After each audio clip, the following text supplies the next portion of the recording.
Widen the doors and shorten the lift a little bit just for you. Okay, that was a short joke already. Don't. No, actually, you look really good, man. You do. Seriously. You look fantastic. Okay. I mean, it must be a lot of work to keep those arms so big, but wouldn't it be easier to develop a good personality? You're trolling. Ollie, I'm funny, charismatic. I have no ego. Why do you keep looking at me like that? It's true. Well, listen, we all know that your fan base is truly massive. When did you realize that you had a knack for entertaining teenage boys? My audience, we've done the math, is 25 to 30 nowadays. Majority, like 70%. I do not, All right, well, I mean, clearly I could see that I'm riling you up a little bit. Actually, you're trolling. There's rage bait, yes. I know that you like to let off a little bit of steam by, you know, throwing things, breaking things. So we actually brought a book for you if you want to try to tear that in half. Am I trying to tear this book in half? Yeah, you can try to tear that book Do in I half. win something if I do? Do I got a prize? I mean, pride, accomplishment. Okay, obviously, I'm not gonna be able to tear this in half. Well, you have to tear it in front of the camera. I You're can't doing it because I need to get my knee up. Get torque. Why are you tearing it that way? You're tearing it. Why are you backseating me? Stop. Let me do it how I want to do it. I know what I'm doing. Go ahead. You've taped it for sure. It's not taped. I'm gonna start right here for a second. That's okay. That's okay. Interesting technique. The covers are too hard to tear. But again, why not link? Why are you? You're the one who's struggling a little bit. Okay, what's your advice? I'm open to criticism. So right now you're doing it like hamburger style. What if you did it hot dog style? Yeah, but then you're not. Nobody does that. Nobody does that. I think everyone does that. That's the easiest thing. It's only tearing like just the brim. Well, you could tear this. I know, but and you have frail toothpick arms, so they wouldn't even be. They're called spaghetti noodle arms. Thank you very much. Or I guess in my case, yakisoba arms. Yeah, and you hit the gym. It is what it is. Because I'm Japanese. You can't do it your way. Yeah, but there's no sense of enjoying that. I'm so proud of you. Can I be honest though? What? I just wanted to be the first one to see you hold a book. You said that all. I read more than anybody in this building. League of Legends all chat doesn't count. I also hear that you're actually a big Bob Ross fan. Is that because you're also a happy little accident? Tyler, I mean, listen, you're an inspiration to so many of us. You've proved that it's not about luck or skill or talent. Sometimes it's just about being really loud. I'm not loud is not funny. I am talented and skilled. That is, again, just incorrect. You're just trolling. In the loud department. I am not loud. I haven't been loud once in this. You've been a little loud. Why are you backseating me? I have not been loud. You said some dumb shit. I got a little bit loud, but that's it. Well, Tyler, those are all the questions that I have for you. Thank you so much for joining me in our little office here. Do you like the decorations? No, and it's cramped and it's hot as hell. We can't open the curtains and make us sweat in here like a sauna. Could put like an AC little fan. This is France. They don't believe in AC. True. So you're out of questions? Yeah, I'm completely adequate. What's that?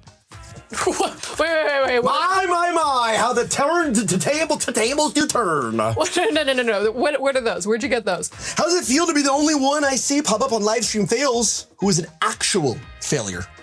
Okay, but is that a bad thing or is that maybe a nice thing? If you start things and never finish them or never do well in them, what is that?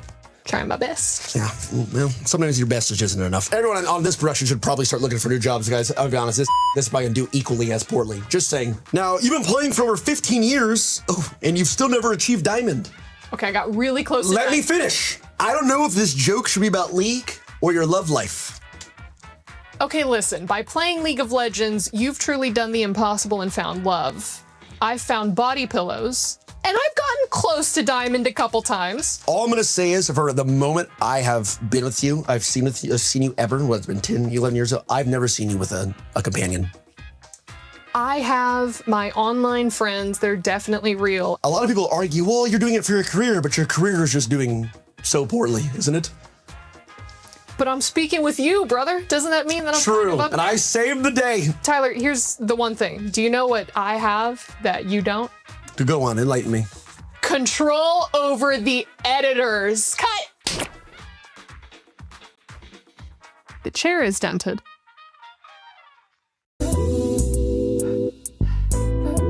Hello, it's Kalaris here for the Esports World Cup 2026, and this time around, we got Kickstarter, we got Shrimsy here to be able to go for it once again. I'm a fair judge, all right? Don't worry about it, don't worry about it. All right, so without further ado, let's run the first clip. I have no idea who this is. It's Shinji. It's Jinji and somebody Yes. else, but I don't know who it is. Genji and? Do we get another roll? Like, can I watch it again? Conventionally, we've not done that, but for this first clip, I'll allow it. Roll the clip again. Okay, one more. Jinji and somebody else. I am the clip arbiter. You've got one more shot. I'm not rolling another clip. You've spent your lifeline. Is this all? This is EWC last year? Yes. I don't know. Expendables, T. You are correct. Next clip, clip number 2. Let's go. I need two teams. It's Hamas versus Twisted. Yeah, this is Tycon Hamas versus. You are correct, gentlemen. Yeah. All right, 2 for 2. Yeah. Let's roll clip number 3. I'll be. That is one team. The other team died in half a second. But who was it? It's Dude, the shack it near was, shooting range. It was. Oh my God, who was above us? 5, 4, Is it Liquid? 3, 2. Liquid, yeah. Liquid is on the road. No? Incorrect. It was Delwyn from the Expendables. Never gonna I am sorry. All right, roll clip number 4. Maybe game is This 8. is Junkyard. BRDM, he runs into him, the game bug. Great clip to show. I like this. He's on top of the BRDM. Yeah, I don't remember. This is Liquid. It's Liquid versus Shinji. Liquid Jinji. Liquid versus Genji is correct. That's 3 out of 4. All right, let's move on to clip number 5, please. Liquid again. It's This is Liquid Purdy. killing This is a guy with a Purdy. bolt. Yeah, he knocks him out of the car with the bolt. Who is the team? It was like an Asian team. It's like Suji or something. T5. Yes, correct. Oh, nicely done. 4 out of 5. Let's move on to clip number 6. To Liquid again. Liquid again. Wow, Liquid got so many right. Liquid again. Not that part about Liquid. This is this clip now. C4. FS. Yes, and? I don't know. I can't even see what's happening. I have no idea how I'm supposed to know. Sorry, the clip is over. It was Buriram. Well, thank you very much. That has been Falcon's Voice here for EWC 2026. The Return of the Dragons. After a couple years of hardships with few ups but many downs, China has returned to their status as PUBG Esports superpower in the first half of 2026. 上半赛季主要是为了打进 EWC 嘛，然后就是以这个为第一目标，然后我们就现在进来了吧。总体表现还是比较符合预期的。上半年其实整体来说还是可以的吧，因为我们毕竟来了2个新人嘛，然后 PGS 第一阶段打得也挺不错的。我觉得我们队伍在上半年的比赛成绩打得很好，因为我们毕竟拿了一个冠军。17 Gaming, Petrichor Road, and 4 Angry Men. The big 3 teams of the region are leading the way, all of them mixing experience with fresh firepower. 在2026年，我们队来了2个新人，他们是天天和文博。他们2个来我们队的之后，其实我们队最重要的突破点还是就是说前点位的突破能力变强了很多。我的技术点是偏沉稳一点的，然后队伍当中如果有选手比较莽的话，我会拉住他一点点。 2个新队友其实整体表现还是可以的嘛，然后可能就是上半年的一些国际赛他们以前也没有打过嘛，发挥的时长可能是正常的嘛，然后整体枪法什么都是一点问题都没有的，4个人相处其实是没什么问题的。你要说游戏方面的话，可能就是沟通交流稍微有点不到位吧。 But the big 3 ain't the only one chasing the glory, as China sends 2 more teams on the hunt for the EWC glory. The veteran challengers in JD Gaming and New Blood representing Tyloo.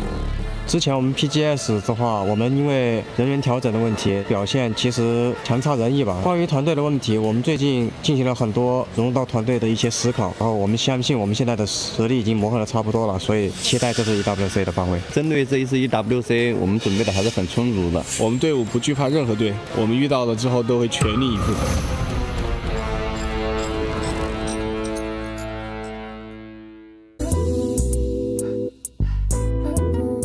Hey, Calaris here at the Esports World Cup 2026, and this time we have got Himas, we've got Sololzi, we've got Delwyn, we've got Destroy. We're ready to go.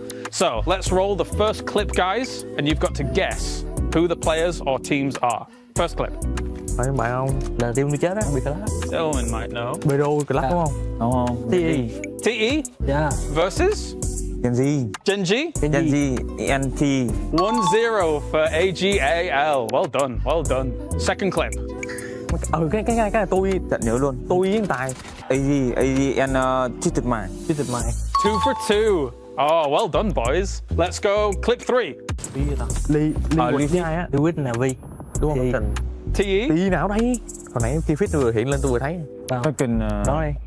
TE Falcons is correct. One more team. Navi này. Navy Falcon. 7 gì vậy? 7 TE Falcons Navi. 17. No, you were right. Navi Falcons TE. 3 for 3. Amazing. Oh. Okay, clip 4. Liquid versus Gen Z. Gen G. Yeah. 4 for 4. Amazing. Okay, one more. Cái logo nhìn. Liquid versus T5. T5. 5 for 5. Oh my God, AGAL, so good. Okay, number 6. I bet đúng rồi, Pulsen and Bro. Pulsen Bro. Yes. Oh my, wow. Okay. 6 for 6. Guys, amazing result. 6 before this. Well done. That was AGAL. Thank you very much, guys, here, as you were able to guess so many right. All right, guys, we failed yesterday. We need to make a WOD review and watch our games and make conclusions out of it. All right, let's make it.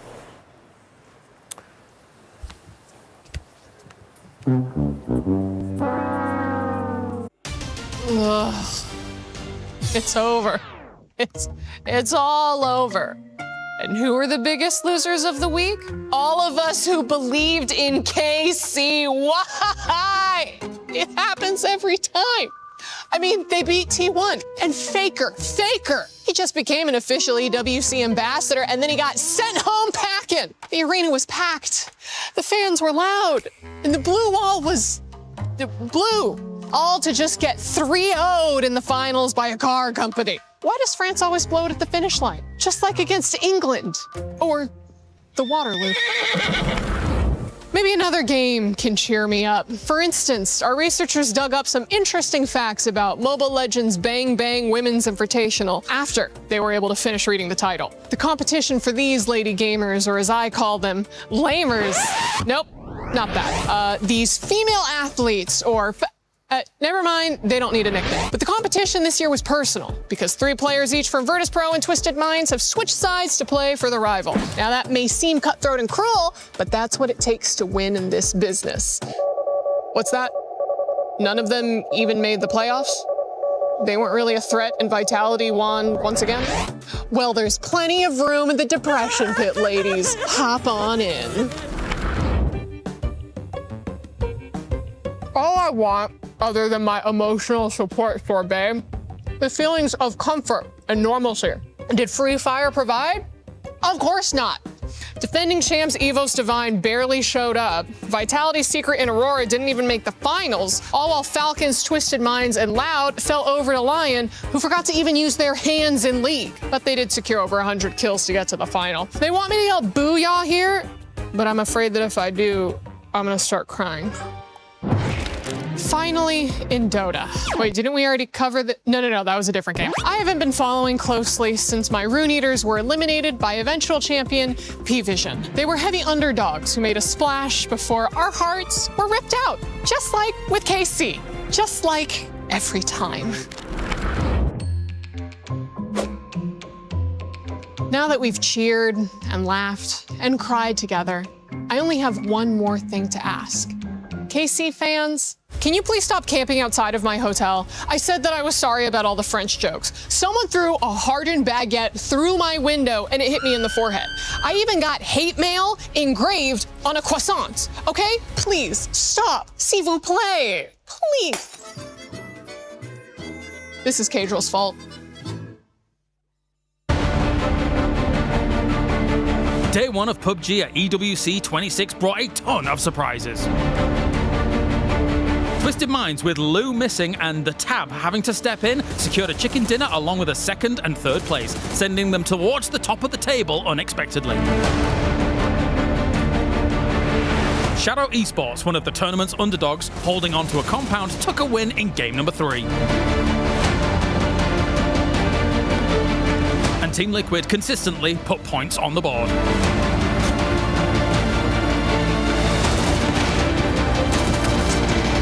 But there were some things that were not so surprising, such as Myth continuing their great run of form, looking unstoppable to top the table after day number 1. Now, Group C gets to join in on the action as they take on the teams from Group A. The like of 17 Gaming, Team Falcons, and Na'Vi have been watching from the sidelines and are ready to get the competition well underway.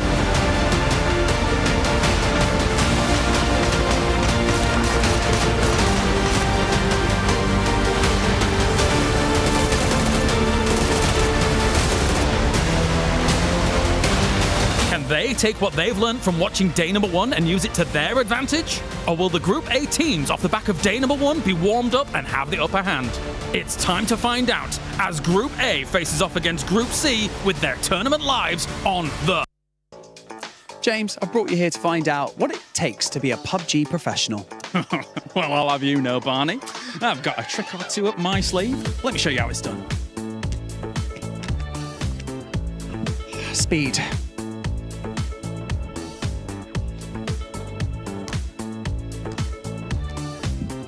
Accuracy. And a really solid defense. And a gun.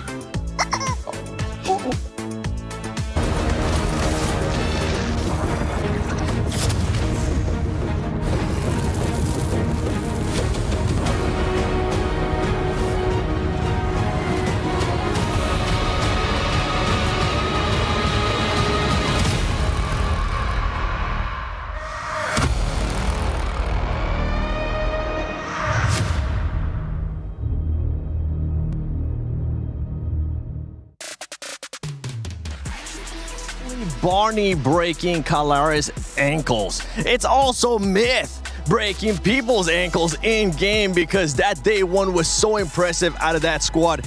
Getting 3 wins out of the 6. Welcome back to PUBG Battlegrounds at EWC 26.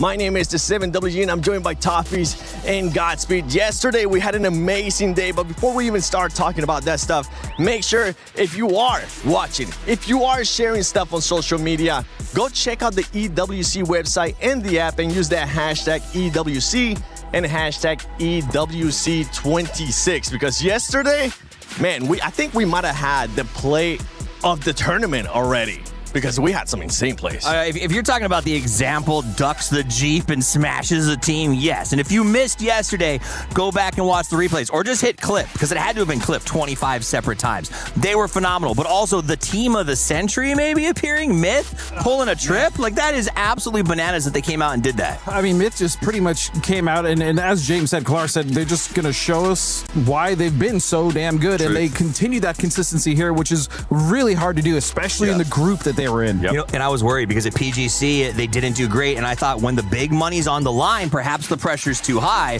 They proved that is not the case. Jacob is calling in a way I've never seen, man. He looks better than he did on E-Arena. And with the backup of Kiss, man, it's wire. All right, well, we get a chance to talk about Myth. You know what? Let's actually look at the STC rewind from day 1. Hey friends, and welcome to the STC Rewind, where we're going to do a dive into all the action that happened yesterday. And yesterday was spicy. We had a lot of fun situations that kind of developed, but to me, the most notable one was Twisted Minds, the champions from EWC last year in PUBG, coming out very little expectations, but having a phenomenal day. Yeah, of course, us having zero expectations, not because they were our champions of last year, but because they were playing with the coach. And the Tab did amazing yesterday. We heard it in the interview with Batulins as well. He said, no, we're just so happy we were able to perform just a little bit. They got a win, they got a second place, they got a third. They were the top fraggers of yesterday. We saw Example popping off, so that was amazing.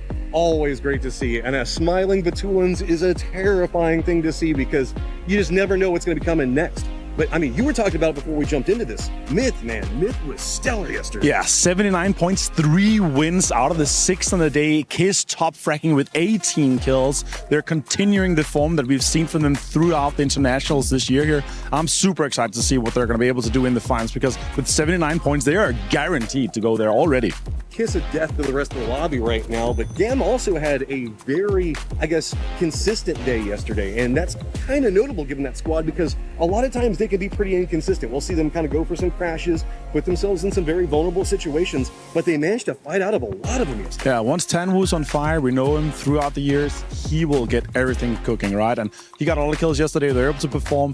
They're able to be in, that 45 to 50 points plus, right? But the most crazy thing of today is the top 4 is not playing. They're all in Group 3. Everything is going to be open for play today. And that is big. Whenever we look at some of the pace setting that was coming in, Team Liquid started off the day very, very strong, managed to keep up a decent point total through the entirety of the day. Love to see that because this is a squad that's had expectations galore on their shoulders for so long. But the squad that kind of caught me off guard was Shadow. I mean, I love Setsuna as a player, but I had some expectations, but not that level of expectation. Yeah, them being able to come in today with just, 25, 30 points total, they would be straight in the final. It was a huge surprise and a huge thing. Of course, we got 6 more games to play of PUBG Battlegrounds on the Qiddiya City grid, so that's going to be amazing to get things kicked off. Everything's going to be changing up today. New opportunities for a ton of squads that are going to be joining the mix, and I know there are a lot of fan favorites, most notably Falcons, who's done great at EWC time and time again. But we've got to dive into the action right now. Let's go ahead and throw it back over to 7 and see what's going to be happening next. Thank you, Avenger and Matt Rim, for that breakdown of what happened in day 1. As we switch now here towards day 2, I'm pretty sure we'll get a chance to see the overall as well from all those great performances that we saw in day 1. And coming into day 2, honestly, with Group C coming in, one team that we saw do quite great yesterday, Shadow Esports, they're going to have a hard time today. I mean, I just am going to go ahead and say it. Like I said it yesterday, this may be the worst day of their professional career in terms of like how it feels because they did so well yesterday, and I think they're going to have a rude awakening to what happens when you don't have your drops. I want to just be like, no, you know what? They're just going to power through and make it happen. But they're dealing with 17. They're dealing with a whole different lobby coming in. That's rotations. That's where they're going to lose, right? There's all the cutoff points, and I just think it's going to be really rough for them. Granted, I'd love to be surprised, and you and I would love to be wrong.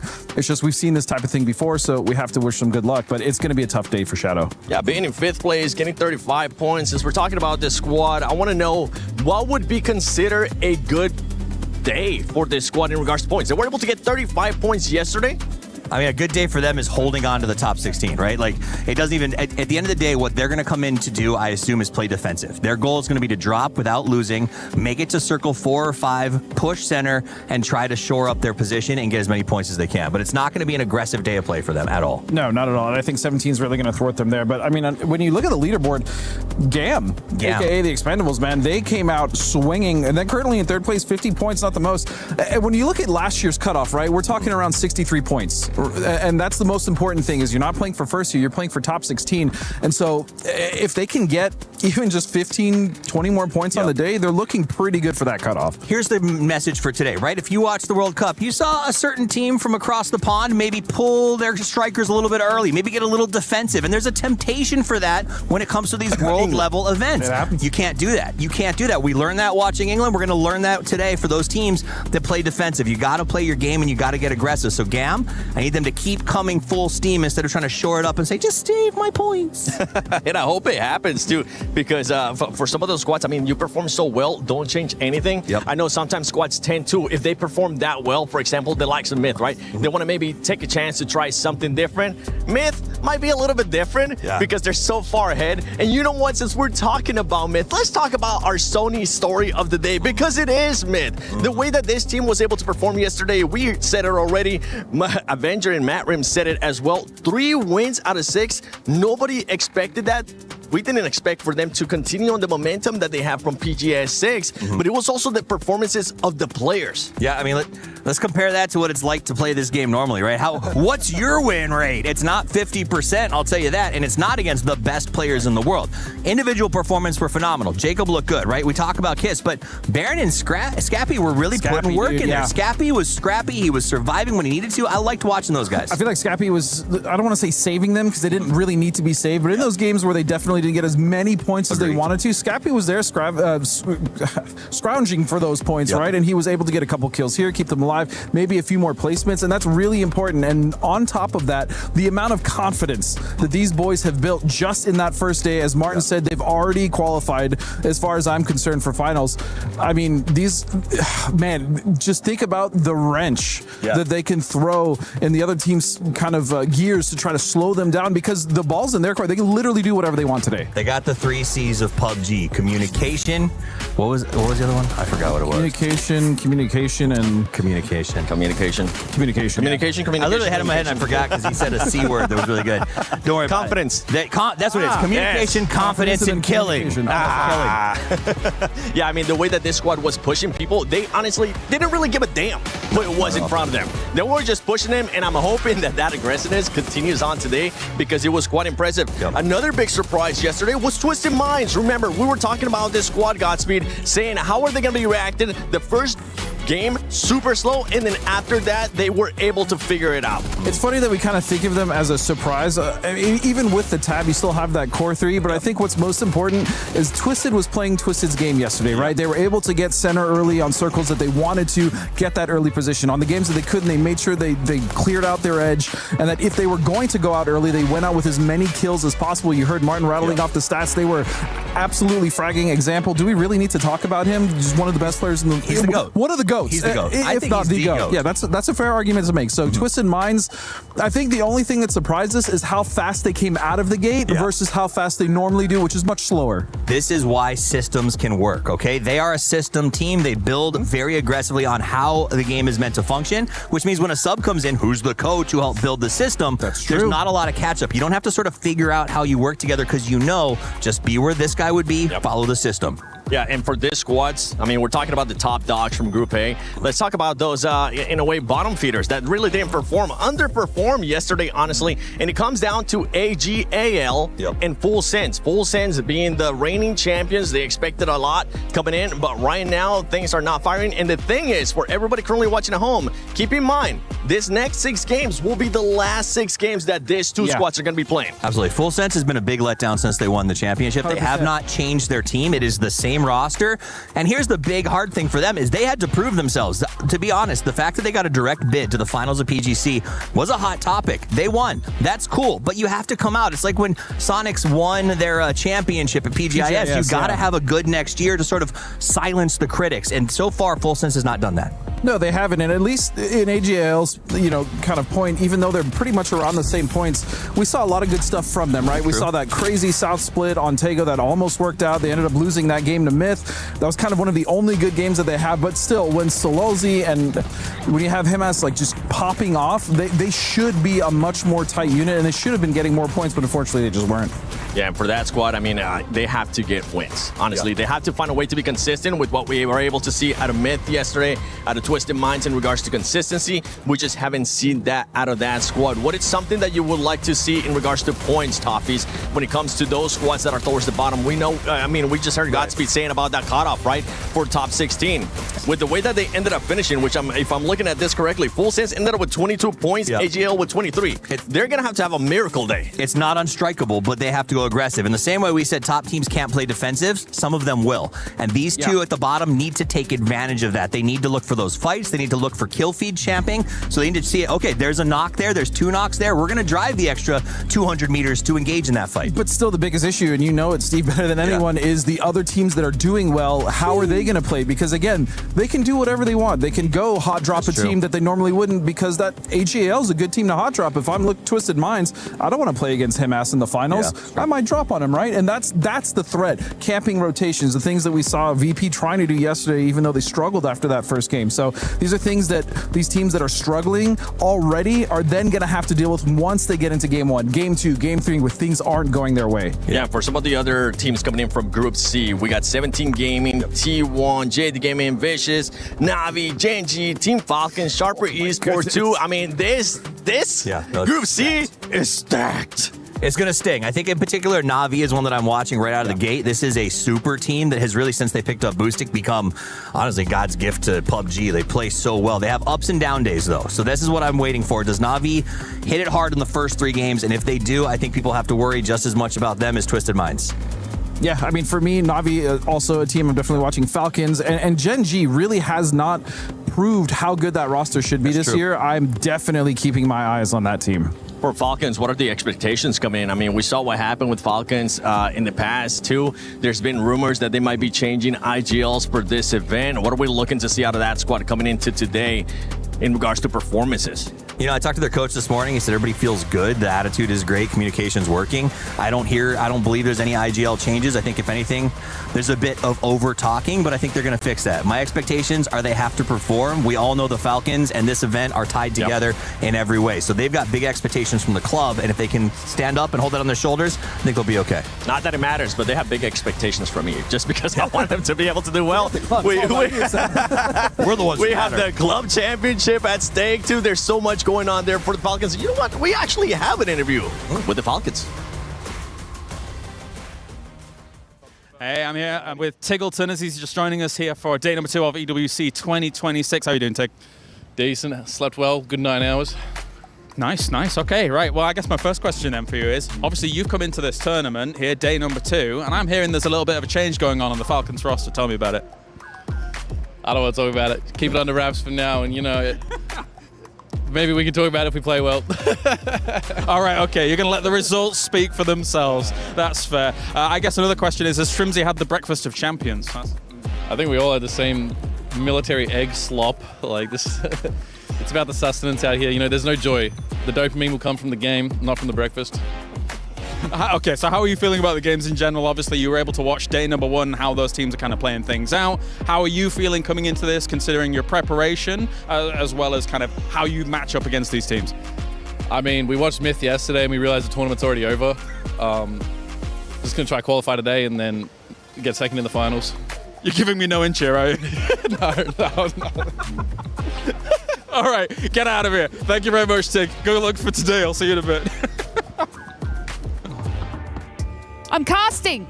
I'm just kidding. I won't bleed your ears with that. But obviously, laser paper thin. We are going to do a little bit of a prediction. Ooh. Okay. So you guys at home can, of course, place your predictions. Head to the esportsworldcup.com and you can go to Pick'ems. Okay. Now you can actually place 5 different squads in your top ones for each group stages. So obviously we have Group A and Group C. Now, Paper, I want you to pick 5 squads that you think in today's groups that you would put in your pick'ems. That's good. I like that. I think I'd be leaning towards teams from Group A that need to have a bounce back day, like maybe Virtus Pro, who's kind of hovering on that point threshold where if they have a similar day, they might be there, maybe not. Maybe they'll just put the coach back in. There you go. Yeah. let's just get another coach in. Ibiza, come play. And then I really think that Petrichor Road might bounce back. They're PGS winners earlier this year, so I think they're one of the ones I'm going to have for a big day. Then I'm going to look at Group C that's coming in here today, and I'm going to go a little bit regional bias for myself. T1. I think T1's going to have a big day today. Big fan of them. I'd like to see Gen G bounce back from a rough year. Thank you. I'm not convinced just yet.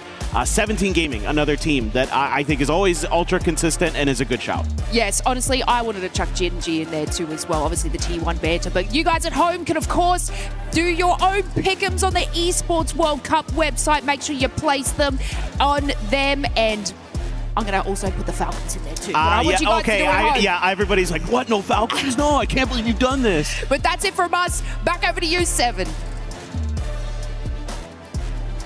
Thank you, Lays and Paper Thing. All right, so I hear you guys' predictions. By the way, I just want to verify for everybody watching at home. made in Thailand. Myth is currently going to be sitting out because they are in Group B. Same is going to be with Twisted Minds. So with that in mind, I'm going to actually be picking some teams. You guys can start thinking about some teams that you want to pick as we're doing the predictions thing. For today, to be able to perform well, we're not picking who's going to be winning the first game. Okay, we're not doing that again, even though you guys were able to freaking nail it yesterday with Myth. But for today, I have to go with what I said earlier. I'm expecting Falcons to actually have a great day. Yeah, I think a Na'Vi is going to step up, and I think they'll probably be up there in the top 5 battling for it by the end of the day. It's just hard for me to not pick Na'Vi as well. They've been so consistent. I think their PGS circuit one, I think week 2 was whatever they just dominated, right? Yep. They've been fairly consistent all year, so they're definitely a team that's hard not to root against. But you know what? Because Virtus.pro is still in there, man, I have to root for them as well. They showed us in the first game why they're so good and why we love this team so much. Yeah, they kind of slipped a bit, but they did make a bit of a comeback as well. So I think VP is definitely also a team to watch out for today in Group A, especially because it's their last day of play. I think the key is that the top 4 teams aren't in the lobby, right? So that means that it does blow open this entire chance to come in today and say, we're going to play super violent, and then we get to face those guys tomorrow, but we get to all kind of guarantee a top 8 by the end of day today. So I do think that sort of changes the way that map is going to operate, and I think the beneficiaries of that is 17. The fact that they get to play out of the middle basically all day today with that sort of up in the air with the top 4 not here will actually benefit their rotations and give them a little bit of an easier day. Yeah, for those Groups A squads, I mean, for the teams that are in Group A, once again, I just want to go back to those teams that were able to underperform, that just didn't perform to how we were expecting them to. With AGAL, that's a squad that is currently in the club championship. They're sitting towards the bottom, as we saw yesterday with 23 points. I mean, if they're able to get anywhere near those 60, 65 points that we're guessing might end up being the cutoff for top 16, that will be amazing. But if they're not able to, if they even start off hot, one of the things that we need to start looking out for is just the pressure is going to start getting to them, because we have seen it in the past. I mean, I think my staple here is if you're looking for an indicator, how does Himas do in game 1, right? Like, does he come out and start putting frags? Is he solo, leaving his team behind? If he's going off on his own, they may fall apart. But if he has a good game 1, I think they have a shot at making some big numbers. Yeah, I mean, they're just not the only team, though, I'm seeing down here, though. Like, Supers, what about them? True. You know, Petrichor, they have no business being this low on the leaderboard. So I'm also, it's a rough day, but it's also their last day, which is the most important thing. So this could be the end of EWC for quite a few teams. That's the beautiful thing. I don't think we won't end up crushing any keys today. The crushing of the keys will happen tomorrow. We'll figure out which top 16 teams will end up going to the finals. I'm expecting for today to be as aggressive as we saw yesterday. And I think it's time to see if that is actually going to be the case here for today. Group A versus Group C starts right now.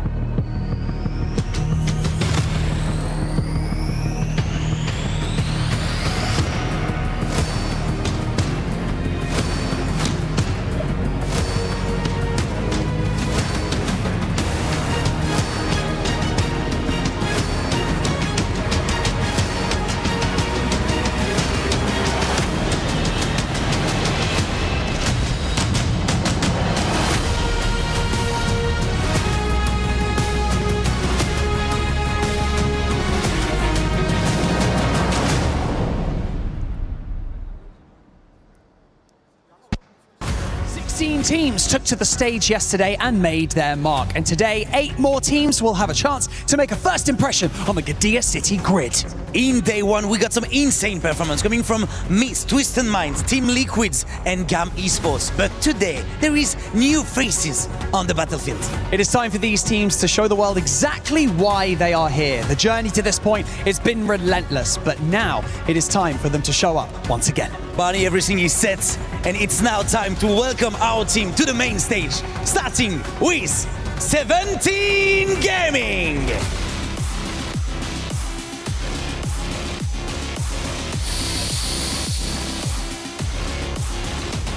Na'Vi!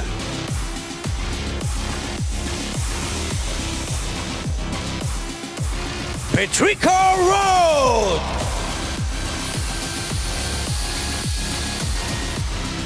T1!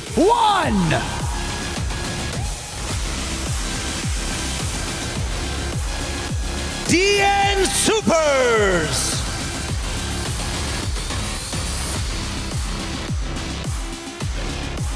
Tai Lu!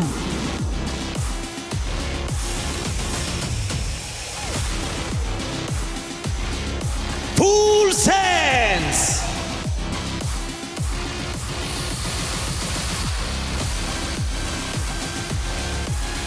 Gen G Esports!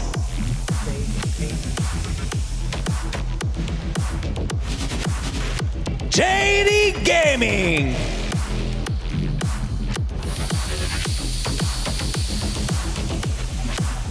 The Vicious Esports!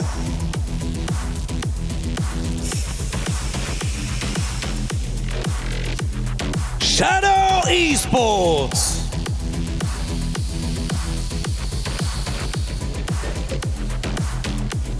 Sharper Esports!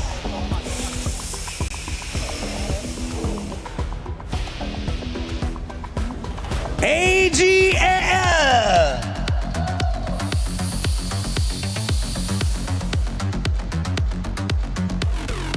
Virtus Pro!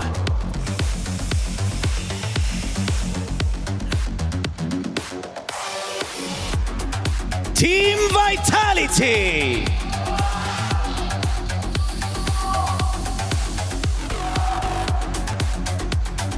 And finally, your reigning club champions, Team Falcons!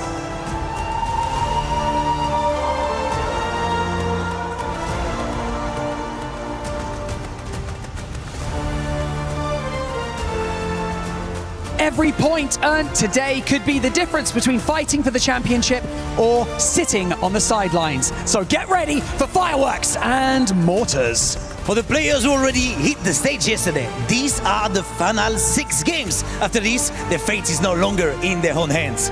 It is time for day 2 of PUBG at EWC here in Paris.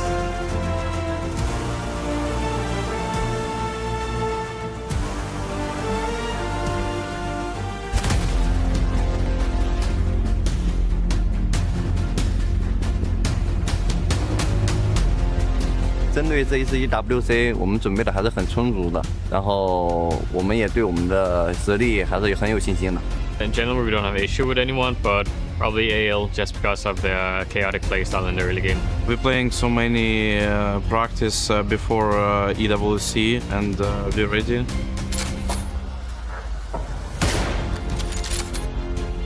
Our biggest rival is maybe VP. VP is a very strong team, and they really work hard. Probably say 17. They've been the most consistent team. Navi's also been very good, but I don't know. Just as ourselves, you know, how well we play. 其实小组赛我们没有什么怕的对手吧，然后因为我们的整体实力其实也不差，然后也都是老对手了，然后他们的整体风格我们也都知道。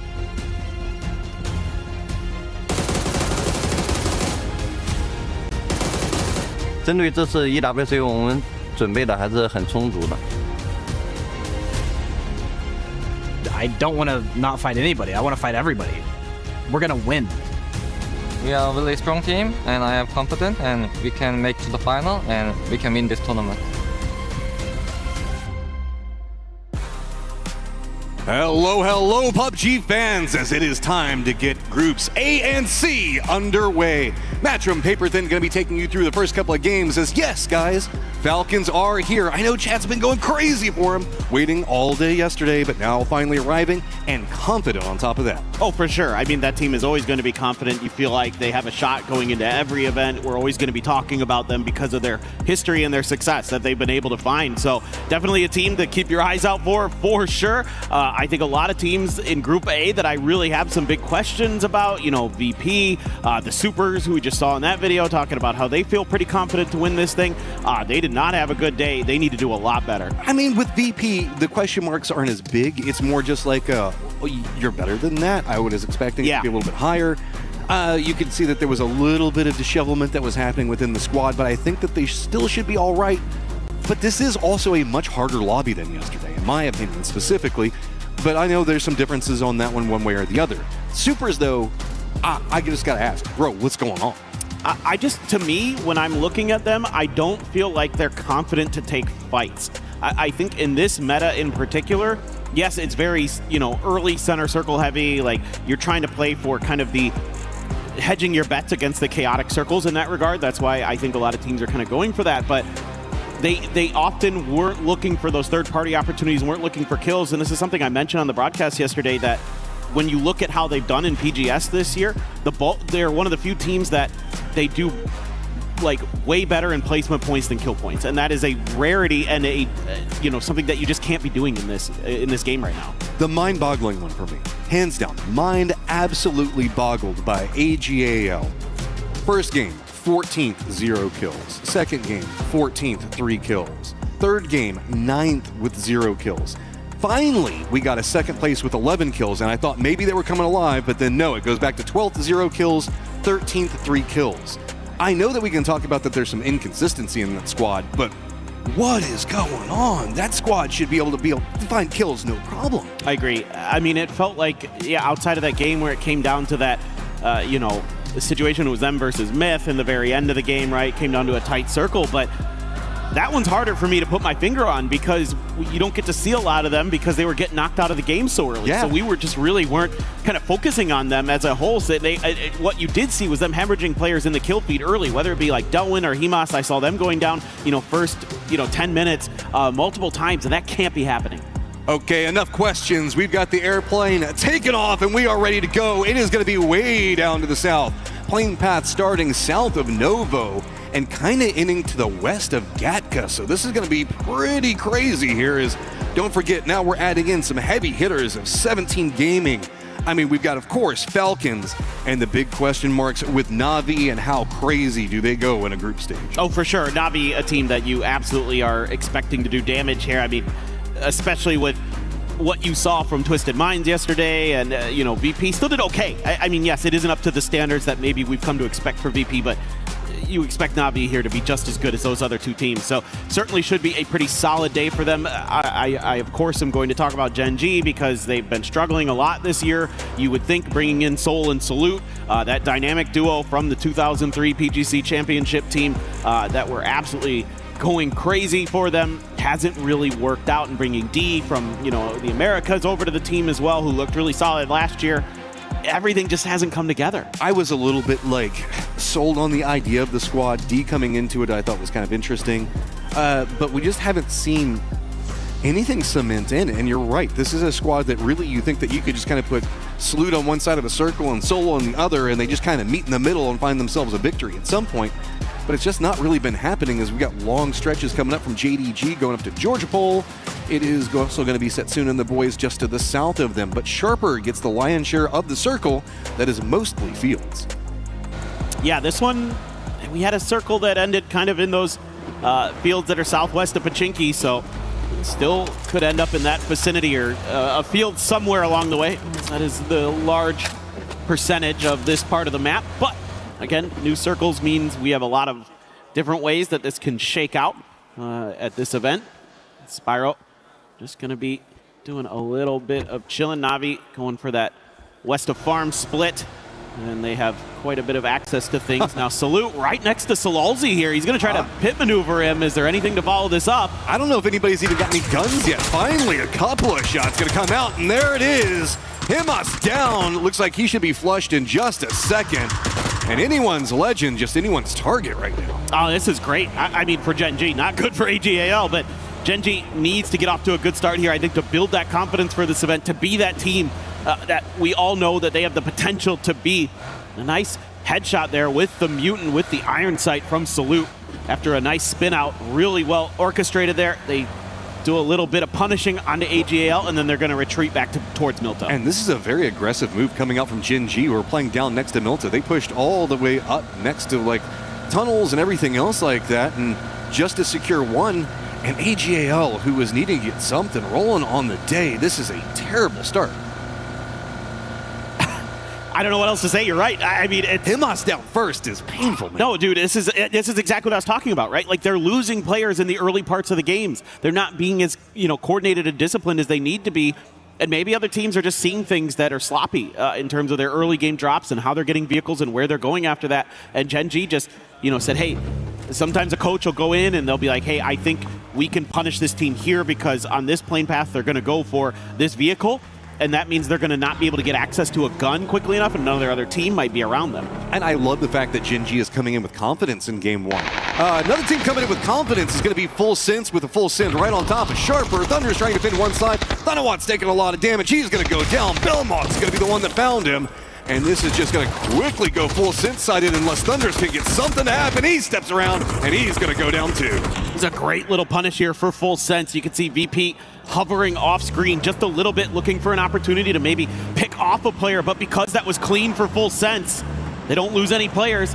I don't expect VP to really commit to this. I think they're just going to look and see if maybe they can find a punish. You can see the SKS in hand for Beamy at range, looking around for a potential target. He might be offered up an opportunity, not just yet. They're able to move the car around the corner, should be safe. I don't necessarily fault VP for going for this one, but Full Sense having a pretty decent day yesterday, walking away with 24 points. They're going to need to step up that points per game to be a lot more comfortable for qualifications, because remember, there is no survival stage. There is nothing else other than the points that you get through groups. So it is the top 16 that go on. Doesn't matter what group it in. Doesn't matter how it's all come together. You just got to get points where you can find them. Full Sense on 24, you got to feel like that was a little bit more hazardous, but Lucarux does find out Belmont in the open. That was too free on the other side of the wall. You got to take that. Oh, this was well thought out by VP, able to catch Full Sense and trying to position their cars into safer spots, and little do they know they weren't safe at all. So it's the hit and run for Virtus Pro. They will take their point and leave. Of course, as Full Sense, there could be an opportunity, who knows, to maybe get a revive in there somewhere, but they're quite far away. Meanwhile, the Supers having themselves, a 2-1-1 split. Essentially, they're going to leave a player up on the mountain, but there is a bunch of JDG up there. They're trying to get some scouting information, I believe, from Rex, who can be great in those 1vx scenarios, but you might not realize what he's going into up there. I mean, Everest does give you a lot of control, so we do. It's got enough space to where you can have a couple of teams kind of jockeyed up against each other, but look at the nades already prepped. Are they going to go a bit too far? Yeah, Rex is going to be playing closer in position. He is very vulnerable up here. The more these nades pop off, the more problems going to start mounting. And even if he has to try to get out of this now, shots going to be coming out from JD Gaming. But on the lower section, Petrichor Road is already moving and might be able to cut off his escape. Oh boy, he is lucky to get away there. Rex really nifty driving. Had to go in reverse down that hill too. That is not easy at all. JDG had a moment, they did the damage, but they weren't able to take the point. Quick update, we did see that Anyone's Legend managed to get Hamas back in. They went ahead, rezzed him, he's coming in on the helicopter in just 1 second. So regroup, get him some guns, maybe find some more points for that squad. Rotators right now are going to be, of course, AGAL. It's going to be right up next to Rozhok coming in. Falcons coming into the circle very slow, no rush at all. Pretty much the furthest squad out from this, as well as Gen G and VC just now touching the circle. Yeah, it seems to be a lot more the MO for Falcons these days. They're happy to drop on the extremities. Talking to Gunnar a little bit about it. Part of it is just that way they don't have to mess with the hot drops at the global events as much. Like, they have a little more freedom. They learn how to play. If you're a good edge team, if you're an aggressive edge team, which we know they can be, they can take some points in the kill department, easy peasy. T1 does have a wide split vitality in front of them. Levante all on his own inside of that observatory, just over the other side of the hill. Quizzy down the road from him, but right now it doesn't seem like T1 too keen to get aggressive. Can be a little tricky. There's a little bit of flat open space between you and this compound that he's in. For now, T1 just going to be chilling, taking their little ridge side. Pretty defendable there, as you can see. Have a lot of opportunities to kind of find some ways to hide, and as long as your back is clear, the top of that hill is safe. Depending on how the circles go, Vitality is a great spot to pick up a couple more kills. Already prepping for the new circle pop that'll happen in about 30 seconds or so. It looks like JDG has managed to do an emergency pickup, but I think that might be a bit too fast. So I think that we'll have to see how the timing on it works. No, I take it back. I think that the timing for it should be just about right, so JDG can do an emergency pickup out of the top of Everest to kind of go wherever they need. And given how flat the circle is with the amount of fields in, no surprise. Late rotators and Falcons, like you were talking about, are going to be coming into this one perfectly timed, as the center meta is staying very strong. Most of our squads playing around there. It's just a little bit of external skirmishing going on as we stay near Everest and the fields. And now you have some decisions to make, as some of those teams in the center, like 17 Gaming, do you kind of coalesce into a 4-man, or you try to maintain your split that you have going in the dead center of that circle, maybe a 2-2, as I expect like the Supers to stick with. Petrichor Road is a similar idea. So a lot of teams trying to just maintain their hold on what they've taken. That's going to send Falcons a little bit up to the north, but here's a crash. Right up on top of everybody. Fulsense has one down, and it is a quick massacre coming up from T1. They wanted that, and they took it. Denadol's just running for his life on the outside of this. Nades raining down upon him. He is trapped, and Fulsense is out early. Nice crash here from T1. They find the weakened Fulsense and eliminate them very quickly. And don't take too much damage. EN there. Nice grenade, nice shooting, along with raining to clear out that chopstick. And oh my goodness. Oh, VP had monitor on this for a while, so with the change up in positionings, it's going to be Tyloo that came for it. VP playing the other side, just a couple of buildings between, though. It does look like it's a little bit more complicated to work around on the inside of this, as Tyloo pretty trapped. VP has so many external angles that they've got this under control with. Yeah, this has been really well orchestrated so far by VP. They haven't taken any damage, substantial damage, I should say. A grenade at that door, just in case they were trying to make their approach, but Kong Kong gonna be backing off here just a little bit, trying to find a new angle, a new position.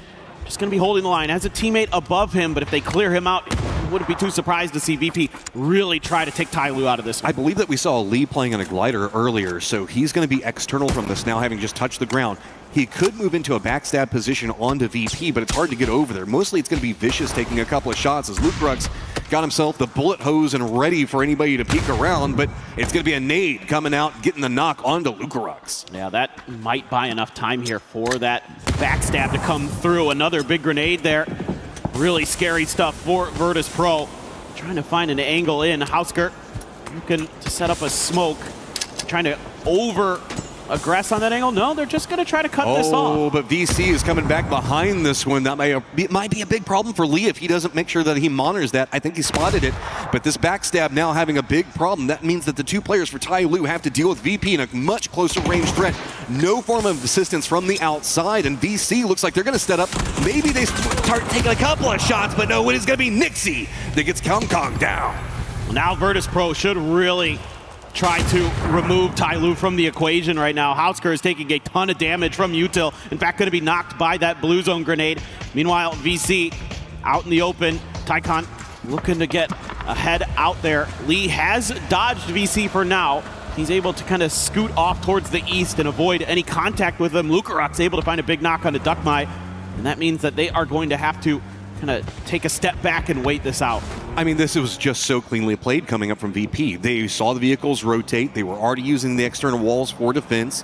Even with the knock, they managed to rally it together, get themselves back into a good position. This location now firmly on lockdown. VC doesn't feel safe making an approach anymore. They're going to hop in their vehicles. They're going to rotate away, and poor old Lee is just kind of trapped over here now. Lee has a lot of tough decisions to make, and now you're in kind of salvage mode. Are you going to be able to get anything put together? Should be mentioned that Himas was revived for AGAL, so he will be back into the equation. Maybe not, as goodly, as well geared, I should say, as some, but should be A-okay. He did spend some time over in Rozhok with some friends, so I think that he might be pretty okay. Vitality is going to go up right next to Chopsticks. Looks like Nixie's also going to do the same. A little bit of jockeying for position around that. We also did see T1 take the northern section of the western Chopstick. Now also having Everest kind of leave the territory means that JDG still has one of their players back, but Falcons are wanting to use it to get a little bit of high ground control and vision before they jump into the circle and kind of figure out what the lay of the land is in front of them. Yeah, and it should give them a little bit of info now as to where exactly JDG is going to be set up. Based on where that car is going to be driving off to. You can see Kickstart immediately kind of recognizes that he's going to have a little bit of free space in front of him with that hillside that cuts off the compound from JD Gaming, and going to be using that at least to do a little bit of scouting, a little bit of peacocking out there from the top as well. Some gatekeeping that's going on as VC can't really find any way to approach. Gatka proper is open with Sharper having just two players over there right now, and I think that they've managed to explore that, figure it out. Shadow also has to figure out how to get in the circle. They're right on the edge of it with their compounds, but it's a little bit dicey as they do have Super on one side of them and Falcons on the other. But, I mean, Simon for VC is going all the way back up to Everest. The other players just, they can't find a path into this at all. Well, Simon is trying to get some info for them, I believe, trying to find some open space in the circle that his team can get into, and if they can't, they just got to group up and take a fight. So that may be plan B. if you could kind of suss out that it's Shadow Esports in that compound, maybe you try to take that fight. The Supers have grouped up into 4 players inside of those blue houses that are up on that hill, so it is going to be VC on the edge. So we've got essentially a chopsticks game that's brewing. So T1 in a great position, 17 in a great position for it. Shadow taking the shots at VC, keep corralling them on one side. VC can kind of go up and touch a little bit of Everest and, yep, rotate right back down into it, but that's going to put them on the Supers pathing. There is no way to really make it past this unless you just run right by the Supers as fast as possible. Remember, Supers have been taking shots over at Shadow, so I think that they can squeeze by here. You're now in the fields. Where do you go? If you keep going south, it's right into T1. If you go for the compounds, it's going to be 17. Yeah, I think the edge of the hill here is about the best you're going to get with the tractor and the hay bales potentially, or are they just going to keep going and try to crash something? Or maybe the other chopstick very open. Nice find here for VC, actually. Oh, they squeak it through, and the new circle pops. They're barely in it. Chopsticks just entirely abandoned by the circle, and it is just fields galore in the center of this one. Na'Vi already on the move. Jinji on the other side of it. 17 regrouping, and it looks like those two squads are running right for the same compound. No doubt. Pretty funny to watch the Supers there just turn right around to the compound, and here we go. Already a couple down. Bean ran over his teammate. He's going to go down to Ferris. Oh. A huge grenade from Spyro takes down Soul and Gen G on their last legs. Na'Vi just comes in full control on it, finally starting to have a couple of knocks as Salute manages to make some magic happen, but he is in a ton of trouble the way that this is all set. Hackett already knows where he's at. Looks like he's just doing a nade just to make sure and keep some control over the territory. So Salute's got one building, but the way that this has all gotten set up, it's pretty much Hackett versus Salute and nowhere else to really go. Oh, Nate's going to bounce pretty awry on that. Is anyone's legend now going to get involved? Nowhere else to go. It's time to just crash. Yeah, BP's here too. They've seen that kill feed. They know where this fight is happening. Salute runs out of ammo. They're going to drop downstairs to try to hold the line. AGAL taking down Na'Vi. Salute able to weaken them up enough that he's maybe bought himself a little bit more time in this game, but how much is that going to matter? VP, AGAL, squads that played yesterday, needing some more right now. Na'Vi in trouble right in front of VP, and AGAL still just trying to deal with Salute on the other side of it. Finally, he goes down. It is going to be Hamas that manages to get him. Na'Vi still just trying to deal with all the utility being thrown right on top of him, and VP is just absolutely massacring anything that they come in contact with. Yeah, playing a really aggressive game here today, and AGAL, though, able to take a slightly better position as far as the circle is concerned. A little bit of a better angle as things go along, and plus VP still has to clean out that second story in their house. It'll be a little bit tricky with AGL having oversight, but Ferris actually takes down Himos there. So all of a sudden, things may be a little bit easier. Let's see what Ferris has in store for us. I mean, he's got the stairwell. He's just dropping smokes, trying to stall this out as much as possible, but VP has enough controlled territory that they can play around the external sections of the building. Looks like maybe trying to prep up to see if they can get some nades on those points. Already realizes where Delwyn is, and Ferris, man, he is just being a problem for anyone's legend. VP just kind of letting him do the work. He's now kind of really annoyed both teams that are around him still, and they want to get him dealt with. Nixie went for the grenade outside, but couldn't get it to connect, and they still don't have that confidence to try to make the push up the stairs, trying to work it out. Well, I mean, VP can't. They're afraid if they make the push up and Ferris gets the knock onto one of them, anyone's legend's just going to pounce right back behind it. Ferris knows this, so he's just trying to keep control on one side. Lukerux does get him on the outside, so finally getting some control over that building. AGAL having a much bigger lion's share of the compounds, though. Yeah, the fact that VP doesn't take any damage from Ferris there is really, really nice in terms of having a bunch of players knocked and they can't get back to 4. They get back up and running, and like you said, very important that they have all their players up, and they have that BRDM, so they have an escape valve. They don't necessarily have to take that fight against AGAL unless they really, really want to, and it gives you some safety if you do. Feels like they want it. Delwyn going to be down. Imas going to be holding the windows. Nixie going to be the guy peeking one side of it. This feels like we're moving into fields, so get what you can get before you walk into the killing fields. How these nades going? Not connecting as much as they want. Just still peeking around the windows galore on all the sides of it. Nixie, though, getting a ton of information on this movement. Yeah, he has taken quite a bit of damage, but you're exactly right. That information led to Corexi being able to coordinate with the frags, get that first big knock onto AGAL. The fight can continue. Look who's showing up behind this, though. Lee might have something to say about this, but more players dropping for AGAL. Beamy getting 2. Now it is just down to Moss. The guy that went down early does manage to get Delwyn back up, but Where do you even go? It feels like every single window when he goes for peeks, there's nades rolling in on top of him, and he's got to be so cautious.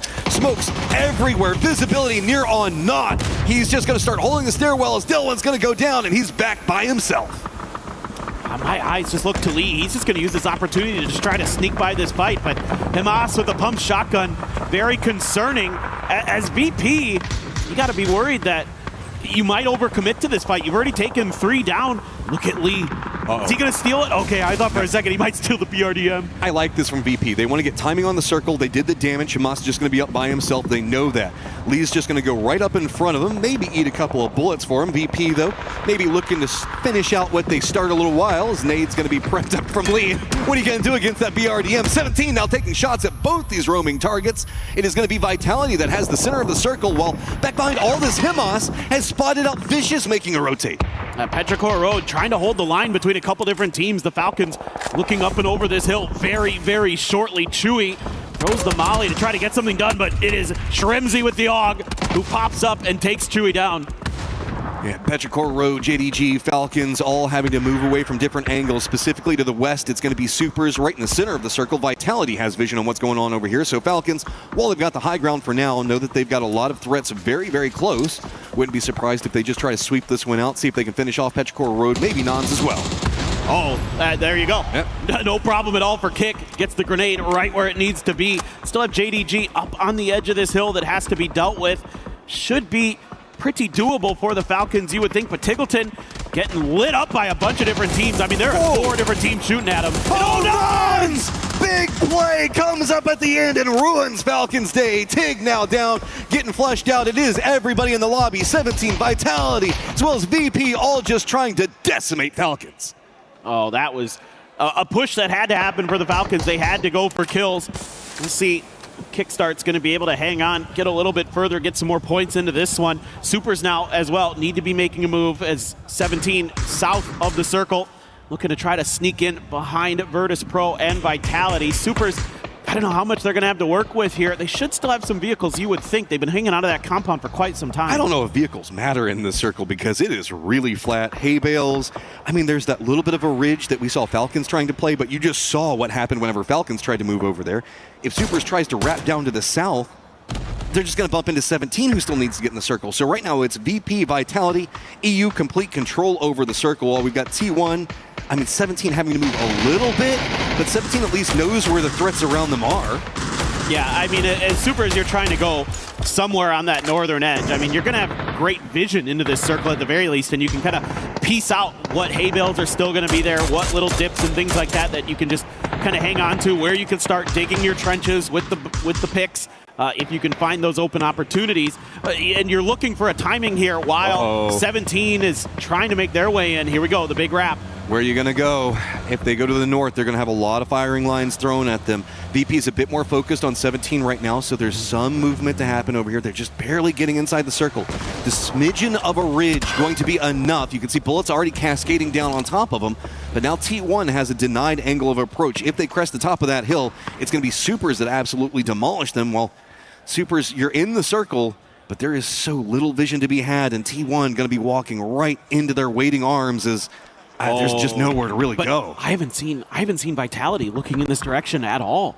I think if T1 kept going directly east, they might actually be able to catch Vitality a little bit off guard. I mean, they're so dialed in on what's happening with 17 Gaming and Virtus Pro, but here, you're just trying to play chicken with the other teams. You're trying to outweight them make the first move so you can come in to the party last. Boy, we going old school PUBG right now, using these like bush lines that are set up inside the fields to try to creep through. Full stealth coming up right now for T1. Rex has actually gone over and gotten the crate, so that's going to give them another foothold position to play, as now 17 Gaming has to figure out where do they go. They've got a trench that's kind of dug themselves.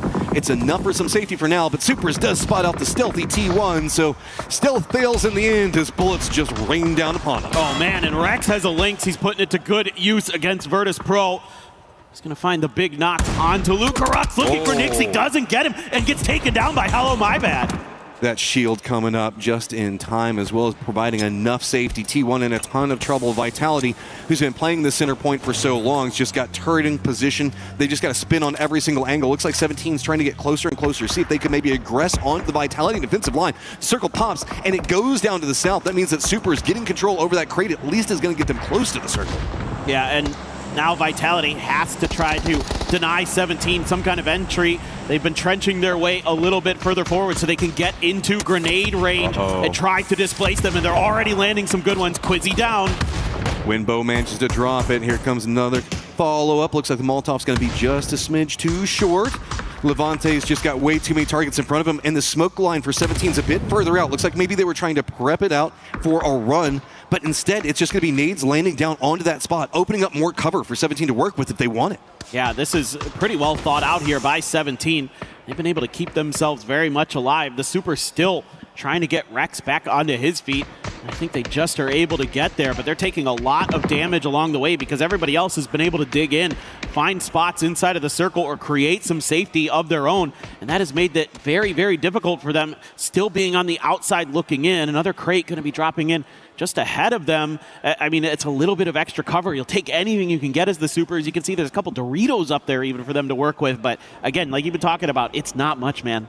It's just flat dips, whatever you've dug into. And Vitality's been here for a long time. As you can see, this is why I was thinking they were starting shooting as much as they were, because it's just too many targets around them. And they're, again, another knock, more meds, more armor being burned. I'm worried about the attrition and really how long Vitality's been here and how long they can keep up the defense, specifically against Supers, who just keeps finding crates galore and manages to find ways to fight their way in. Yeah, it's been rough sledding their armor and other things, but a good grenade from Guman. Find Nixie. Is he going to be able to get the flush off the back of it? No, the follow-up grenade not quite where it needed to be. Lucarux, in the meantime, gets back up to that first aid level of health and looking to maybe res Nixie if possible. We're in a bit of a paper, rock, scissors style moment right now where we've got VP eyes on the Supers. They can't move too much because they're in nade range from the Supers.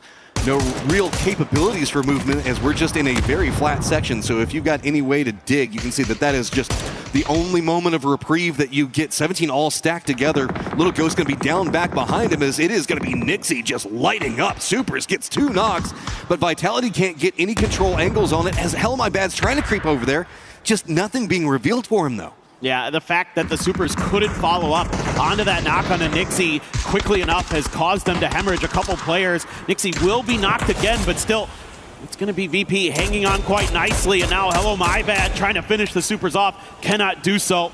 Heaven going to be able to stay behind the safety of some of these crates and other things that have, again, just barely given Supers enough entry into the previous circle, but they have further to go to get into Circle 8. I mean, Vitality's just barely in the circle. They've got no smokes from what I've seen left, just a couple of bullets to work with. 17's going to be pushing from the south. You have to assume it's going to be on the Vitality line. Do they have enough tools to work with? I mean, Vitality really wanted to deal with Supers, but they couldn't. VP is just comfy, cozy over there into the east by comparison. They've got a good double up with eyes onto Supers. They've got Beamy with pretty much center control going on right now, and Corexy that's just supervising what's going on between 17 and Vitality. Yeah, and you can see Xiao Wu is on sapper duty here, trying to dig his way forward for his team. What in the world? Rex just found a huge grenade. That was that dip that Lucarux and Nixie were sitting in, and all of a sudden the Supers may have just bought themselves an extra life in this game. But look at the path that they have to walk through. There is nothing in front of them. Not even any shrubberies to use. It's just going to be full run and gun. If they lean Vitality side, there's not a lot really going on over there, so maybe they can find some way to just push their way in. Rex down to just one more shot, but he's got eyes on to VP. VP just trying to cling to life over here to see if they can get the shots onto it. Corexy's got himself a good angle, but Xiao Wu finds Hello My Bad. That's the northern part of what's going on with Vitality. Is that going to be the go signal for the push? And yes, it is. All right, here we go. 17 throwing those stuns out early. Wenbo able to take Levante down. Another one goes in. It's Beamy helping out. 17 Gaming just a little bit here, but Quizzy springs into action. Tian can't quite find the finish just yet. Looking for that final bullet. Is he going to get it? Oh, somehow Vitality survives with the assistance on the outside from VP and Supers. Now it's VP full focused, 15 kills. These guys are fragging out on this lobby. Super's got nowhere to go. The Dorito, not enough cover. Yeah, and that's a huge knock because the timing here getting very dire for the Supers. The blue is just onto Heaven's back, and he's going to be taken down there. Yeah, can't get any further forward. They go down in third. How many more kills can we see VP get? As it is Beamy just charging to the center of the circle, using the cover that he's got set up over there, peeking back on over into a very weakened Vitality. Backs up against the blue zone, and not much that they can really do to walk out as they manage to find a smoke. But can they even find the angle that they need to take down Beamy? Beamy still one more stun, and that's a big kill on the Levante. Just keep chaining them together. This is just brutal. Creeping forward, there is nowhere to go, and that is going to be VP with a big win. That's exactly what the doctor ordered. A team that started out looking pretty good yesterday and couldn't quite keep it together as the day went through, and they come out swinging. Loved the early aggression that we saw from the beginning to the end of that game. VP was taking fight after fight and winning them so cleanly, so well, and that's what allowed them to get into that late stage, have 4 players up, have their spot dug into that circle already, and they're able to hold the line. What did they end at? 16 kills? Something like that? Idea going for you right now is that VP, where we were talking about a bit underperforming from our expectations with them yesterday, they got 35 points on the day. They just got 26 in one game. That's the VP I was expecting. They just sent themselves into the grand finals. I mean, I think that's basically guaranteed now. This is just a ridiculously good performance, and kudos to everybody else that managed to find ways to make something work, because we saw Supers were just trying to chase the circle for so long inside that, and Vitality, while they did get into position early, there was just like nothing for them to find. There was no crates, no nothing. Yeah, I mean, Vitality had to defend When I see him, I'm going to against a lot of teams. Together, okay? Yes. It's here. Was that Nixie? That sounded like Nixie. That was a Nixie if I've ever heard it right there. I want to give Vitality a lot of credit. They were dealt a really tough situation there because there were a lot more teams that had to try to fight through them than VP. So they were defending on like 3 different angles. Yeah, they had Supers that were messing with them, 17 that was making the foot push that was right on top of them. And again, T1 back there for a while. They just didn't have a lot to work with because they were having to take care of so many threats around them. And yeah, Vitality is another squad that played yesterday and needs to find points. So a later stage performance coming in from them, absolutely big. As let's go ahead and toss it back over to the studio.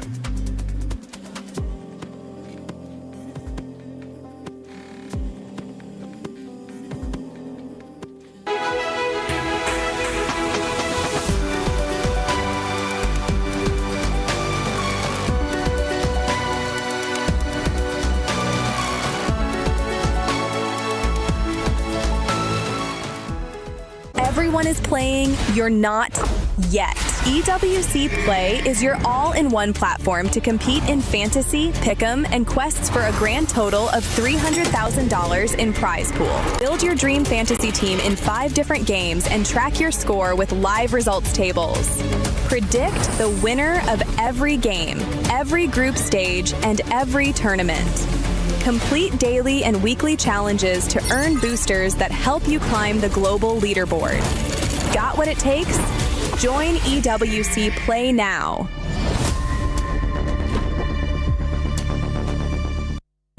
Hey, Kalaris here at the Esports World Cup for 2026, and I've got myself Salute here as well as Maddox to do the translations here before day number 2's games do start things off. So my first question for Salute, of course, is coming into day 2, which is their first day of gameplay, how is Gen.G feeling about their preparation and going into these first games?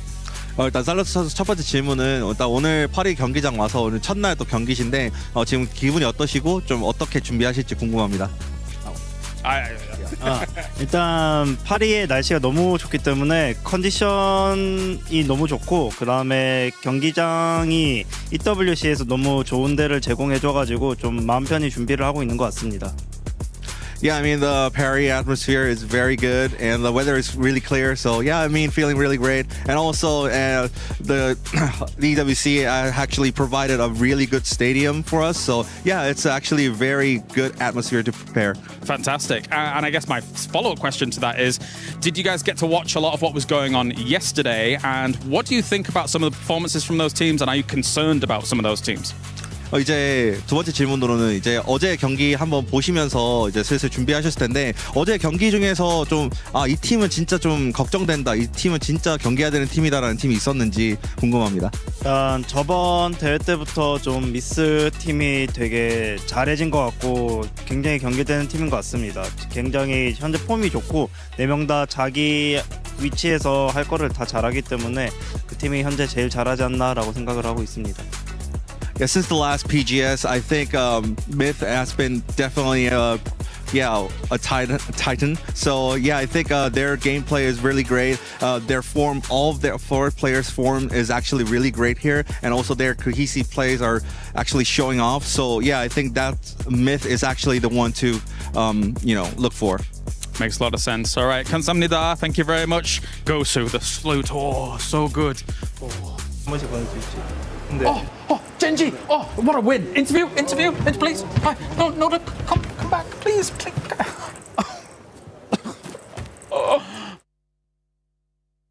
It's okay, Kalaris. You got your chance to do the interview. But if you're VP, if you were able to do the pick'ems earlier on, you're feeling quite happy right now because this was a squad that was averaging about 5.8 points, and they absolutely smacked it coming into this one. Welcome back, everybody, to 7WG, joined by Godspeed, Lays, and Toffees.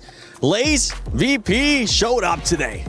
Yeah, look, after I'm not even going to say it wasn't a bad day yesterday, right? It was mediocre, a little bit mid-range, but I feel like because they witnessed Twisted Minds and Myth, and they know where the goalposts are, they came out exactly how they needed to and prioritized eliminations in this one because they know what they need to catch from the other groups. And look, I'm feeling just a little bit bad for Group C at the moment because, they're just coming into this chaos. But my God, baby! 1,000 damage coming out of that game. I think they hit just over 15 eliminations when I was sitting there. And of course, I got an earned chicken, right? I earned a chicken dinner, oh my God, what a great start for VP. It was. 7 kills for BME alone, phenomenal. But a lot of that for me came out of that sort of kerfuffle at, I'll call it yellow marker, because that's all anybody ever puts when they rotate. It's like, go to yellow. It's a crappy compound to be in. But what we saw happen there was that sort of Na'Vi fight with Genji opened the doors for a lot of different teams to come in on Crash or Transition. VP left before killing the last man, and they did it at the right time.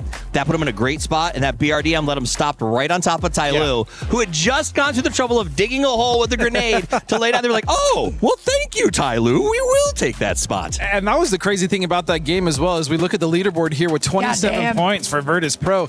I mean, they, as you stated, in that compound, they had to deal with AJAL. They had to somewhat deal with Na'Vi. They had to deal with Genji, right? All those teams are coming down to the Southwest. Well, I'm saying VP had to deal with all those teams as they were down there, and then they got that BRDM. They were able to shift into that field, which I also just want to talk about this as well, right? Like, how many times, Steve, would we have seen that field ending before and be like, man, it's just cooked for all the teams out in the open. The fact that there is now defilades and the nades can create cover. You have a pickaxe. This is so cool for me to see because before these fields were it was just death, and now teams are finding cover, creating plays. It's so sick. So, Seven, I know that you haven't had a chance to be on this patch since they added the digging. Yep, I love it. This game was a showcase. Probably one of the coolest. Exactly. additions. These fields traditionally have just been an absolute, honestly, terrible Just situation dead. to find You're yourself in. you're dead. Yeah. The fact that 17 lasted as long as they did, the fact that Soup on the north side, I thought they were cooked early, but the Soup boiled over. They got in the circle, they dug the hole, and they made it work. So I do think this has been a pretty good case study for how the pickaxe, how the destructible trade can be a benefit. I think it's one of the best additions they've added, personally.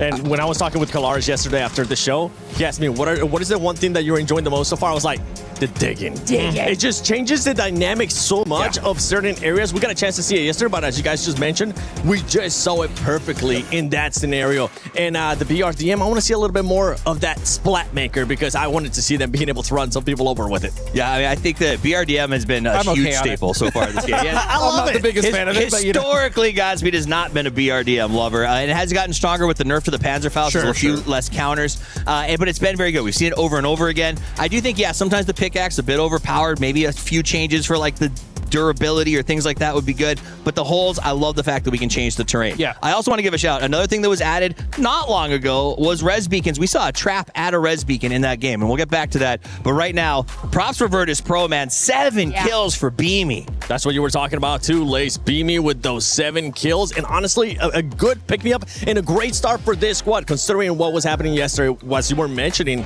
not really one of the best days. Today, they started off hot. Yeah, and like I said, they really need to have that momentum because, yeah, they know what's coming for them in these other groups, and they really did hone in on those eliminations and all those kills there. But I sort of want to move more maybe to our teams that didn't do so well and that I had on my books. My favorite segment. My favorite segment. The losers. So Gen...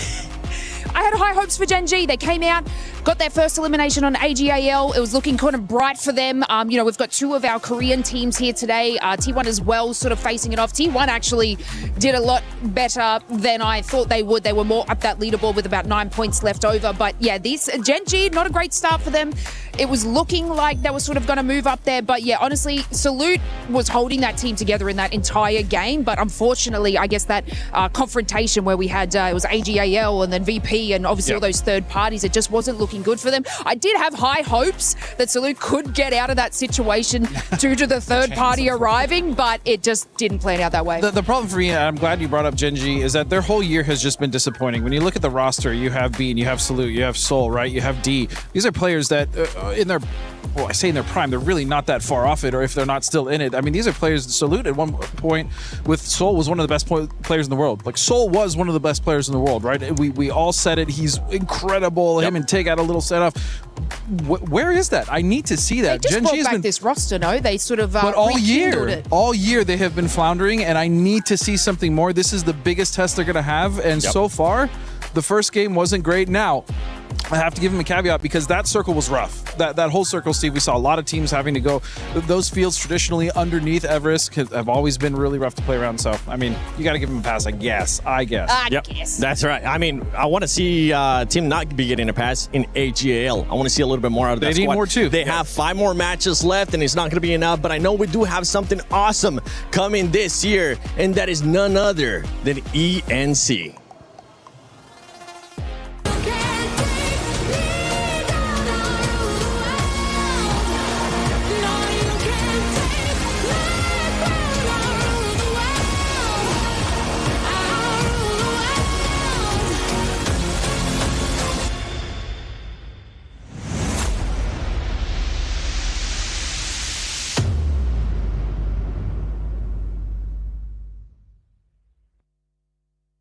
That's right, ENC is coming your way a little bit later on during the year here, as I have got Porosaurus here to... Why is everyone so tall? I don't know, buddy. Or why am I so small? But, of course, ENC on the way. I mean, talking about those regions that are going to be kind of representing, especially across PUBG, who are you looking at to be able to challenge for a title? I mean, look, coming off of a massive PNC win, obviously everybody's looking at Brazil, but I feel like that might have been a once-in-a-blue moon, just exciting thing. I think you really got to look at Thailand. You got to look at Vietnam, China, South Korea.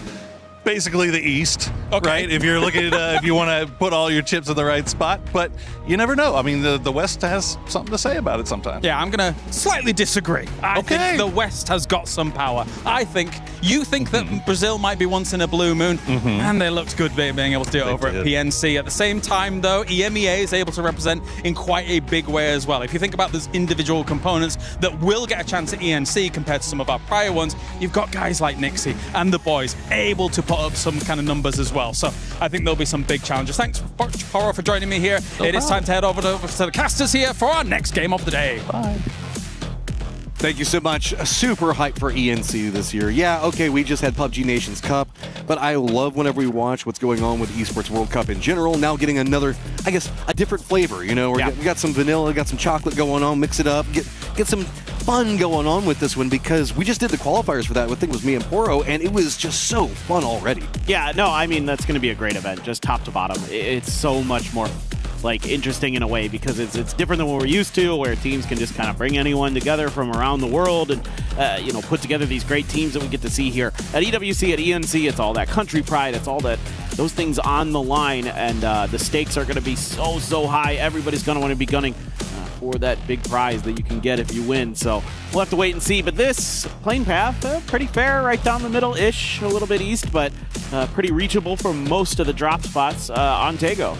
Do we get another Northern Taego? Because while we've gotten the double up on Taego, it feels like it just keeps pulling back over. It's one of two things. We either get Song On with like 50% of it water, or we are up next to Shipyard and Army Base. It's kind of just abandoned the center of it, which I don't have a problem with. That's kind of one of the worst areas that I don't really like to play in Taego.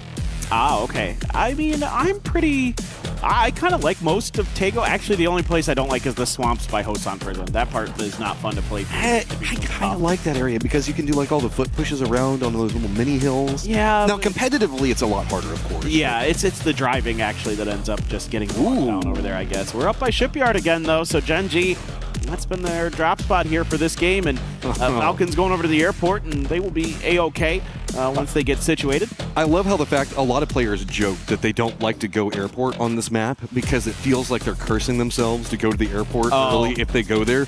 But Falcons, not necessarily too afraid to play around it, feeling pretty good. This is a circle where we don't have too many teams in it. I mean, really, we've got, a little bit of T1, but Gen.G is going to have inside track on good positioning. While we've got the map up, I want to point out there's a whole bunch of kind of flatter, more open terrain, of course, over into the east, leading into and around airport.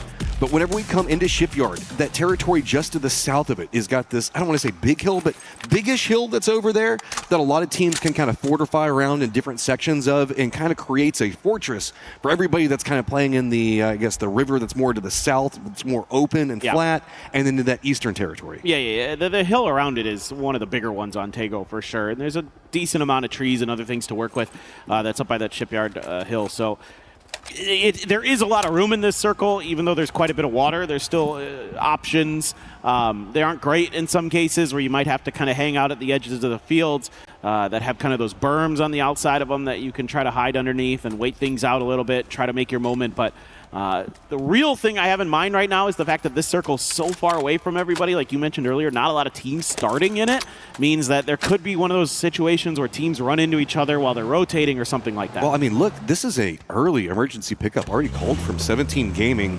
I guess maybe wanting to go to the opposite side of the circle. No harm in that. You know, if you go to the eastern area of Shipyard, you can get your back up against the water, push in, know the fact that you don't have to scout as much, going to make you feel a little bit safer. Maybe this is just going to be one of those things where you have a couple players go up, or nope, it is a full commitment. I was going to say maybe they're just doing some scouting with it. Nah, they want to avoid all of the mess because we have been seeing Shipyard a lot this year, and it is just dicey over there, man. I mean, we just talked about PUBG Nations Cup. Brazil had a massive game coming out of Shipyard. Yeah. No, I mean, you can fight out of Shipyard pretty well. Again, going uphill in a situation like this, a little bit easier sometimes, especially with the amount of cover that you're going to be afforded in parts of this area of the map. So, yeah, I think what 17's doing perfectly fine. I wouldn't be surprised to see them, like you mentioned, go to the complete opposite end here. They're going to see Gen.G underneath them, kind of center-ish. So I wouldn't think that would be where they want to get out. I think one of them just got tagged in the middle of the air, poor guys. Falcons rotated really quick away from airport. They already have Gustav that's got a foothold in those hills that we were talking about south of Shipyard.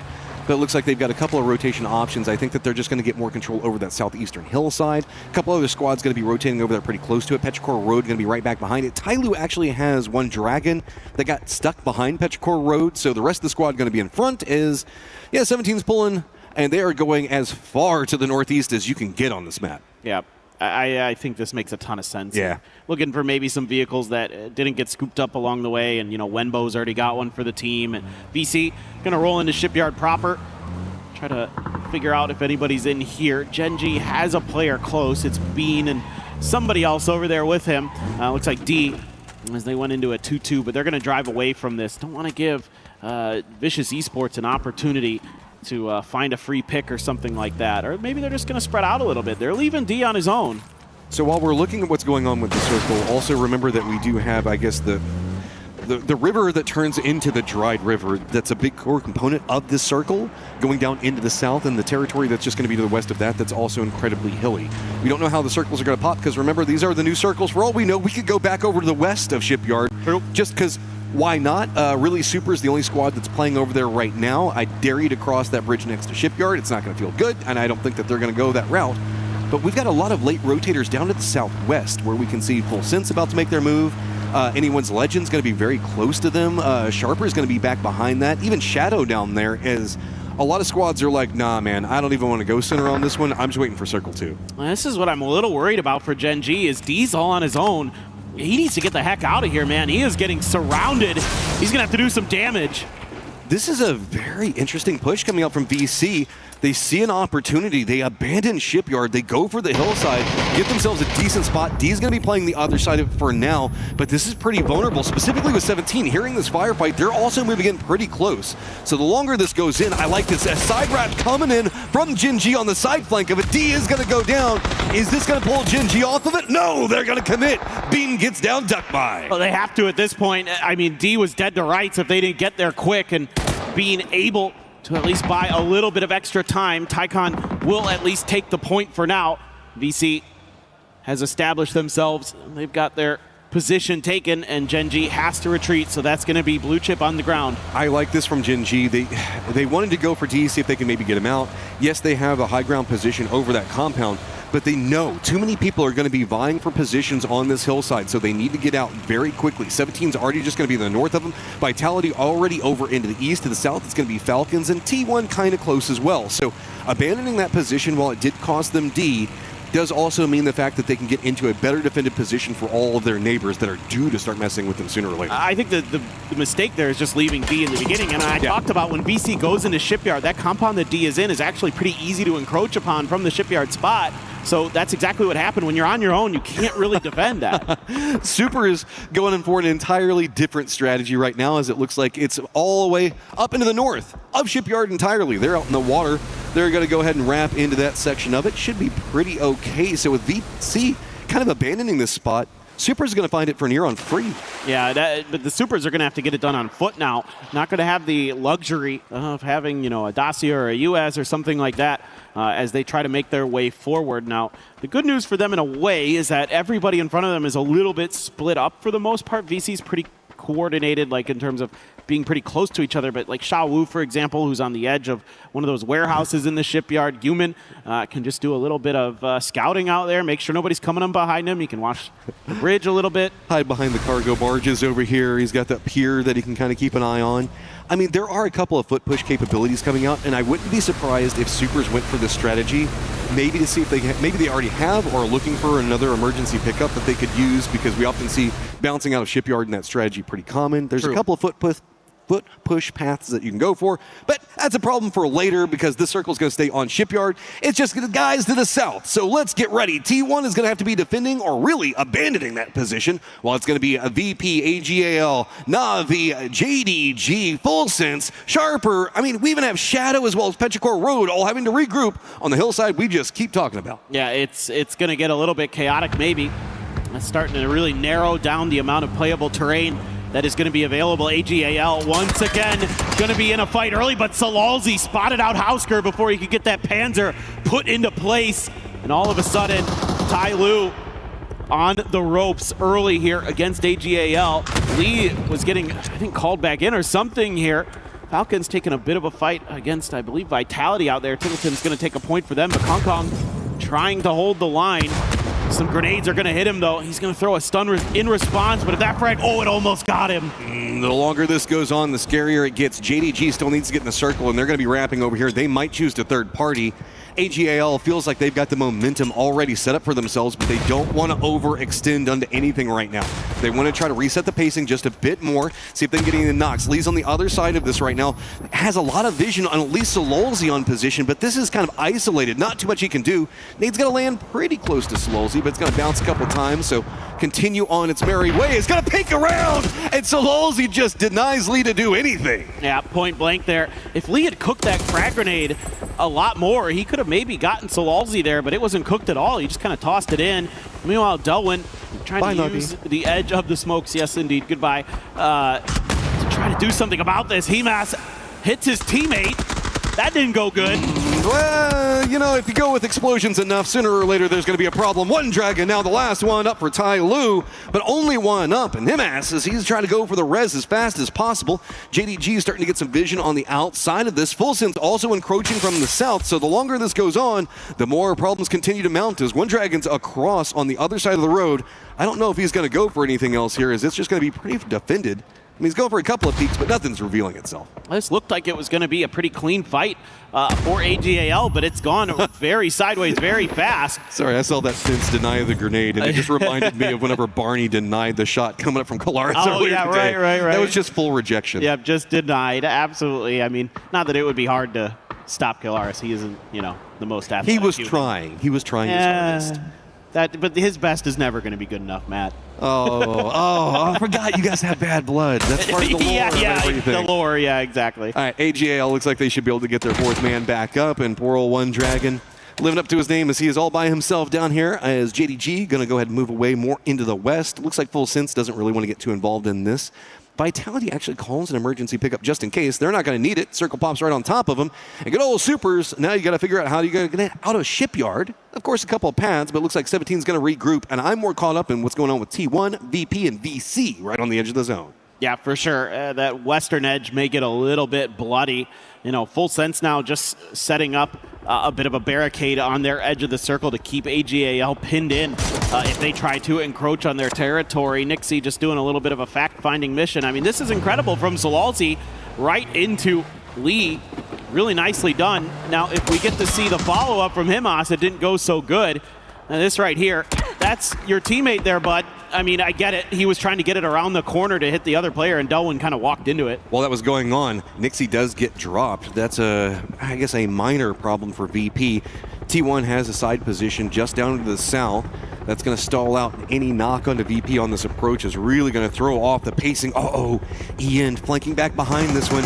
Gets a good angle. Lucarux is going to go down, and VP with 2 players already knocked and a BRDM just waiting to be stolen. That's huge for T1. That is such a nice find. I mean, we saw how valuable that BRDM was for VP in the previous game, and they're able to deny that one this game.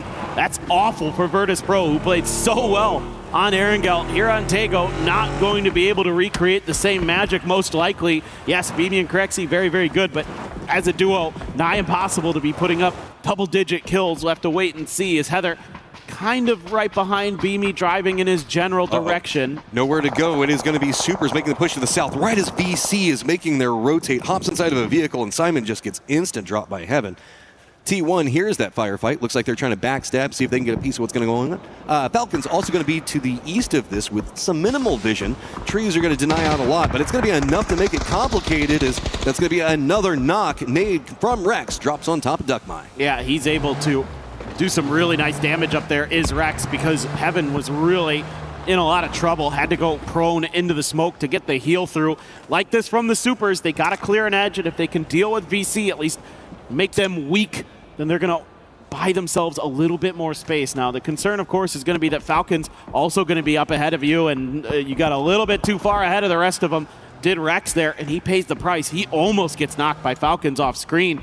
Meanwhile, the rest of Supers trying to find some kind of safety into this next circle, and they're getting harassed the whole way in. I mean, there's a couple of little divots and shacks that you can play, but none of it feels super good. At least get you away from the Na'Vi firing line just to the south. Anyone's Legend also going to be approaching on a similar vector to this and maybe distract T1. So with DL down, it's going to be Tig that managed to get the shot, but I think this is pretty safe from that firing line. And now T1's having to focus back onto Anyone's Legend, so that should be resible and safe. Shack Life, best life for now, is it's going to be a circle pops and moves away yet again as, man, Super is just chasing the circle. Yeah, now it's just good, even more difficult. There are going to be more and more teams fighting for this territory. And taking that knock on the DL, really painful. That helmet going to be very beat up. And Delwyn does find E-End off screen. Falcons here just staring down. And anytime the Supers try to pop out and do much, they're just going to be getting lit up. You're a lot of shots. That's going to be Anyone's Legend getting vision on T1, as whereas Petrichor Road going for a regroup. They were running a bit of a 2-2 split. Up to the north, we also do have Shadow getting very close to 17. A lot of individual fights starting to break out. It's VC now trying to backstab onto T1. Type just denies out as much of that as he can try to get, but there's nowhere else for him to really go. He's got to deal with the looming large threats in front of him. Heather at least has the BRDM, but Vicious is going to go down. Not too many options as Na'Vi realizes they don't want to push into the circle yet. Instead, they're going to push into the face of all those squads that are stacked up on top of each other, see how much more they can get. But Gumin actually gets typed there. It's just that BRDM that's left for T1. They took a prize and they can't do much with it. Super is fighting on a lot of different fronts and getting knocks, but they're also losing players along the way. There's DL back on the ground again. I'd be curious if his helmet is even still attached to his head at this point. Rex takes a headshot, so all this gear is just getting absolutely destroyed, and along with their players, Rex falls to Shrimzy's hands. Super's just having to chain res while they walk into firing line upon firing line. Mas up on top is going to go ahead and get more damage onto Na'Vi and force their line and force their hand right into the Supers. Nowhere else to really go, but Shrimzy's going to get a piece of it. Na'Vi is going to go down, and now that's more space for the Supers to deal with, but Falcons are very focused in dealing with Supers, while 17 feels like they're trying to take shots on the other side of Falcons. It's going to get a little weird here on this western edge. Himas, oh, not sure who got that knock. It was Himas indeed who got Heaven. So Heaven out in the blue, and it's going to be quickly bled out. But Beamy all of a sudden springs to life. Virtus Pro split out very, very wide. Beamy made himself a foxhole, and he's going to profit from it. Almost finds another. I mean, this is just kind of hunker down over here. Remember, we saw them take those 2 casualties early, so they've just been hiding over in this location. Gumin going to be his closest neighbor now, if anyone's legend right on top of him. Falcons can't go into the path of the circle that they wanted to, so it's going to be Gen.G and the compounds with defense. 17 behind that one. Falcons just got to send it, and it's going to be right onto the other side of what's going to be going on with VP. Correxy right in the mix of it all, and he's going to go down off this rotate from the Falcons. Yeah, this is nice for the Falcons. They're able to get kind of an already established position for themselves, a rock, a foxhole, a little bit of safety. They can potentially get this res unless Heather has something to say about it. Tanadol as well. That's a little bit of damage there to kick. Here goes Heather. Is he just going to drive into that? Oh, he just missed it. If he had maybe ridden into the back of that car, he might have been able to get a knock. Just a heady play coming up, stay on top of the car. Oh, no! I thought he was going to flip it. Kickstart, and they got a kick flip there with his vehicles, and it looks like they're trying to see if they can contain Heather. I don't know, just buy enough time maybe to get everybody inside the cars. Do they have a Panzerfaust maybe in the back of one of them? Well, now they just have to light it up. I mean, they've got to try to wear through that armor, but look how healthy this BRDM still is. I mean, maybe 75% health left here. Gustav lucky. Oh, there's the run over. He got 2! That's big. That is terrible. Full sense just watching on the outside of this. Falcons were having such a good game, finding so many kills, and to have it start coming apart this way, now it's just going to be an easy nade toss right into the thick of them all. T1's Heather as a solo takes down the Falcons. That was such a tricky spot because of that BRDM. The Falcons there. I mean, Gustav got lucky on the first pass through. He had just gotten a health in when he got hit by the BRDM, was able to survive it because of that. And then still the reset there for Heather, and he is going to slurp up a lot of good util. I feel so bad for the Falcons on that one. It felt like everything was going good. 7 kills, 3 players up in the circle, and then good old BRDM T1 rolling right through your life. You can see that they went from feeling good to suddenly like, oh, I don't even know how we could have done anything there a little bit differently. Sharper now on approach to the circle, JDG to the south, as Full Sense has got control over to the west-ish, but also kind of to the south, as they're running a very wide 2-1-1. I'm very curious about JD Gaming. What are we going to be doing here? Belmoth at least bullied away from their western flank. The bad news is that Sharper has some kind of angle down into him. Petrichor Road just ahead of this as well. Where's this Mortars up in the air. Is this after the BRDM beast himself? Yeah. Oh my God. Yeah, that's pretty accurate. That's a hell of a shot. That came very close to Heather's BRDM there. And that just moves it a few feet forward. Nah, man, I don't want to play that game. Everything's fine. I wouldn't be surprised if maybe that was Flash and Full Sense that took the shots. I didn't see exactly where it came out. There's just a spattering of solos that are over here. I mean, we can see that Guman's trying to make a play on the Flash. A couple of shots. Doesn't get the knock. That's very atypical. I mean, usually Guman can get those. So now he's put himself in an awkward spot. Beamy's just going to be the north of that, getting some of Gen.G's attention, as well as I think 17's. Okay, there's the mortar. We found the scene of the crime, and it's a surprise from Tigger. It is going to be Guman getting taken out. Could not convert. Soul does find Beamy, so Virtus Pro will fall in 10th as well. So Virtus Pro not able to kind of replicate some of that great energy they had from game one, but that's okay. They're doing just fine. But look at this. Full Sense already being aggro onto the other side with Petrichor Road down to the south. 17 manages to just demolish JDG. There's just not much else that could happen over there. Sharper's got control over to the southeast-ish. They're just now touching over here, but this is a more open section of the circle. Is continuing our theme is trying to figure out how you can dig the best inside of some of these circles. We're going to get a lot more of open territory that we're going to be moving into. The circle does pop over to the north. Gen.G's got a compound. It's going to be Shadow having the eastern side of it. And Heather in control of, I guess, everything else with the BRDM. Yeah, Heather's just very, very excited to still be in this game, to be honest, because he's been able to salvage some extra points. We're already in the placement points as well, and that's definitely something that your team is going to be feeling good about as the next couple of days wear on. Another mortar exploding in the backside there, not really connecting onto anything that I can see. My eyes on to Gen.G here with 3 players up. You know, maybe somebody makes a go at their kind of flimsy compound they've got up on the north side. I'm just kind of confused in what you do down to the south. Okay, you're going to be moving into the more open section of the circle in the south. Even if you get there, Full Sense has got a lot of players already set up. Heather's already got a ridge line of defense. You can see that Petrichor Road's having to deal with Sharper on the other side. Double up blue zones. A ton of frag grenades coming out. Sharper's realized it's going to be really hard to get in the circle. 17's already got vision on them. So they've just got to take down Petrichor Road, see if they can get anything else out of it. And this has just opened up Full Sense to take whatever they want. Vitality, though, does look like they have the same idea as Sharper, but they're going to go after Sharper. Looks like they're sneaking up right back behind him, trying to see if they can get the backstab up, but it's just a second too late. Sharper has to give up this ridgeline now, and that's opened up an opportunity for Vitality to potentially punish them a little bit.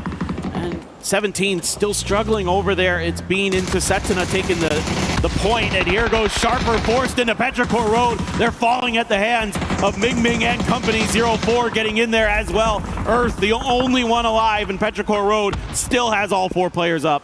Full Sense with 2 of their players just keep roaming back down here to see if they can steal anything. Going to go ahead and pick up 1 of the kills out of all it. Good old Earth Zapuli now in the thick of everything with Petrichor Road.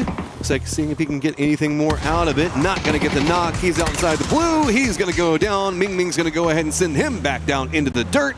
Now it's going to be Vitality that has to figure out how they're going to get into the circles. Petrichor Road's at least managed to get a foothold with 1 of their players. Yeah, Chewy's going to see some of Full Sense next to him over there, so he has to start letting loose with the grenades, but all that can really do is just move Tigger off the mark a little bit. Does have this Panzer here, and the fact that he hasn't used it just yet, kind of concerning. I'm not sure if Full Sense has spotted this. Maybe Belmoth got a view of it. I'm worried for Petrichor on the other side. It's been Shadow taking a lot of shots at Vitality, so Vitality just has to go further down to the south, and suddenly Petrichor Road finds themselves pinched yet again. Petrichor Road spins back on it quick. Ming Ming gets the knock on Levante and makes it look easy, but that's going to be a surrender of position coming up from Petrichor Road, and while we do see Vitality fall, Full Sense has got control of the south. Yeah, this has been a really nice kind of slow and steady game. Tigger will be claiming Ming Ming, knocking Petrichor down in 6. Yeah, Heather just vibing. I mean, nobody's going to mess with him for a while. Now, there was that Panzerfaust that we saw in one of those vehicles on the southern edge that Chewy from Petrichor Road had. So I'm wondering if Full Sense was able to scoop that up, and that may be the thing that ends up spelling Heather's demise. Meanwhile, Shadow Esports getting deep into another game. Let's see if they can get another win. We saw it yesterday. They shocked us, and I'd love to see it happen again. Most of the circle is going to be to the top of the screen over there where you see Heather kind of roaming around. Gen.G's got to leave their compound position. We also do have Shadow that has to push their way in. Heather's just kind of roaming around trying to see where he's not going to get shot at, to see how much more placement points he can get. Actually, he's going to jump back out, take a couple of shots. Very bold plays coming out as I think that Heather's found himself a bit more than he wanted. He's got Full Sense to the south taking shots at him. Gen.G east of his position. I mean, poor old Heather. He just want to be left alone. No one's going to be happy with that when you're in a BRDM, though. I think it blew up. Yeah, it's gone. He has been flaunting it, to be honest. True. He's just been roaming around in front of everybody, be like, look at what I've got, guys. Yeah, it's like, you know, the oligarchy over there. Well, finally, he's going to be going down. Soul will take him down in the end. That BRDM only had so much health, and eventually gets blowed up. But this BRDM still very much alive. So Shadow looking to see if they can maybe get a little bit further into this circle, digging. I mean, you got quite a way to go here, Hansy. I mean, that's a solid 10 meters, 14 meters in front of you there that you have to dig, so it could take a little while. Meanwhile, Full Sense, full control because they have that BRDM and quite a nice piece of land. most of the high ground for Shadow is going to go away. And even if you keep digging more forward, you're going to start putting yourself in a vulnerable spot. So yeah, I like this. Go for the rocks. Not quite yet in, but at least now you're committing down onto one squad because there was no real way. You had to either go Gen G side or you had to go Full Sense side. And Full Sense has been doing such a good job on covering their movements. Every single time that they need to bounce into a new position, they've been roaming around. I'm talking these guys are putting in the miles. They've been over into the east, over down in the south, control of the west, time and time again, finding a new position to play from. Yeah, while the kills haven't been like astronomical for Full Sense, they've been really good at not like giving up themselves for free to other players. Now, Hansi does go down, but Flash going to steal that point away from Gen G's salute. That's huge. You know, that they get these points where they can. Full Sense, you know, are defending PGC champions, want to do better than they did on day one. Up to 36 points now. So far, I think Shadow just knows that this is cooked. Yeah, Tigger's got a present waiting if they peek around. So Shadow's going to go down. The underdog story is still trying to continue right now as these guys make it in late stage yet again, finding some kills. But it's just going to be the lineup between Full Sense to the south and now Gen G to the north. Saw Soul with a Mark 14 there. So he's picked up some level 3 weaponry for himself. Bean does have that Panzer, so if there's kind of an overstep from Full Sense with their BRDM, he might be able to punish it. It's just how aware, again, is Full Sense of that? They might just try to drive at it. I'm a bit nervous for Gen G here. They do have this hillside, but it doesn't feel too good once you actually get into the circle. So they're going to try to go for a counter pinch on this one, but nice shot's going to come up from Tigger. That's 2 down. Gen G had a plan, and it was instantly destroyed. Yeah, they're looking to try to do that exact same thing to that BRDM, and Tigger's having none of it. Trying to take out the final member. Bullying for the end of it, nowhere to go. Gen G is out and Full Sense gets it. Yeah, that's a really just sturdy game from Full Sense. Just kind of navigating a lot of tricky situations where maybe if you overcommit to something, because there's a ton of fighting on that southwestern edge where they're sitting, they're able to just kind of keep everybody else at bay, find their points where they need to, avoid any big damage, any big fights, get that BRDM and get the win. Yeah, I mean, it was just a lot of squads kind of stacked on top of each other, trying to go for full defense, while Full Sense was slower in their roams and approach, and it felt like consistently had control of the southwest, time and time again in these very wide controlled angles where they were trusting each other to just really have each other's backs, and if anybody approached, instantly counterpounce, push them off. Gen G on the other side of that, just kind of holding down the compound for as long as they needed to. Yeah, I mean, Gen G there, again, kind of losing that player very early in D. The fact that they're able to get as deep as they do with just 3, not bad. Able to find a few kills here and there, not too bad. Let's listen in. Yep, that's nice, yep. That's just, again, it was a steady game. I'm so glad we got the victory team comms coming out from that whenever we saw the BRDMs rolling around instead of what we got with Falcons, because those had to be the quietest of calm. I mean, what do you even do? Poor old Falcons and Heather. Respect for doing it, man, but that was one of the dirtiest things I've seen in PUBG in a while. It's just tough if you don't have the Panzer, you know what I mean? Like, what are you going to do in that situation, especially when you're kind of stuck and you're taking damage, and it's just really hard to kind of find a way out of it. And Heather, to his credit, you know, played it nicely. That's kind of he has a huge advantage, but still that was a great done. salvage game coming out from them. Of course, we talked about Falcons and the weird BRDM stuff that happened with them, but they still had a decent kill count coming out from that game. Shadow, later stages, time and time again, finding just enough, it feels like. Well, they're hanging in there. They still need to pick up the pace maybe just a little bit. I mean, we were kind of talking backstage what we think the point cutoff is going to be. Somewhere around 60 points is kind of what we were sort of feeling at the time. That's the inherent average that we tend to see. Exactly. I mean, and so it's pretty standard stuff when you're playing 6 games a day for, 12 games total. It's just, I need to see just a little bit more from them, but they're hanging in there. Their macro at least can be good. When they're given opportunities, they can hang in there. You know what I need to see? Anyone's legend surviving for, I don't know, Circle 4? Yeah. I don't know what's going on with them, but it is just, the rotates are just a problem right now, man. I don't know if it's their scouting. I don't know if they're just more confident in their approach than what they actually wanted.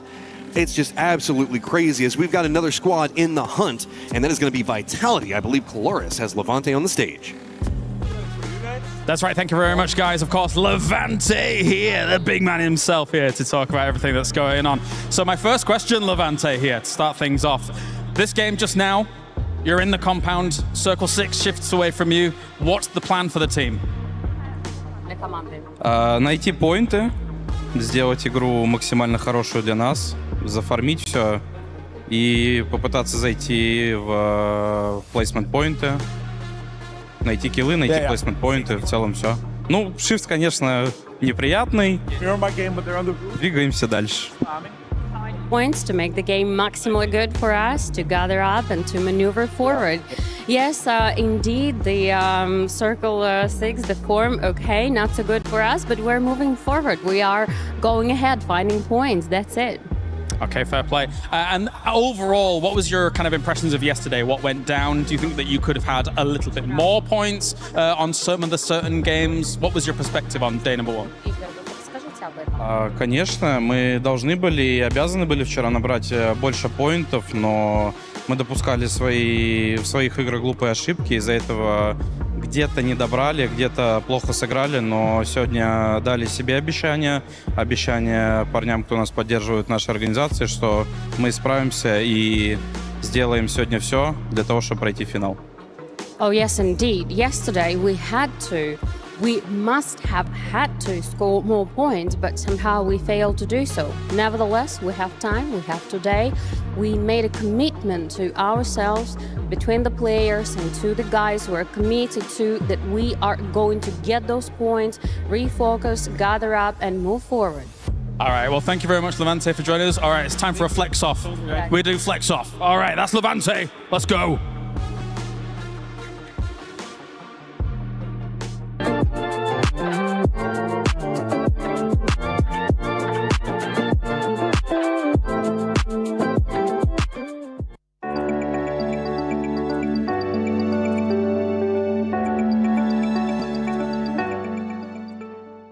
He can come in here and play my game. Let's go. He knows nothing.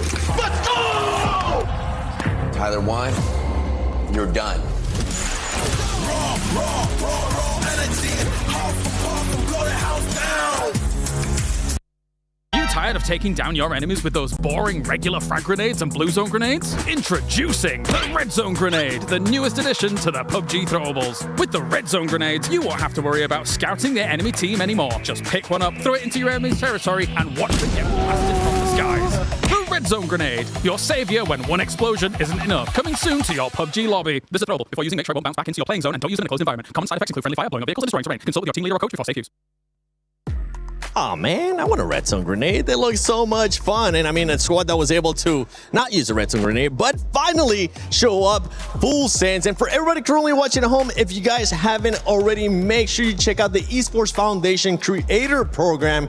You can join it, go sign up at some point. Maybe a QR code will, there you go. Oh, that was magical. Magic. Just make sure you just scan that QR code, sign up. You can earn rewards, and we might even end up interviewing you on the finals. Check that out, the Esports Foundation Creator Program. Lots of rewards to be earned right there. But talking about earning rewards, a great reward for Full Sense finally showing up. Finally showing up after catching a few circles and, of course, having a BRDM and, of course, having all the other teams kind of take care of each other. But look, the PGC 2025 champions, they showed up. We said in the pre-show they need to step up and have a day like the fact that you win the world and then kind of have to make a name for yourself, struggle back, prove to everyone you deserve to be in the final can be a tricky thing. So to get a win here, whether it's by an inch or a mile, doesn't matter. Chicken is a chicken. It cooks the same no matter how you get it, is good for them and I think sets them on a path to maybe grind it back up. Do we think they were gifted that because Gen G just full sent with no capabilities and got blasted in the face right at the end? But I'm just going to leave that right there because what? Also, just to point out the fact that Full Sense had that the fact that they still had that late into the game with multiple BRDMs coming around, it's like Gen G could not have expected they would have a Panzer there. Right, no, because the weight of the Panzer and especially like using it lately, it got nerfed, it's hard to move with, It's not the counter that it used to be, so people just stopped using it as much, right? So the fact, you can't expect that. The BRDMs, it's like, oh, when Batulan uses it, nobody stops him. But here they come. Oh, there's a pocket Panzer. No one likes those. I'm glad you guys are talking about that stuff because I got a chance to finally see the Splat Maker in action. that BRDM. Yeah, By the way, yeah, well, you'll get a chance to see it. The one I was actually talking about, it's none other. Wow, this one. Oh my god. So we're talking about. That ending was beautiful. And then there was another one that hopefully we'll be able to show later on because Falcons, my goodness, Falcons. What were we thinking at one point as we're looking at team stats right here from Full Sense? Yeah, I mean, we were having this conversation about Falcons before. You know, I was like, oh, they were kind of gifted a great zone, and you know, but they lack that ability to defend their position. And I mean, it just took T1 to sort of use the exploit against them. And Falcons really slow decision making in that altercation with, I think it was Heather. I mean, they did an interview before. They were trolling in that interview, and I'm feeling like the trolling is bleeding into their gameplay because that was questionable. I mean, at the end of the day, Heather, I think he knew what he was doing. He was like, I'm just going to try to pick up a little point here. Be a little bit of a, for lack of a better word, a butthead to these guys. And he drove around them in a circle. And yes, Gustav and Kickstart jumped out at the same time. And I think it just was a miscommunication. Shrimzy had the right eye. He's leaning out of the car. He knows he's not a threat to being run over. And I think maybe the other two just thought the other guy's taking that seat. I'm going to jump out and try to make the assist here. And it was just one of those situations where when you're in the smoke, you can't see anything. We've all had this, right? The fire alarm goes off. You wake up. The whole house is dark. You try to run to the door. You smash your shins on the side table. Like, it happens. Where are you living? America. This is what happens. I don't think I've ever really experienced that, but this was toast, but it doesn't look like this. This was just a mess. I don't really know what else to say. Heather, I mean, Heather played well. He managed to get 3 kills off the Falcons. Yes, they were in smoke. It was a sticky situation, but I kind of expected a different outcome. But you know what? Heather takes those. And PUBG happens. Yeah, PUBG happens. And the thing is that Heather just kept running into trees too. He had so much time. This is what I said about slow decision making from the Falcons. Well, I don't think he thought he was going to last that long. Like, honestly, exactly. I think he was just trying to harass his 100%. Do something before he goes down. And I think he may even thought, like, you can kill me and take this BRDM. Well, you're not taking me until you blow it up, kind of thing. And he was surprised. He hit the tree because he didn't think he'd make it around that circle. And Gatsby, we were even saying, why didn't just Falcons go on top of the rocks? They could have just ended up. Well, they couldn't go to the very top because I know they were getting shot. That's why they had so many smokes out in the first place. But I mean, to stay on the ground level, especially with that thing just circling, it's rough. They had a ditch. Look, it is what it is. I don't want to harp too much on that. No, but I think the key here is I wouldn't call this like a call problem, and I wouldn't even call it a positioning problem. I would just say that was like a comedy of errors. It happens. Yeah. And that's where, like you say, PUBG happens. We go next. And that's the beautiful thing about the game, right? With your friends at home or on these teams. Sometimes you drop. Sometimes you have a bad match. You get back to lobby. You reset. You go again. So that's what these guys are going to do, and they're the professionals who can do it. That being said, they at least had, I think, 7 kills in that game. So they still had points. It's not like it was just a complete donut for them. So yeah, it wasn't an awful game. It just ended unfortunately. And for Falcons, they're kind of allowed to do that because it is their first day of groups. This is only the second map. They still have a lot more to go. As we're looking at now the overall, obviously for everybody tuning in, for some reason you missed out yesterday. You missed out on absolute dominance from Myth, but they're currently not playing here today. We have Virtus Pro now being able to pop up. Lace Virtus Pro in 3rd place. Yeah, I mean, Virtus Pro is pretty much qualified at this point. Yeah, like it's just like an exceptional game from the start, and this is what like a lot of teams are sort of lacking focus on, is taking those massive games in the early stages, and that's exactly what VP are doing. Like I said yesterday, it was kind of like a mid-range game for them, but they're sitting up in that top 3 because they know their competitors from yesterday. Let's talk Shadow Esports for a second, all right? Because they got to the late game that time. They're at 44 points. Here's why we have the conversation. This is an example of, can a team make it work? They are shocked by how they walked away yesterday. They actually end up with a decent game too. They've got 4 more to grind out that extra 20 points. Do you think they can do it, Godspeed? He's sighing. He sighed loudly. You guys couldn't hear it at home. I don't think so. I don't think so. I think this lobby, as it continues to manifest, I think the teams that are better than them are going to figure it out, and I think they're going to get trapped in rotation mainly. I'm calling it now. He was much more polite here on the desk than he was in the green room. They're going to have rotation issues. That's my guess for them. I agree with that. I think as much as it'd be fun to go all in on them, I don't know that I can do that just yet.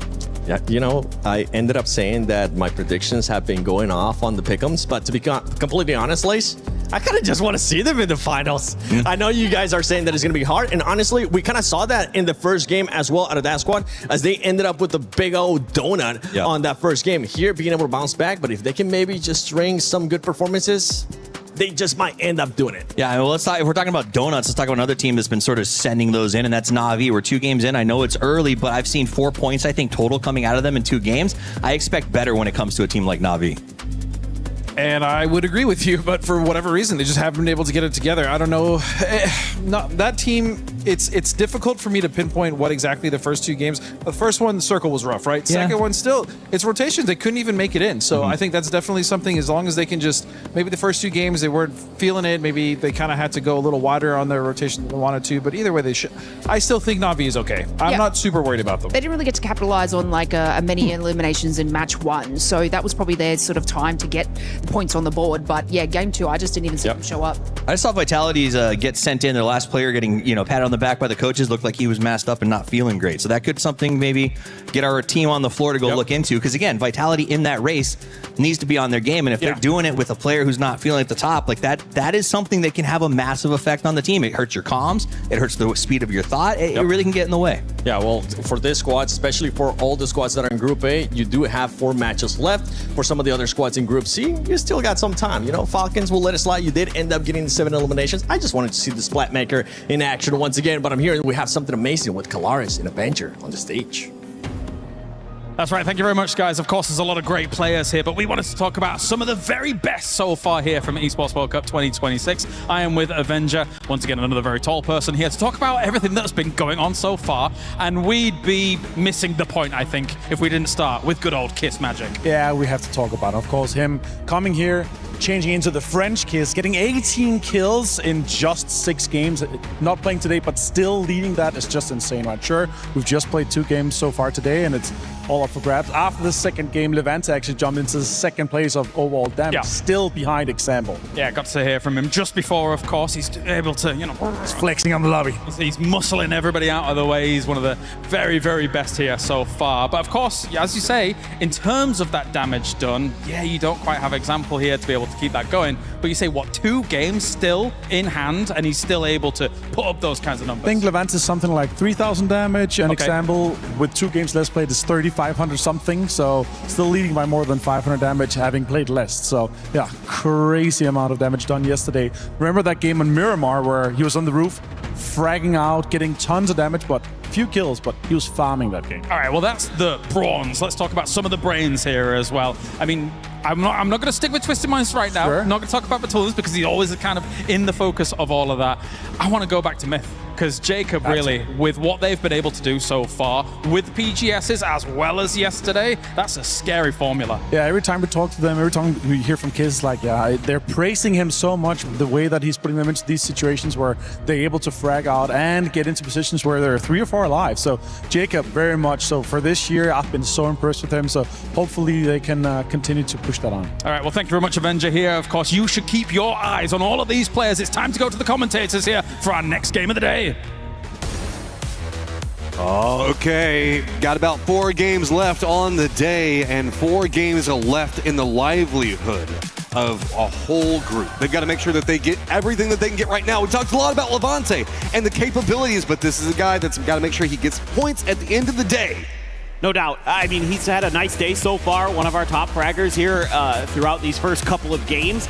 So that's a nice start for Vitality and Levante, but still work to be done for sure. I mean, you can't take it easy right now. You got to keep up the pace, got to keep pushing to make sure that you finish this day as strong as possible. You don't want to leave kind of that point cutoff anywhere that feels dangerous. And I'm scared because the desk was talking about it. Na'Vi has been kind of non-existent so far. There's going to be a point where that stops being a thing. And once that happens, they're going to start eating up the points around them. I mean, there is a world where maybe that Na'Vi just doesn't have anything big that happens on the day, but that would just absolutely surprise me. AGAL needs to get something big going. We can look on the other sides of this, and if you are a Shadow fan and they are in the hunt, they only need a little bit more. They just need to find something. It's really them and Vitality. Can they find just enough to really squeak in about another 20-ish points? Yeah, for sure. There's still hope for Shadow Esports and, for Indonesia. I mean, definitely something to be said about this team and their way to at least get deep into games. Like, they're relying a bit on placement points. That's good enough to at least get you into that grand finals. Potentially, we'll have to wait and see. I want to talk about Na'Vi just a little bit more because I think this is a map where they often can really start to rack in the kills. We've seen it in the past with Hakatori, and especially when he'll drop like 9-10 kills on this map, go absolutely crazy here. So definitely going to be one of those teams on this one that I am keen to see pop off. Weird circle into the plane path as it is going to bounce pretty far down into the southwest away from it. So that means that T1's going to be in a pretty decent position. Petrichor Road is one of these squads that we're kind of thinking about is Petrichor Road. They're going to have an odd rotate into this one. It's also another squad that, I mean, since Akeslift has always been kind of a face for it, a lot of people are very focused in on what's going on with Petrichor Road. And so let's go ahead and hear with Ming Ming what's 米拉玛 happening. 这张地图我最喜欢它的思城嘛，然后因为它地方城大，收的东西物资也很多嘛，然后也很肥，然后转移路线什么，我感觉也都挺好走的。你可能就像教练说的吧，然后周围其实没有什么很多人嘛，周围可能就我们的一座主城。 Quick, easy, efficient. Petrichor Road. Pull that into your game a little bit more. Quick, easy, efficient. Find some stuff, man. That's all I play for. I just want easy and efficient. That's what I'm all about. So I'm glad to hear that. You know, one of our all-time great players in Ming Ming definitely knows what's up and definitely keeps it simple, and that's my kind of gameplay. So they start out in Impala here, but the circle went west, more Monte Nuevo. Okay. I got a hard question for you. Okay. Is it good for Petrichor that they're tied up with Anyone's Legend right now, or is it bad for Anyone's Legend that they're tied for Petrichor Road? I think their power levels aren't too far off in a lot of ways. I think it's really well. Really? Here's the way. Look at me, Asia Paper Thin, and say that sentence to me again. That you think that Petrichor Road and Anyone's Legend are comparable. Hear me out. I think AGAL probably has a little bit more firepower, but I think the brains on Petrichor Road are maybe a little bit better. I think I'll kind of give you that. Yeah, I think Petrichor Road could play a little bit safer and be a little bit more reliable, but when it comes to who has the higher ceiling, it's AGAL. Yeah, I mean, if Petrichor Road doesn't qualify, I'm not going to be hurt. If Anyone's Legend doesn't qualify, there's going to be a lot of people that are going to be really surprised by it, I think. I mean, those are two teams that I had on my radar for today. You know, when we were doing the pre-show segment with Lace, I was like, I think both of these teams have a lot to prove here today, and for various different reasons. And they're very good. You know, each team has a superstar fragger with Ming Ming on Petrichor Road and Himas on AGAL, two players who can take over a lobby when they're feeling it. It's just we haven't quite seen that big pop-off from either of them yet. How stylish is it? Of course, it's Levante in the Golden Mirage. He just looks great. He's just flexing on everybody. Yeah, it's a natural fit for the man. I think we should find a way to get him a gold car in real life, yeah? Okay, we're going to have Vicious in the center of the circle. JDG is December 12th, also kind of getting over there. The area east of Monte Nuevo is getting a lot of the attention in the rotates right now. A little bit further east of where we can see Vicious going is going to be 17. North of that, T1, Falcons, a little bit of Vitality over there as well. Coming out of Picado to the north of it is going to be Supers. To the south is going to be Na'Vi. But VP's making a wrap right in between Na'Vi and JDG right along the road. Ooh, that was a good grenade there. Did 40 damage to E-End, so the Falcons trying to put some pressure onto T1, but this is the strong side of T1. They're in a 1-3 split with Reigning quite far ahead of the rest of them, and Falcons is just committing to this. Shrimzy leading the charge with the M249. The grenades are going to splash out, but they're not hitting the Falcons, so far, T1. I'm scared. It's Heather on the side of all players for Falcons to be going against right after that last round. Heather, though, not finding the opportunities they got inside that last game just quite yet. In some trouble, and their couple of shots going to connect and not going to get the knock. Seeing if maybe a repeat was going to happen, doesn't find it. Nade's going to be prepped up. They're a bit clustered, so it looks like they're trying to get some space away. Shrimzy is going to get the knock on E-End with the molly. I was just about to say, if that molly flipped into E-End, he's in trouble. Type trying to get in here to do something. Heather trying to hold the line, but now Falcons is kind of dug in. I mean, Type's got to get Tiggleton down, and he hasn't just yet. See if he can find any more. Just a couple of taps from the bullets. Tig's doing a good job on juking away, but there's just too many T1 players on the outside. Tig's going to go down, so you've sacrificed Tig to get control of the building. Can you get anything else? Heather is now close range threat. Reigning and Type now regrouping. Now Reigning had to drive back to try to relieve some of the pressure here. And so far, Falcons haven't been popped. Oh, what a bunch of shots from Heather. Gets up into the window, and Gustav had no idea he was there. Man, Heather is just like Falcons kryptonite right now. See if they can get enough timings on this one. This is very far to the north. No other squad's really capable of third-partying any of this, so T1 can just kind of take their time. Dancing around the outside of this, maybe Sharper could go for a wrap back around, but sounds like we have a C4 being prepped and ready to go. Runs around the outside, but it's going to be Type on the defense. Falcons out real early. Like that C4 there because it forces Falcons out into the open where T1 has control. That's beautifully handled. And they could even potentially get a revive. There is that station that's just to the north of this that they could go for. We do have Vitality, who eventually made their way over here, but if they were looking to try to third-party this fight, they are a little bit too late. They will at least be able to take the space for all the trouble that T1 just went through. And Falcons as well, out early again, a tough go of it. Oh, no. Yeah, right as soon as we saw him walking over. Okay, whose fault is that? The person driving the car, I'm assuming? I mean, we were just bigging up Levante in his cool car, and then he does that. I mean, look, when you're vibing and you're just kind of like rolling around, yeah, you know, sometimes. Maybe he's hating. Yeah, just a little bit. Oh, we see me rolling. Hating. Okay. Showing age here as Petrichor Road is going to be wrapping down to the south. Full Sense is going to have the upper area of Chumacera under control, but nobody else really holding down Chumacera. Monte Nuevo is going to be Tai Lu, and then it's going to be Brickyard for AGAL. Most of the other squads kind of a bit spattered across the hillside. I'm very curious about Shadow Esports way up on the north, doing a very wide wrap, but that's off map, and that's kind of like them playing for Circle 2, you know, trying to get a pre-rotation in potentially. 17 and kind of a normal split in the center. They're going pretty wide. Most teams are. The Supers as well, split along the Picado Mountains on the south edge of the power grid. Meanwhile, Petrichor Road trying to get in their cars a little bit earlier, see what's available around the edge of Chumacera and potentially a little bit further forward. So we have two different ways that we can kind of see this. Well, really three. If we pull back over to power grid, that's going to favor Vitality, T1, Supers in their positioning. Go more of that Chumacera staying center area. Really, that's going to make the power grid players a bit sadder as they're going to have to come down from the hillside. And we go power grid, so that means that this is what I was afraid of. Look down into the southwest. All those squads are now going to be wrapping into a more open area of that power grid hillside to the west. I mean, sure, there's a couple of trenches, or you have to commit back in the lower sections around Picado Graveyard. This is really weird because we've got that giant hillside that comes south from San Martin leading into Picado. Yeah, this is a tough circle because, like you're talking about, Matt, that area in between Monte Nuevo and Picado, you want to take space early, take compounds early, because if it ends in there, like you were mentioning, that it becomes really difficult if you don't have a compound to fight through that part of the map. But now there's a lot of mountain in place, so there's actually quite a bit that teams have to work with. Ukarux is getting tagged up just a little bit by Navi from range. This has opened up an opportunity for JD Gaming to keep on keeping on. There were some helicopters up in the air, some emergency pickups being thrown into the mix, but maybe AGAL the only one who's going to commit. 17 heading back home to Picado after being gone for all of a circle.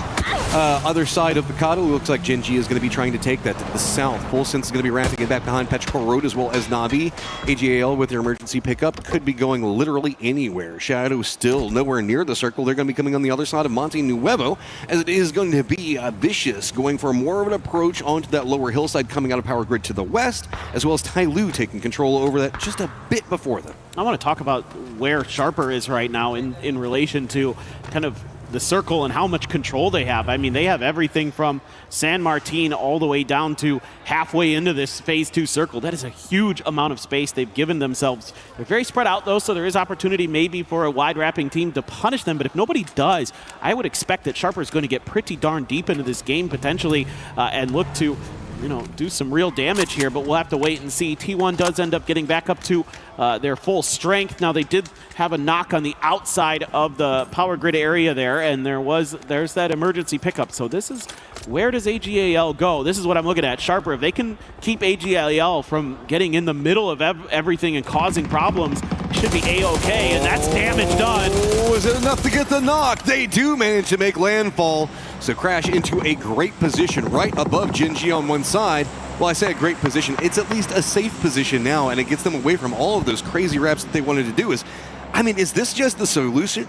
Anyone's Legend, their rotates have just been detrimental. Let's just call it honestly. Every single game. So maybe emergency pickup, just crash somewhere and get control over it and just start fighting your way out of that. As you can see, AGAL recognizing that their eastern edge is dangerous, so they have to put up those smokes so they can try and find a way to not fall underneath Sharper's grasp. You know, they're worried about players getting into grenade range there. Jedi looking to see if he can get anything, but right now AGAL going to use those rocks nicely. The problem is staying on that edge of the rocks can be a little bit tricky. You can find some holes to hide in for sure as AGAL. Okay, more power grid, more problems for everybody on the outside. Specifically, if you're south of Bacado, it sucks to be you. VP, they're going to be on approach. Looks like they're going to be leaning into the VC side of all of this. Na'Vi is just going to be the other side of that. Full Sense tail in. Petrichor Road just full on send as JDG airborne for the time being. And good old Shadow going to be back behind it all. Looks like VP is going to go for a more northern wrap, try to bounce around the western section of what's going to be going on with VC. And I don't necessarily fault that. Gen G looks like they're mirroring it over into the east. JDG is losing players in the air. I'm pretty sure that Levante got the kill as they were parachuting in. Yeah, indeed. So that is a rough go of it for them. They're trying to just find something inside of the circle. Now, there's a few dips and dives on the outside of the power grid that you can take, but Na'Vi is crashing right into them. Oh, rolls right into the face. Suze doesn't get the knock, but Hakatori, a boost stick will. That was just an aggressive play coming up from Na'Vi. They lost Ferris for it, but that was a power play. Yep, that's kind of maybe what you needed here as Na'Vi to start getting a little bit of wind behind your sails for this match, for this day. Here comes some mortars. They're not even going to land on screen, hitting behind all of this. VP is making the wide wrap around to the north side. T1 still dug into the firehouse on the north side of power grid. They haven't moved a muscle since they won that fight against Falcons.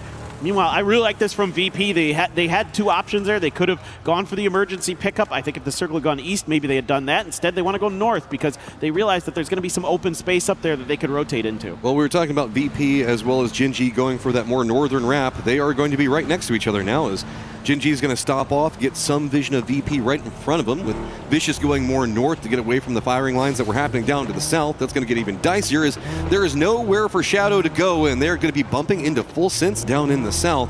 This is the test for me with Shadow. This is a circle that is very hard to deal with. If they can find points and a way to get into it, this might be proving that they deserve to qualify. They're at least able to punch back here. Jexy did take down Tanadol. So, you know, for Shadow, kind of a tough couple circles where they were trying to make some, later rotations to see if they could catch a hard shift. Instead, it hard shifted away from them. So now they have to do a little bit of fighting. But again, good news is you at least made Full Sense pay the price. You took one away, and Full Sense does have one player in the circle. Tigger is there. Let's take a look at how this happened maybe. There's the crash from Na'Vi. I mean, just out of the cars, and a lot of dead players from JD Gaming on the ground. And you're right, Ferris actually falls to Tai Lu there. But overall, just a clean drive-by. It gives them center of the circle in a great position on the outskirts of power grid to work with pretty much whatever they want.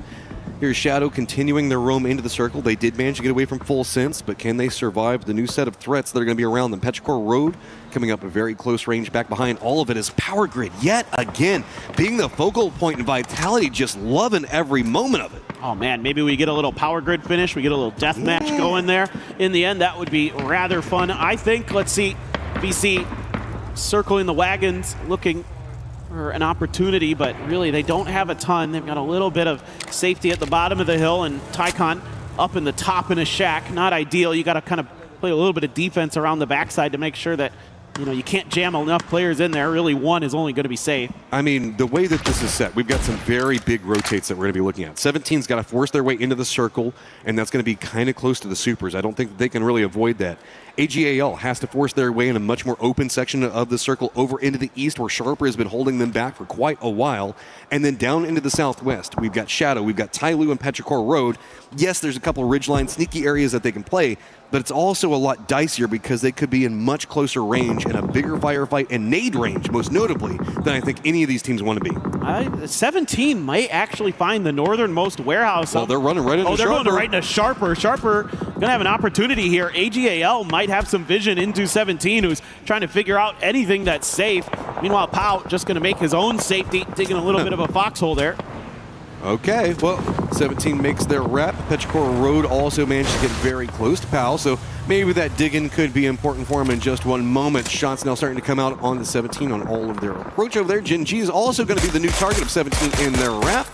Petrichor Road at least finding some safety, and here we go. We've got 17 now stacked up. Gen G going to be right in front of them. They did at least manage to bypass Sharper as well as anyone's legend, but Gen G, where are you going to play from this one? They've got to be careful. They don't want to overpeak because it's going to be T1 with supervision of this. Yeah, those are good shots, though, by Soul. He did more damage than he took there, so he's at least able to afford himself the opportunity to move his car back just a little bit while 17 has to regroup. Knew he was in grenade range, so wanted to try to get out of that as best as he could. Get a better firing line from the rest of his team. Meanwhile, VP cutting in towards Full Sense. Full Sense trying to dive into the power grid proper. Nixie running out of bullets there. Might have popped a tire, but Full Sense at least gets to the fences.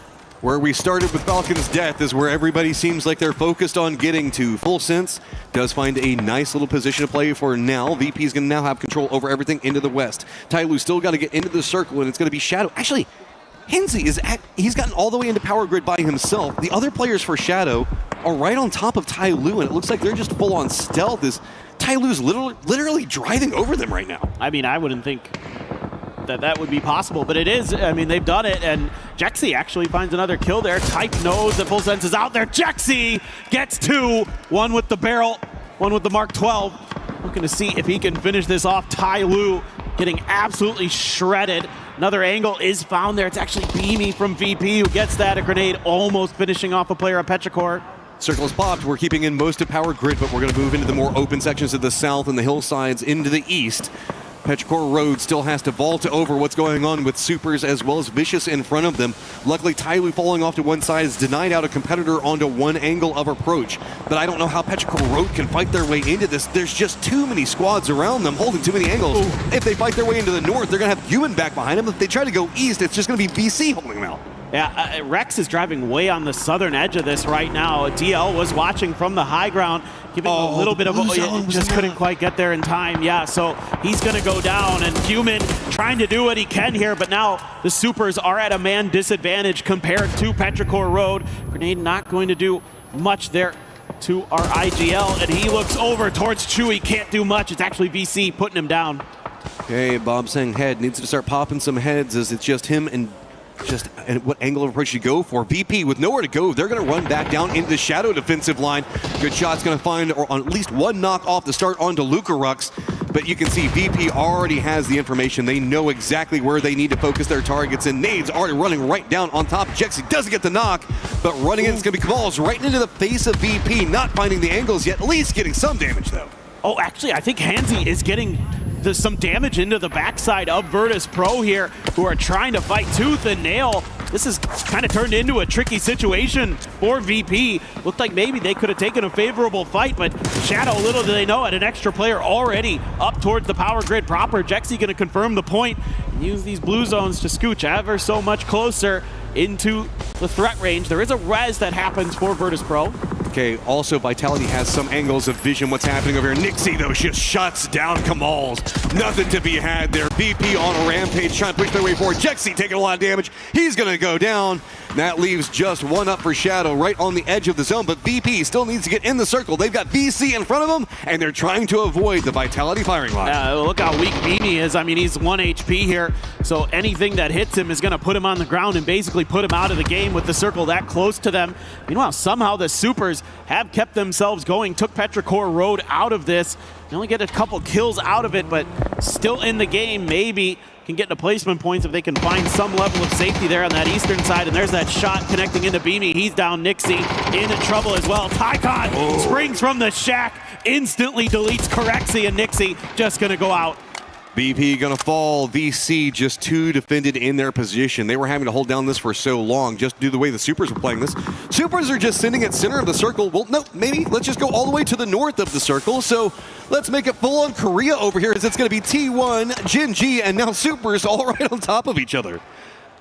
All right, I mean, T1 is now gonna finally have to make a move. The circle has kind of kept that compound in for some time, so they're making some fortifications that they can, but these are outside of the new zone.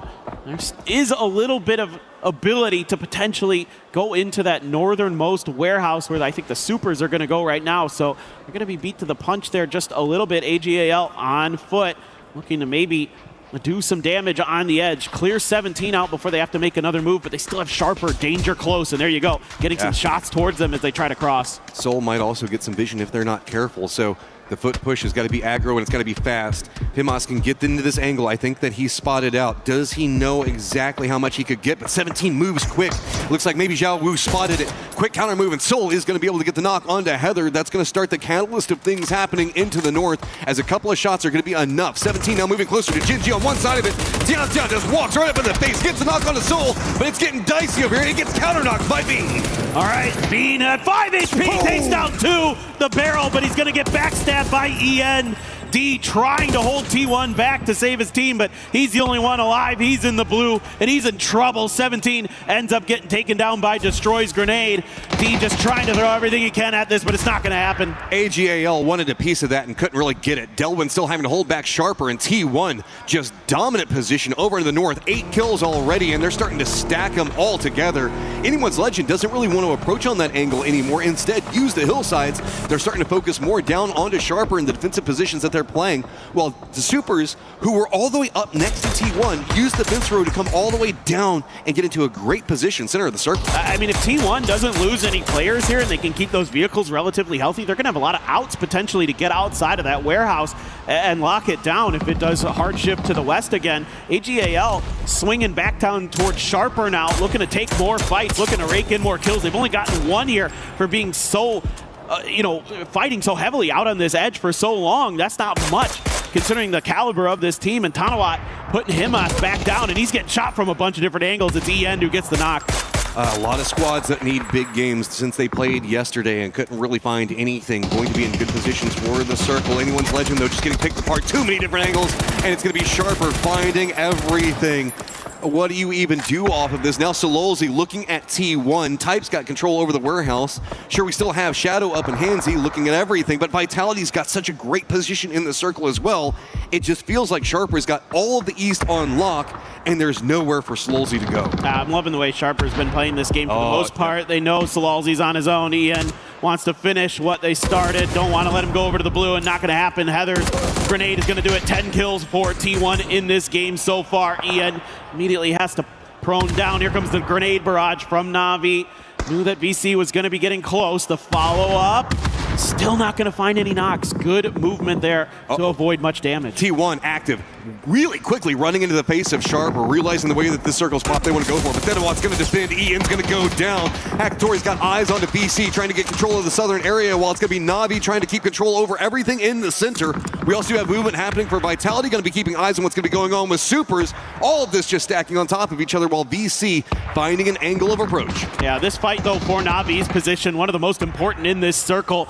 Supers are going to go down to Vitality. Tanawat getting over there, raining down with Earth. And all of a sudden, Sharper continuing to thrive. T1, a nice game in the kill department, able to get decently deep into it. But Sharper has put themselves into a spot where they can continue to cut through some of these other teams. Na'Vi, 3-player strong, holding against VC so far. How long can Shadow solo survive, and how much can Vitality get here?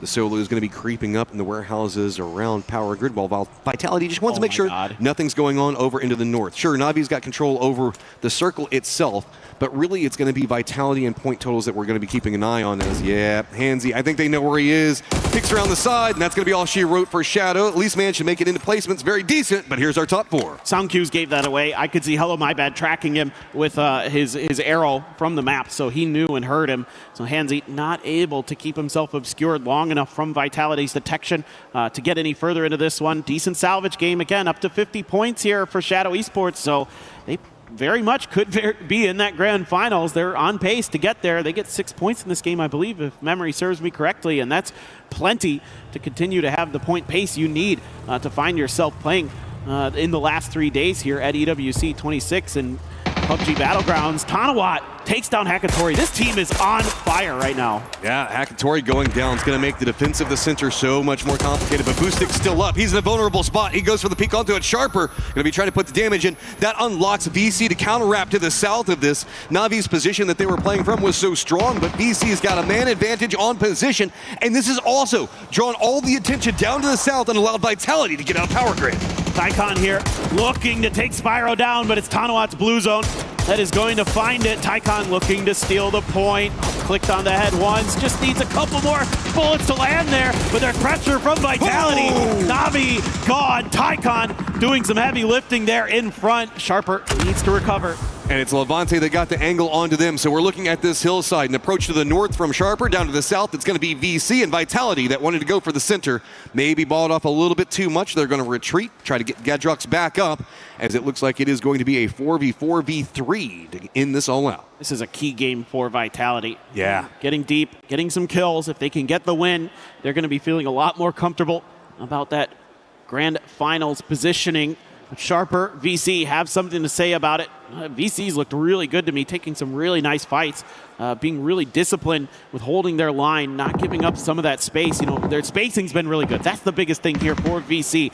They're not opening themselves up to some opportunities to get just, you know, fragged out, shot down. They're being really proactive. Saw Quizzy with a mask on, and we also saw him in between rounds with that mask, seeming like he doesn't feel the best right now. Getting a good game here is going to make it a lot easier whenever you're feeling sick. So hella my bad with eyes on to Earth's positioning. VC, though, just using the standoff in the north to take more control over everything. Tycon going to be the guy leading the way. Sharper one side, looks like they're making the focus onto Vitality. Vitality doesn't have much to play in the circle, just the outer walls, and Tycon is going to be corralling him in. He does get the knock onto Levante, and that is a big knock onto Vitality. Sharper looks like they've got a good lock on position, and hella my bad, now also under duress. Great read here from Sharper, knowing that there wasn't going to be much of an opportunity for VC to swing the other way through, but Tanawat, he's going right into the mix. Tycon finds Gedrox. One player left. Tanawat couldn't quite see him. He tries to go for it. You're out in the open. Hello, my bad. Going to get one before he's taken down. Quizzy gone. That is the end for Vitality. Time to be vicious. 9 kills up on top. Sharper stacked on top of each other, and with the car push, they managed to get some kills, but they are now in a very vulnerable position. Earth just back up against the blue zone along with Jedi, as it is VC with control over the center, and they realize this ain't gonna work. They're gonna surrender over the blue zone, and that is Vicious Esports with the victory. Yeah, again, really good spacing in a lot of those fights, and they play that game really, really nicely. That early setup they had, I really liked, where they had Tycon up in the shack and 3 players down below him to guard it, because that's a really tricky position to defend if somebody gets underneath that shack. So really like their setup and the way they're able to use that to catapult themselves into the late game. But it's the big game for Vitality. They need more still. They want to qualify. We love Levante and that crew, and this was such a late game performance coming up from them. Shadow also making it into, what, 5th place overall after what was a little bit of a dicier start on everything. They understand what the win conditions are for them to succeed in here, but can they keep it up with 3 more games on the day? It's a great question. I'm very impressed that they just kind of keep chugging along. You know, they're the little engine that could here at EWC, and seems like they may be able to get to that finish line, at least to go into the grand finals. But also Sharper, again, I talked about it in the very beginning of this game, around phase 2, where they had complete control over that northern edge of the circle. And that's the reason one of the reasons they're into this game later as it goes, because they have so much space to maneuver. Even when it hard shifts away from them, they still have so much control that they have, you know, the ability to recover from those ping-ponging circles and things like that. And they do precisely that. Like, they're playing out in the open really, really well. And again, a lot of my focus today has just been on Group A. Where do they end the day point total wise? Because they aren't going to be playing tomorrow. So whenever we have some squads like Sharper, they're popping off. The focus for me is just how do the squads around them and Vitality find any form of successes? Is they're just going to be having to sit and wait and watch tomorrow? Oh, that is just so nerve-wracking to have to do. This is absolutely ridiculous, but we're going to go ahead and try to get game number 4 all set up. We'll be back in just 1 moment.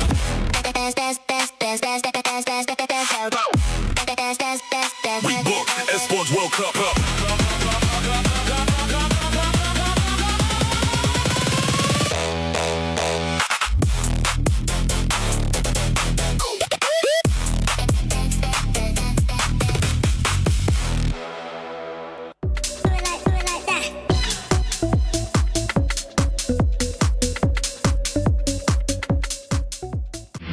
A lot of people are haunted by their past. I'm inspired by it. They're not just playing for themselves, they're really playing for their entire family. They have defeated their demons! They have crushed the curse! Oh, hello. We are here for the Sony Media Tour at the backstage of the Esports World Cup 2026. So let's take a look at everything that's going on, as we have got some of our players already getting their hero shots done as well. As you can see here, made in Thailand, 2 times BGS champions.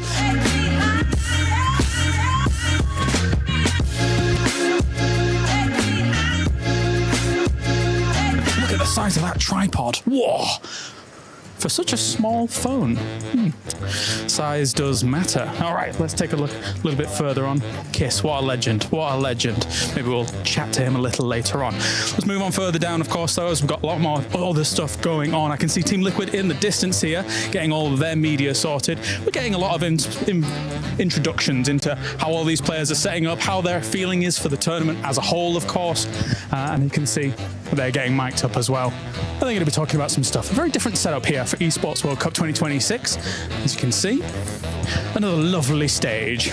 And over to my right-hand side as well. Actually, I could even sign this myself. This is for all of the players to sign as they do come along. But right next to... don't know who that is. I'll just put myself right there. The real goat of Esports. We can now make a little bit of a move on into the quiet zone. Come in. All right. Whoa. Spooky. All right, as you can see, as is signified over here by the quiet zone.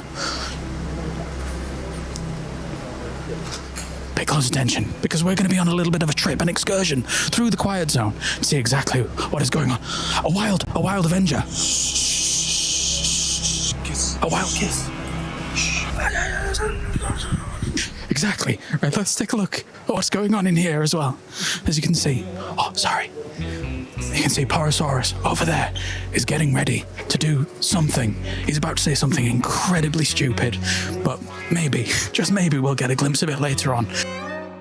All right, let's take a look in what's going on in here as well, in the quiet zone, and peek in. As, hey, we've got Avenger there, and we also have Virtus Pro, Beamy and Lookrooks, being briefed, apparently, on what they need to do here. All right, more here in the media area, as we do have ourselves, hey, the Falcons boys! We got Shrimsy and Kickstart. How are you doing, man? Sir. I'm doing fantastic, and you? Not too bad, not too bad. Feeling great. Awesome. I love the pajamas. They're awesome. All right, let's get these boys in here. We're going to film a little bit of media with these guys as well, as we're going to have them guess some of the plays from previous tournaments. Anyway, that does it here for the media tour as a whole. So I'm going to get on with the Falcons boys, and we'll see you next time.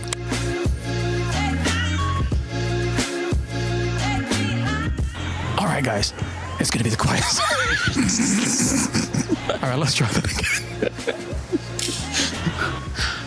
Absolutely not.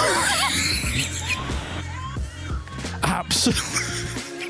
One more opportunity to see players in their natural habitat. Nothing. Spectacular scenes here at the Esports World Cup.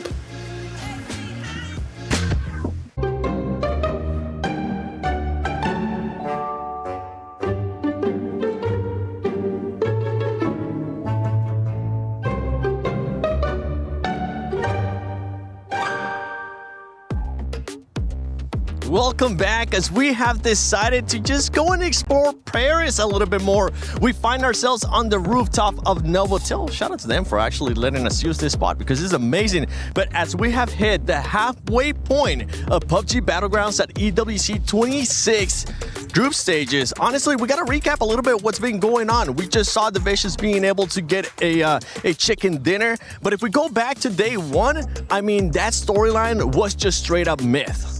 Yeah, I mean, if that's what we're doing, if we're saying let's take that halftime, let's look at where we're sitting in the tournament right now. Myth and Pacific Twist of Minds we can get to. These two are insane, but Myth, 3 wins on one day is unheard of, and the fact that they could come back and do it again tomorrow, let me tell you, every legend starts with Myth, and these guys are close to taking that title for themselves. Name change in the future, I think. Yeah, I mean, they sort of started out after match 5 at like about a 7.2 elim average, which is it's not bad, okay? That is exceptional. But before that, they're actually on a 5.5, and that was because of the several chicken dinners that they have, and that amazing match 6 where they got like 5 eliminations and that win. And I mean, that's exactly why this team is bringing it home. They are going to be bringing it home. And the scary part, if you're a Myth fan too, or if you're just scared of Myth, that what they're performing, is that today they're getting a break. Yeah. Today they're getting a chance to see what everybody from Group C is going to be doing, and Myth is just looking at them like, all right, chill. Let me see what you guys got going on. on because we're going to come in hot tomorrow. And they got no stress. I mean, the fact of the matter is Exactly. we've played 3 games so far, and Myth and Twisted Mind still haven't been caught by the 9-game teams, right? Like VP, yeah, they're having an okay catch-up time, but they still haven't closed the door on those 2. Like, it is crazy how far ahead Myth was at the end of yesterday. Yeah, for some of the other teams, we talked about it earlier, but we need to touch base as we're kind of recapping everything here. Full Sense finally ends up showing up. They get a win today, but they need to start being more consistent because now they're going to be going into their final 3 matches. And if that consistency is not there, tomorrow they're just going to be sitting down, watching the show list, just biting them nails. Yeah, I mean, today is all for them, so they need to really do something there. I mean, it was a little surprising, I guess, from the first kind of group stages that we had, but, you know, they do know what's ahead of them and what they need to pick up on. And look, it's an okay job, I feel. Like, it needs to be a little bit more aggressive, I feel. The problem is when you look at the leaderboard right now, you think, oh, maybe they're okay. Maybe they're in 7th. But you got to remember, they have 3 games up on 16 of our teams. And that is time that has to be made up somewhere. So for those teams, even Shadow, our defending world champions, everybody who's got those 9 games played, just because they look like they're in a good rank now doesn't mean it carries over, which is even more stress-laced because that means they don't know what happens tomorrow. They have to put up, I would say, easily 12 to 15 points higher than they expect to make sure that they are still guaranteed the advance. Could you just imagine playing this and then watching the games just from your hotel room going,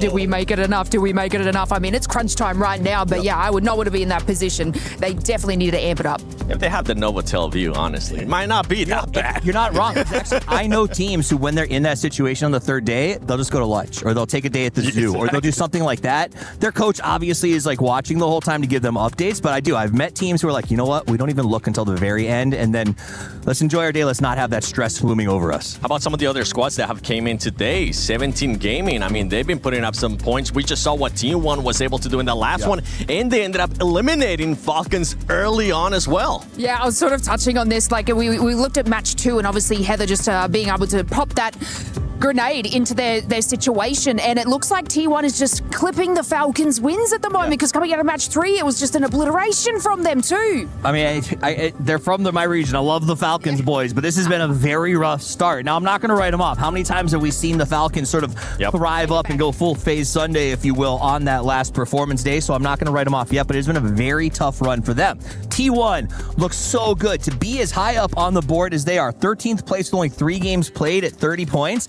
That's the same track line that we had Twisted Minds and Myth on yesterday. So these guys can feel very comfortable. Another team that's in that same situation in regards to what we were talking about, being in that Group A, maybe not performing that well.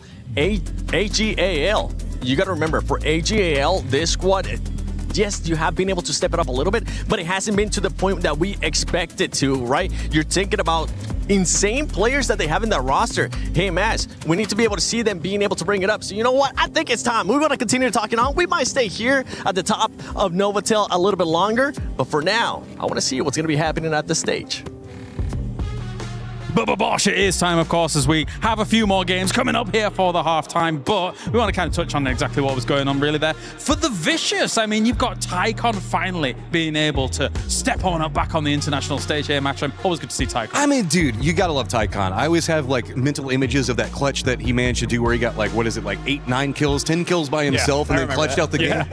I got in trouble because I think I said some naughty words at the end of that cast, but I mean, it deserved. Tycon's that good of a player, so it's great to have him back in the forums. Yeah, look, and especially you and I had casted Tycon, I think, in one of his first games, right? And we go back to those times we said, hey, this kid's going to be a superstar. Now I'm hoping he has the team behind him. And so far, the way they played that south edge, the way that they kind of pushed Vitality out, they watched for the other team coming across, which of course was sharper, and they were able to capitalize. And winning that game is going to be a huge boost of confidence for them as well. I think the first time in Fantasy that we ever played, and Tycon was a sub on that. During 10K, do you remember? He was the cheapest. Didn't you also pick him up like super early and rub it in our faces? I may have heard. Sounds like something James would do. Yeah.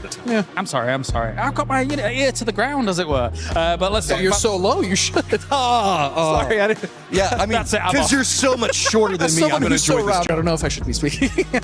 Let's talk about some of those teams that are on the bubble here for this one. Of course, as you've got teams like Tyloo, AGAL, and Petrichor Road all really needing to step up. It does feel like Tyloo's probably done here, though. I think Tyloo is done, unfortunately. I mean, even if they have an incredible last 3 games, they're still going to be behind by a full 6 games of the other group coming back in. On top of that, I haven't seen anything from them that makes me think they're going to do it. Final thoughts? Same. I mean, Tyloo's just not getting there. Petrichor Road finds something. Anyone's legend, pull a trigger, man. Yeah. Please. They're the AGL, kind I'm begging you. Just shoot. They're That's the all we kind want. of team that can have 30-point games in the past. We've seen it before. It's time to head on over to the commentators here for game number 4 of day 2. Hello, friends. It is I, Porosaurus, joining Mr. Avenger on the cast for these final 3 games of Groups A versus C. And it is last chance saloon for those teams in Group A that may need to make that cut line, which is looking very, very difficult for some of these squads. Yeah, the fact is, I think we're going to be sending 2 or 3 teams home, and they're going to be having no chance, even being outside that top 6 team. The bottom 8, of course, are going to have their dreams crushed in our crusher. But yeah, 3 more games to go here for them. And we're going to be kicking it off on Rondo, Paul. What's your thoughts on this? Rondo. Never would buy a condo there. Okay, too much violence there? Or too much violence, too loud. Right. I got a dog, you know, he's just I need sleep. Barking all the time. But, not a great map to want to start on if you really need to make a push to get some things going here, especially if you're looking at what we were talking about. Tyloo, we were talking about who are some of the other Group A teams that we've got our eyes on here. Virtus.pro's not playing more of these 3s next one here. Tyloo, AGL, Team Vitality, Supers, Full Sense, Petrichor Road, and Shadow has their last 3 maps to be played here at Esports World Cup 2026 in Paris. And honestly, on Rondo here, back over to Tego, and then on Erangel, finishing things up. We were talking about the hypothetical cutoff line yesterday, Paro. Yes. I said 55-60. I think 55 is going to be plenty safe, considering how much points the top have taken. It took Virtus.pro 3 more games to catch up, and they have now tied Twisted Minds on that 69 points. Nice. Yep, nice. Virtus.pro has been having a bang-up day, for sure, as has Vitality. As has, who else has had a good day? T1. T1 has been popping off today. 30 points on the day so far.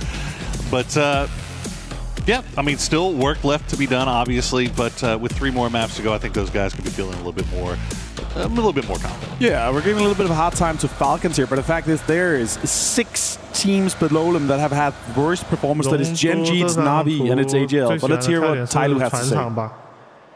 船厂的仓库物资比较丰富，然后转移的路线会比较偏多一点。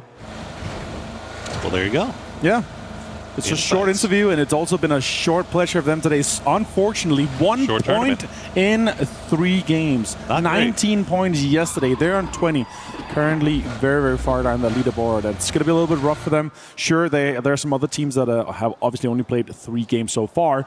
Navi, Gen G, AGL, Petrichor Road, and JDG have also a very low amount of points today here. 12, 12, 10. It's somewhat low after 3 games, but then again, we've seen it before, Paul. We have seen these chicken dinners with double digits, and it can definitely be happening for JDD here with a Jiaotin home turf circle for them. They've only had 7 points so far today. This is their game. This is their chance to turn that around. Yeah, this is, we were having discussions in the green room prior to the game and talking about teams like Tyloo. China as a region have delivered some very impressive performances this year so far. The switch to TPP obviously working out really nice for Petrichor Road for 4 a.m., but it feels like that region is getting very top heavy. And once you get past, Petrichor 4 a.m. 17, it starts getting a little loosey-goosey down there as to how much success you're going to see from them at an international level.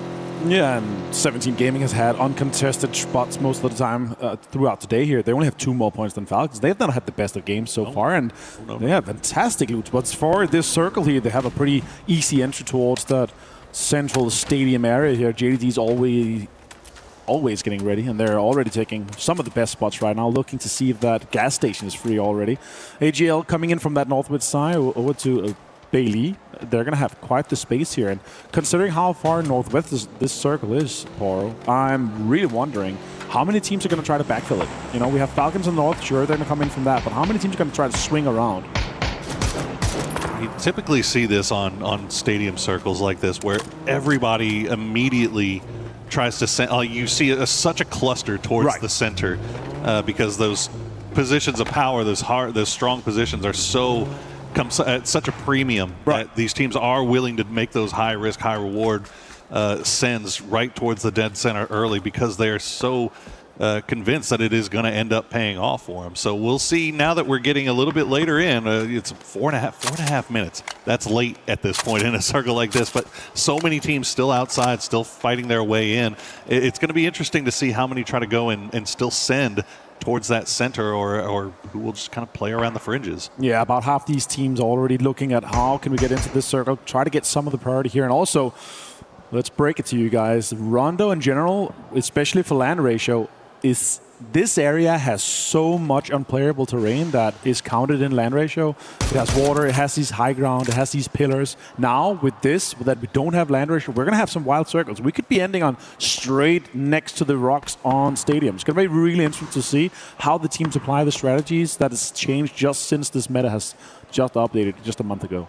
Yeah, it's going to be really interesting to keep an eye on as we see the stadium already starting to get a little bit compacted here. Mr. Guman all by himself as Vitality is arriving.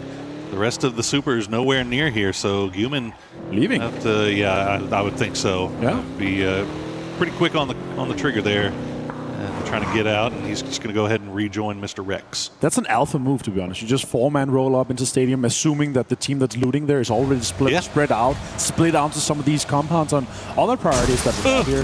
T1 rolling in, try to get topped around. That actually works. So. Someone's going to be able to take that later on. And he leaves it. He doesn't want it. You want the electric bus. You want the Dazia. You want to get that rolling. I'm not creeping up on anybody anytime soon, right? Well, this is actually kind of surprising to me that this compound in particular is just completely wide open. Whoa! You see, there you go, Winbo.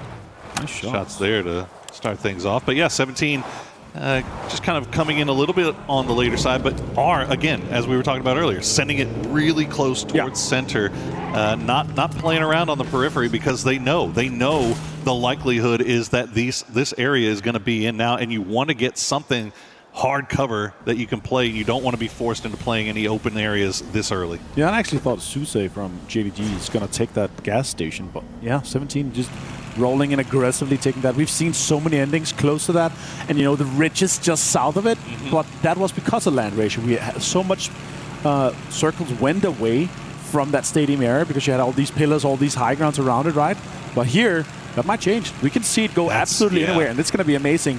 We've seen some of these crazy circuits where it ended up closer to the river as well. Falcons is definitely hoping for Hardships North. They're coming in somewhat late here, 10th team or so to get in. They have no information what's ahead of them. They're going to be spending a lot of time gathering that information. Oh no, not the time to go to a replay. Well, T1, it looks like it will scare Navi off, but Navi will be okay as we see 04MB just dying to nothing, but it looks like he was able to get rezzed once again. But T1 able to keep Navi at bay, so Navi will continue to roll around on that eastern side. They know that the door is now closed. Don't want to try to get any further into the circle. We'll just play here from that southeastern side. See Falcons, as you said, coming in from the north.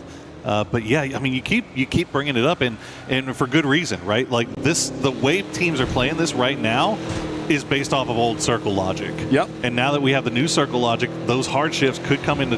It almost feels like an inevitability at this point that we're going to see it break away. Now, if it goes hard north, hard south, it's going to be interesting because they're so compacted on each other. So if they do end up having to move, it's either going to be you got to do it instantly and try to get out of there quickly, or you play it slow and just don't want to be the first one to get caught out. Yeah, and you're kind of innovating as you go here. New positions are going to be power priorities, and you're going to have these high grounds. You're going to have these area around the rivers and the floods. Look at that northern shift. There it is. Oh my God, Falcons are laughing. They're loving this. This is their chance. You know what? I can give you the live commentary of the comps right now. It's going to be like, guys, we're fed. We need to win this. Blessed.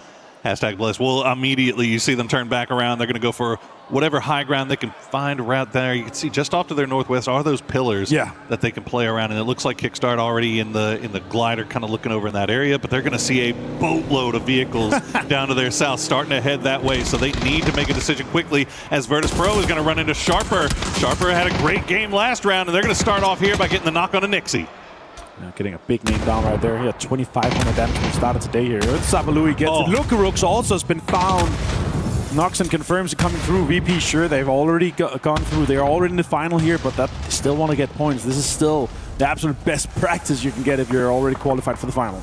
Goodness gracious, once again, just a portable red zone of grenades being sent over here. The utility being such a major factor, and Sharper not scared to go ahead and send everything they have in the bag there to go ahead and secure those 2 points off of Virtus Pro. Virtus Pro, the rest of the team will go ahead and escape, as now we see 17 running into Supers. They've got Falcons just off to their north, and you can see Shadow just off to their east. So this is not a fight that I think either of these teams really want to invest too much time in. And yeah, there you go. Both of them are going to pull away immediately.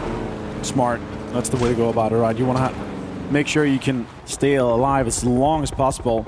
Full Sense here going for an E pick This up is on the southern interesting. side. This is huge. We could see so many teams coming in and taking away these pillars from some of these teams that are on the lower ground, right? Kickstart, sure, he's in the glider, but if 4 guys land on the high ground pillar above Falcons here, that's going to put so much pressure onto them, actually. And we have the river in play, also doesn't matter with the land ratio, but these 3 or 4 really tall pillars around the compound where Falcons is, that's going to have quite the impact if Full Sense is able to grab 1 or 2 of them. And it looks like that's what they're going for right now. I would if I was them, and they're going to actually, I mean, if they can get up there, they're going to have time to set up too, because we also have another E pickup that's coming from east to west, Yeah. A little bit farther distance, but I mean, they're going right over the top of the same spot, right? So if Full Senses has the time to really sub, and now T1 has popped one as well, so multiple E pickups there. So Sharper, or Full Sense rather, could find themselves in a really good spot, but you see immediately upon landing, they're just going to have to drop down on their bellies, as a number of teams already looking over in that direction.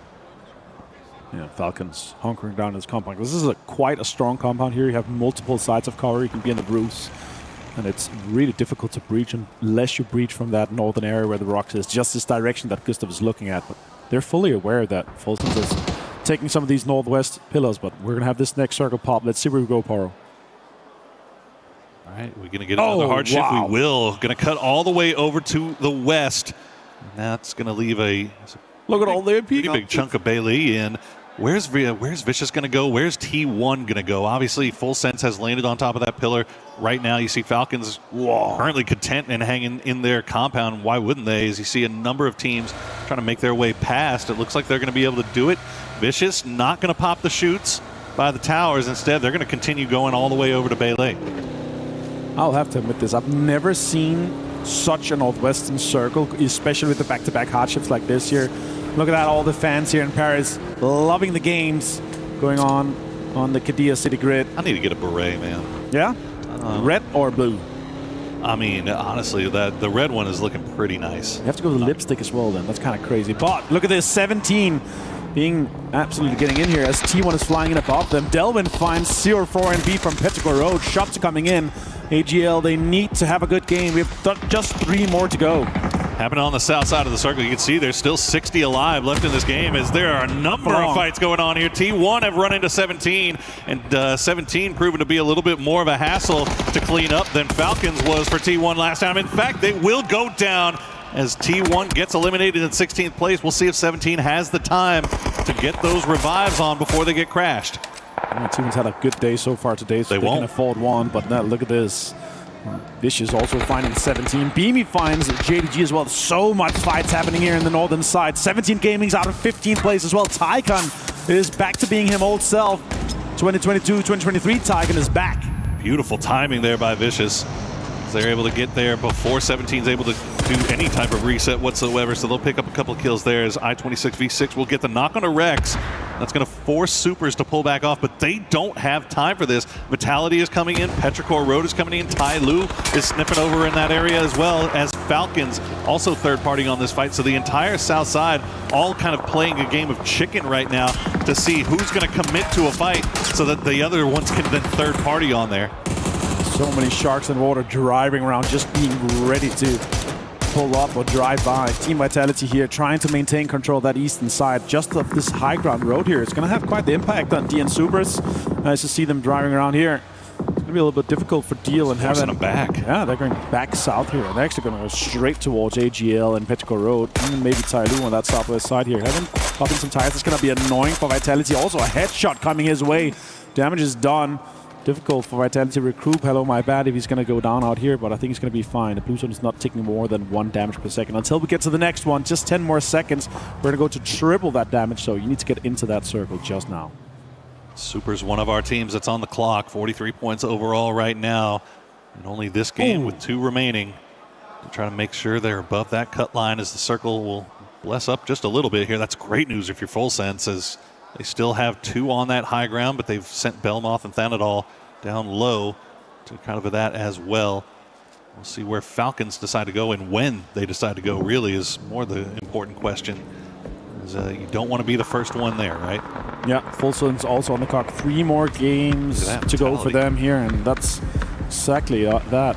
Need 10 more points so they could be safe, and they could definitely get it from this game here, Power, with having high ground control and also having all the eyes in the sky. Being on 2 pillars here is quite insane. Now Falcons are moving on the north side of the road. Vitality drying on the road on the southern side, but that's going to be a fight between AGL and Vitality just shortly happening here.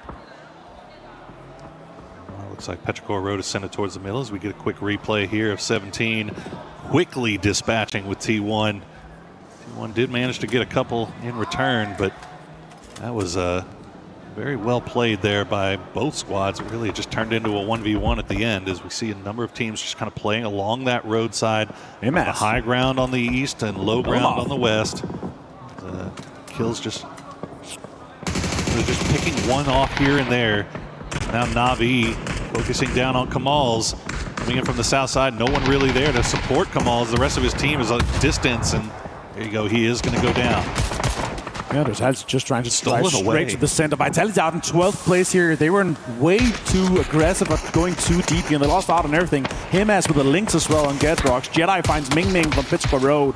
And Na'Vi lost Ferris here from this position on the north. Shadow really trying to hold them out here.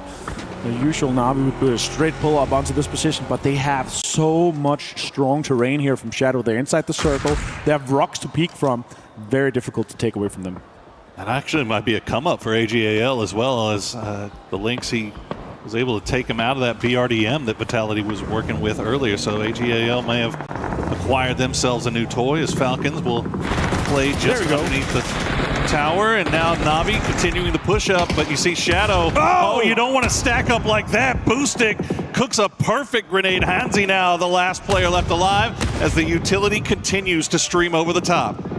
One more for Boostic. Could get a triple nade. Nah, it's just more damage than the knocks already, and they're going to try to make the most of it here. More damage is being done to them. They come their way. That's a great peek. He gets Spyro down. It's just Boostic. He gets him down. Hansi out. Shadow Esports out in 10th place here. And now it's 7 kills for Na'Vi. Good work there from Boostic. 480 damage for him. 4 kills in the bag. 7 total for Na'Vi as they starting to find their footing here late in day 1 for them. Rest of Full Sense not able to really pull everybody together and respond to that. So Belmoth just holds on to the high ground as we circle center up once again on the circle. Donut indeed. Sharper and Tyloo sparring off to the west, but they have to find a place to play now. You know what? The slice of pizza on the south just looks like perfectly it's AGL's. This could be their game. Look at that, yeah. They have quite the control in the corner there of the intersection of the road. That is such a strong position. You can reach up and you can look over the ridges and just apply so much damage to everyone. Delvin already setting up that spot, so that's great for them. Falcons now considering, are we going to make a move here? We're going to try to make more control here in that eastern side. I don't think they're fully aware that Thanadol is close to them, but they're definitely aware that Full Sense is up there. Let's see what AGL does, though. Yeah, AGAL, I just briefly saw Himas on a mortar. Not sure where those mortars were being sent to, but you see Falcons stacked up the way they are. It gives you pause for sure. As we check back in with Full Sense with that high ground. They are going to have to leave it now, though, but they do have a foothold in with Thanadol just on the other side of this column from the rest of the Falcons. Well, it looks like Sharper is going to make their move now, getting close to VP, or what's left of Virtus Pro. Corexi and Beamy on the clock. Sharper trying to get close, to VP, I should say here, with 2 guys just being alive, Corexi and Beamy. Shots coming in and connecting. His coach is on screen here. You can see Gunnar somewhat nervous, it looks like, but he knows how important this game is for them. This is definitely a double-digit potential game here. AGL is setting up quite aggressively. Tyloo actually getting close to sniffing this out as well. As you see Beamy trying to boost up and survive. He's got an AUG and a Panzer in the back. Ooh, Virtus Pro don't need the points, but definitely want to try to compete against these teams as, of course, can they get more kills? Can they stat pad and get a little bit more confidence from the 3 last games that they're playing? Look at that, the BRDM on Delvin. That's going to be so impactful throughout this late game. One they stole off of Vitality. Lynx coming in huge for AGAL. 4 kills for them so far, 3 in the pocket for Himas. Complete control over this road as VP is going to make their move. And fortunately, they do so at a time when AGAL was kind of moving on their own. So nobody really looking at them. And now Falcons actually has a line of sight on them. So more shots coming through. Tyloo has wrapped around on the south side as well. So eyes on here. Shots being taken from range from one side of the circle to the other. And honestly, Full Sense and Falcons could benefit from coexisting on the high ground and low ground. If they could shoot at everyone from everywhere, it could be happening. Earthstopper finds Correxy though. Belmont finds Spyro. And Navi is down to just Boostic. Gonna have quite the impact here. And Vicious also in the northern side. They have quite the control. Sharper in the west, Tyloo in the south, AGL in the southeast, and the road. So much control. And Falcons, Full Sense just next to each other as Belmont finds it. Look at that, him as also in the mortar. They moved it, they took it with them. Where is it going to land? It's going to have an impact. I don't know if he was dialed in on that Pagoda, but the first one landed. Oh my goodness, one Dragon. He gets knocked out of that. I'm not sure. Was he in the car? Did he get knocked out of the car? I'm not sure. Either way. Navi out. Got to leave, but yeah, Kong Kong on one as well. So Tyloo sending mortars off somewhere. We'll see where they are going. Just a little bit shy of the high ground. I think that's, yeah, kind of aiming over towards Full Sense. But the new circle is going to pull Full Sense in once again. So this might be a Full Sense Falcons fight that's going to have to pop off here as they'll try to drop some grenades down. He's going to do big amounts of damage. Not going to get the knock to start things off, but that one might. Oh my goodness, the one bounce off the rock, keeping them alive as Falcons just hear explosions ringing in their ears. That's going to be rough. You're going to have to spread out just a little bit more. You cannot have 2 guys that's that close to an 8 here. They're 2-2 stacking, trying to spread out, trying to apply some of these utilities that they have. Headshots are coming in as well for Shrimsy. Now all the smokes are being applied here. They're slightly in on the lower side of this rock here. But now peeking over, peeking across. Ticket gets found from Destroy from AGL from the other side of the road here. Lots of impact. Beamy finds 2 on Vicious. Simon and Tyken is down. Of course Beamy had the Panzerfaust, and now Beamy's got a BRDM of his own to play with. Well, what's left of it. Either way, he's by himself. He can maybe survive just a little bit longer. We'll see. He'll at least use it for cover, if nothing else, as Vicious will try to make their way in, see if they can finish him off. Meanwhile, Falcons trying to take out what's left of Full Sense. They have just been hanging around, getting shot at by AGAL from the low side. Gustav will find 1, he'll find 2, and now it's down to 1 for Full Sense. Tigger left alone here now. He's going to have to make a push for it. Can he make it happen here? Shrimsy on the absolute front here. Utilities being deployed. Now nades are coming out as well. Look it. Shrimsy might have... Oh, great peek on him, but the nade's going to do a little bit of damage, but they're going to be fine here. Now they're inside the zone. They're going to be able to reset a little bit, and they're taking the PGC 2025 champions out of this game. 6 teams left, 20 players left alive. That was a good fight for Falcons there. Clean fight. And obviously, AGAL was kind of pressuring them, so they weren't able to set it up the exact way that they wanted to, but they were still able to come out on top, so well played by them. AGAL just exerting so much control over this lobby from this southeastern side right now. They are a problem that everyone is going to have to deal with here eventually, but right now, Falcons the only one that have their eyes. Himas finds Kickstart with the links. Tickleton finds Dogby. Vicious is in. Virtus Pro is out in 6th place here. And what an effort from Beamy here. Well played by them. Now we're down to AGL having this much control here. It's going to be so difficult for the rest of the lobby. Falcons trying to survive as much as they can. And look at that. Southern shift straight onto AGL. This is their chance to make it to the finals. If ever you needed a game to go your way, AGAL going to hit this one as Delwyn gets the knock on the kickstart once again. Falcons just getting pressed from all sides. Now Vicious taking shots over there, but now Sharper has actually got a flanking angle over here onto AGAL, so they can't focus fully on Falcons anymore. They have to be looking over towards Sharper. 642 damage there on, I think that was our Zapalui that we just looked at, but you see what Falcons are having to deal with. It's not great. It's not great at all. Yeah, it's going to be difficult. No utility left. Yeah. No smokes in the Just M79. everything. Just nothing. Obviously, their focus now is trying to get out and get Vicious out of the game and eliminated here. There's 2 potential kills on them and also the point for placement. That'll be a 3-point play for them. But let's see how this applies here. Sharper also a potential big game for them here, and they need it. 18 points so far before these 3 games here. So now they're going to be pushing up even further. Gustav finds Stanawat from Sharper. He's going to be able to confirm the point. I'm not sure, though. Tanawat kind of getting caught in no man's land there as the rest of his team still playing on the other side of the hill. They're going to have to move eventually. It looks like they're focused in on Tai Lu right now. They've kind of given up them it all for dead. Can't really blame him as Tycon will just spray through the smoke, see if he can find something. He's going to get some damage, but not going to get the knock. But Powell will. He'll find Gustav. He'll find Kickstart immediately following. And now Vicious. There you go, Tig. It's going to get the return knock. Tycon's been spotted out. Let's see if Tickleton's Mini is still popping.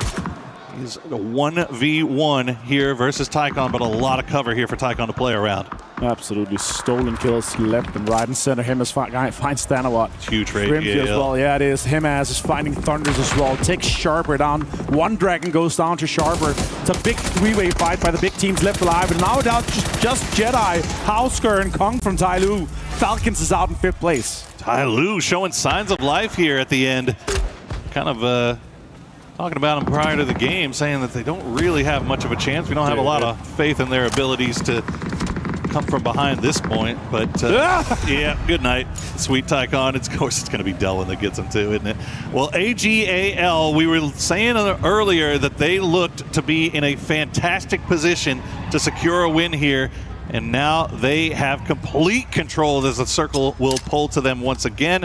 And Tai Lu is up against the wall. Tai Lu's on the clock. We're talking about them. This is their chance to put points on the board. And they need to win. They need the points. They need the kills. They need a lot. Yeah, they need everything, basically.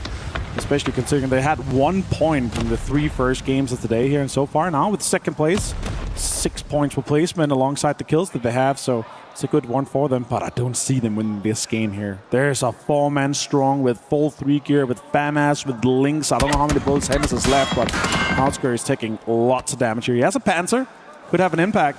I don't know if Delva's going to be too greedy with that beard aim and getting too close. I don't think so, yeah. I mean, you could see just the way that AGAL is posturing right now. They know they're in a 4v3. They're not going to take any super high risks here. They have control of the circle. They have everything they could possibly want. And we'll see Tai Lu. They're going to put 2 in the vehicle, try to send it, but that's going to get absolutely lit up immediately.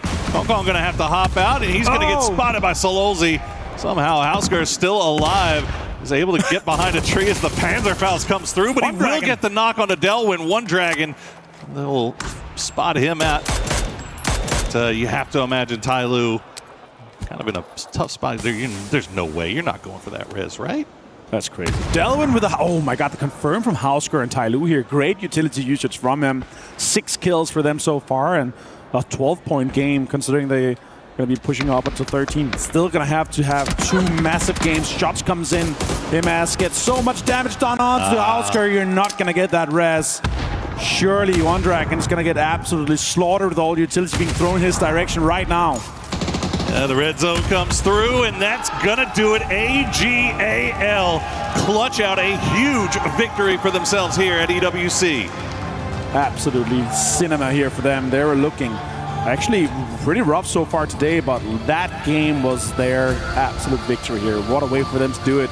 They were in 33 points going into this one here, and now with the chicken dinner, with all the kills they're able to get here, they're going to put themselves into 50-plus area here, so that's going to be close to finals. That was a team that we had very high expectations of coming into yesterday, and obviously not really delivering in a big way. I mean, it was an average day for sure, but they needed more if they were going to secure their spot. Well, more will they deliver here today, and they've still got 2 more games left to play, but fantastic work by them all the way throughout this game. I mean, taking that roadside, and honestly, just as soon as they were able to take out Vitality, it was almost just set in stone from that point on. Yeah, absolutely. As we look back here, Himas absolutely slaughtering Hausker here. What a great way. And look, 6 nades. Himas had 6 nades when there's just 1 player left standing. The bombardment of the red zone just starts here, and look at that. 5 kills, 7 kills I think he ends up on here. What a way to do it from, and also tons of damage to come in. Very cool, calm, and collected there, aren't they? Yeah, I felt like that's so expected for them from that position. We were talking about it already, you know, minute 12. Oh, yeah. They are going to win this game just based off that position, with the utility they have, with the links, with the FAMAs that Delvin was able to get, and also at BRDM. It's so strong. It's, you know, it's, for me, it's almost like a top 4 is guaranteed with the BRDM. It almost feels like it sometimes. Well, we have seen teams kind of run into trouble with them sometimes here and there, but I mean, with the position that they had that time around, it was going to be really, really, I mean, I don't think we saw anybody even take a shot at AGAL there for about 15, 20 minutes. Well, there you go, 23 points for them, and that's going to do a load of work to securing their spot here in the grand final. Vicious Esports and Ty Lu, though, showing out here at the end. What a great day and start for Vicious. So I actually didn't have high expectations for them, to be honest. It's a situation where Tycoon is just back, maybe? Like, it's a newfound motivation. Did he ever leave? I don't know, man.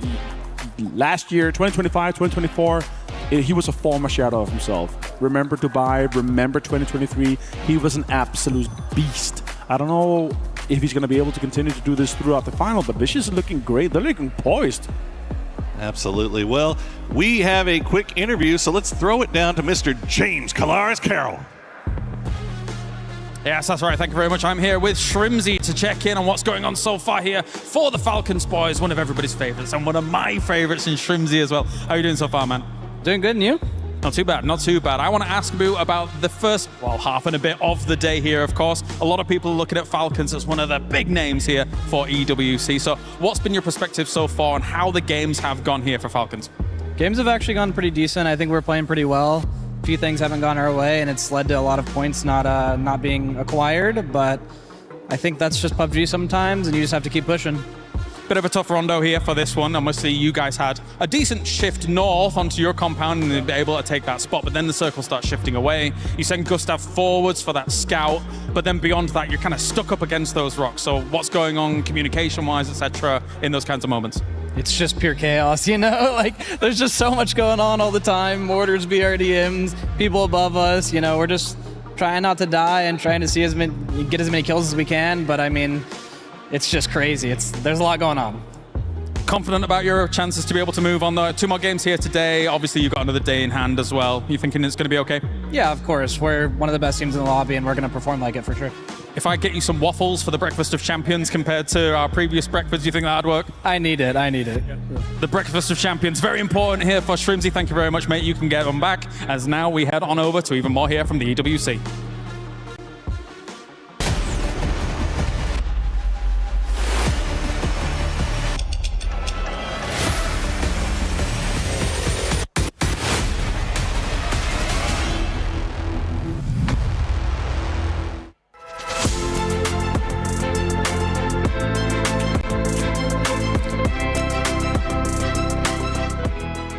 Everyone is playing, you're not yet. EWC Play is your all-in-one platform to compete in fantasy, pick'em, and quests for a grand total of $300,000 in prize pool. Build your dream fantasy team in 5 different games and track your score with live results tables. Predict the winner of every game, every group stage, and every tournament. Complete daily and weekly challenges to earn boosters that help you climb the global leaderboard. Got what it takes? Join EWC Play now.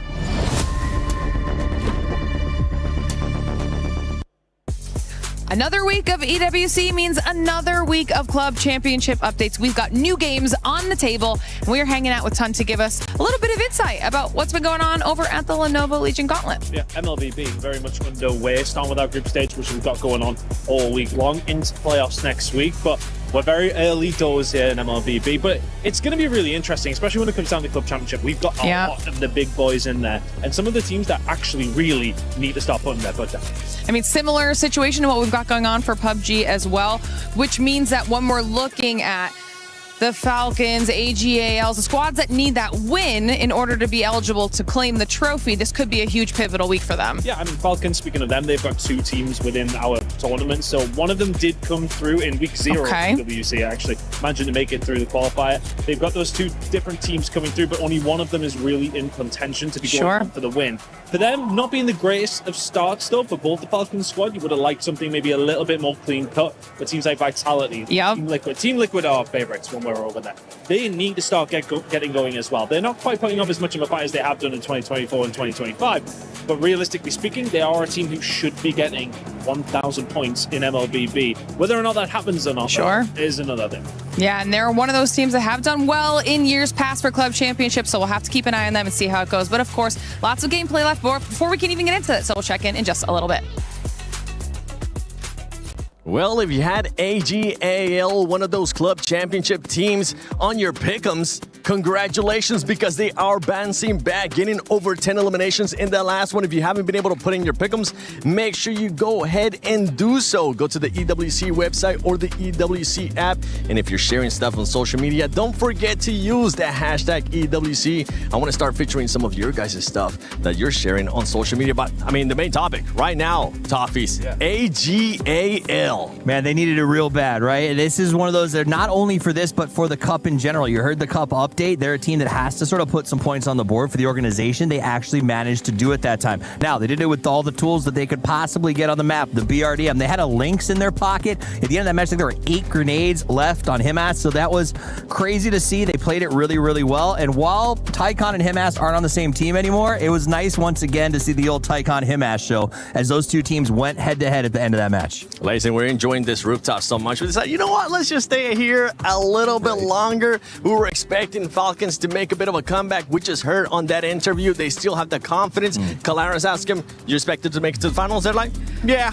Yeah, look, I'm just enjoying the sunshine, but not so much the wind. You guys don't have hair like I do that gets all up in your face, but you know what gets up in your face is, like, obviously we had full sense on the height there above the Falcons, and this was kind of like a little bit of a difficult situation for them, obviously being embedded under the rock, but I mean, they were kind of causing that chaos, and the Falcons were able to sort of hold them off. They, full sense, used so much utility on them. The grenades were flying in, yet they still kind of kept that composure so they could keep that sort of southeastern side to make their way in. But look, it was a little bit better of a game from them, and obviously we heard the interview before saying they're like, we're doing well. I mean, it's not super reflective of the leaderboard for them, but like it's nice to see that their mentality is still saying, look, we've got this. But look, I feel like we've got 2 matches left. They're going to have to do something crazy in the next group stages. Yeah, I mean, full sense is, all right, sorry. Falcons are used to being on top of the mountain. That's the way they breed, right? When a Falcon's on the ground, they're at their weakest. So full sense up above them, covering them, keeping them locked up against the rocks. There wasn't much they can do. I liked Shrimzy's attitude in that interview. He said, you know, the game's going the way that not how we want it to, but we're not mad about our calls. Like getting to that rock, being run over in the last game, this time getting stuck underneath full sense. It's not necessarily bad choices. It's just unfortunate. Like we said earlier, PUBG happens. That mentality to bounce back and make a move is what matters most. And that's one team that we expect to be able to bounce back and continue that consistency. And honestly, they even said it. They are one of the favorites. They're going to end up being on the finals, and I don't expect anything different from there. Talking about teams that are going to be going to the finals or might not be able to make it to the finals, because now we're moving into the last 2 matches of Group A. And this is why that win was so big for AGL. But we got to talk about some of the other squads. I'm looking at Tyloo. Now they're going to be going to the last games. It's going to come down for them to pretty much just go for broke. Yeah, I mean, sitting at 32 points with 2 games left to play is not where you want to be. We think the cutoff's going to be around 64 potentially, maybe lower. They might get lucky because there's 3 sponges so far that are developing, but that is going to be a little bit of a tough move. I will say, if they had managed to win that, going, you know, and pull out a couple extra points, I think it was better, but at least they now have some momentum. They can say, you know what, it's not our calls. We are making good choices, and that confidence going to 2 more games, maybe that's the difference maker. I mean, what if we even pull it over to Na'Vi sort of sitting down in that? They're making some awesome calls as well, like sitting at this sort of mid-range of the leaderboard. They were able to get that push on Shadow. But you were talking to me about this, but at the cost of what? They took pretty much the entire team just to be able to get those eliminations happening, but that was down to 1, and they weren't able to sort of, I guess, resurrect themselves from that play. When we talk about the Na'Vi situation, right? So Shadow set up a pretty good trap. They're tucked up against the hill. They get Hakatori. And if there's something you want to do when you fight Na'Vi, it's kill Hakatori as fast as possible. They did it. The problem is you have to remember, never go full stack. They stacked up together on the side of that hill, and it was one boosted grenade dropped on their toes. They looked down, they said, oh no. It was like one of those movies, like you're watching Saving Private Ryan, where all the guys are like, oh, it's over now. And they go. That's the end of them, and then Navi's able to sort of salvage up some points. Navi, I think, is in the same position, I think, as the Falcons a little bit. That 20 points right now after 4 games, a 5-point average is okay. That puts you at 60 on this track, but you say these are all bad games, right? You got to have one good game out of 12, surely. So if they get one game where they average 9 to 12 off of that game, that puts them into a spot where they will probably qualify. I mean, what I'm seeing from like Navi is they are trying different things and they're making these decisions. And I'm not saying the Falcons aren't making the decisions. You heard them. They are happy with what they are doing, but it looks like Navi's just pulling out everything and throwing stuff at the wall and seeing what sticks, which is what I like to see from a team. No, that didn't work out so well for them, but they'll go back to the drawing board in these next matches, and I feel like they could do something a little bit more in our match 5 and 6. I think the thing I like about Navi is, so we talk about Twisted Minds as a system-driven team often. Navi, and I actually heard this, Twisted Minds wasn't stoked because Navi came in and sort of memorized their system, adapted it a little bit, and has used it for themselves. So I think the idea that Navi is system-driven, but when the fight breaks out, they become very sort of work on your own or work in duos. The system is dead, let's just frag. I think works really well for the modern environment and the way that PUBG has been evolving so quickly. This is one of my picks for teams over the next 2 years that will continue to just keep climbing that board and be world champions at some point. And for Navi, they just came in today too, so they still have 6 more games tomorrow to go. They got time. If they're taking a little bit of time, that's completely fine. One team that started off hot today and it has slowed down in a way, but even though they've still been getting the points, it's VP. VP, in the way that they're positioned currently in the overall, they're looking like they're going to be going to the finals. But at this moment, I mean, if you're going into the last 2 games, they could use that to play a bit of a spoiler role to some of the other squads that are also in Group A that are having a hard time. Yeah, it's one of those, do I take that risk? Do I sort of mess with someone and they come back around? If there's a $2 million tournament, that's the one to make bad blood on, right? So they could mess with someone. That's not VP's nature generally. I think what they'll do is try to run up those numbers a little bit, because you also want that confidence. You want to walk with swagger into the grand finals and be like, yeah, we broke 110. And then everybody else is terrified of you. So I think that's what VP is going to look for the next 2 games, is to crack up above those 100 plus and say, we are the guys to be scared of when it comes to the grand final. And earlier we saw Full Sense being able to bounce back a little bit too, getting themselves closer. Shadow Esports is in that range as well. For some of these squads, I feel like if they can possibly end up clutching up a win in the next 2 games, that could end up meaning a ticket to the finals. Yeah, I mean, it's absolutely huge from these games, and we saw it coming out of like the first kind of group stages and stuff like that. They have really turned things around. They went back to the drawing board, and they are showcasing it today. And I know you've been a big fan of Shadow, and y'all saying it in the green room, but they are absolutely turning up. I'm all in. I'm all in on Shadow Esports. Toppies doesn't agree with me, but the thing is that I'm all on Shadow Esports because of Toppies. I said good day one.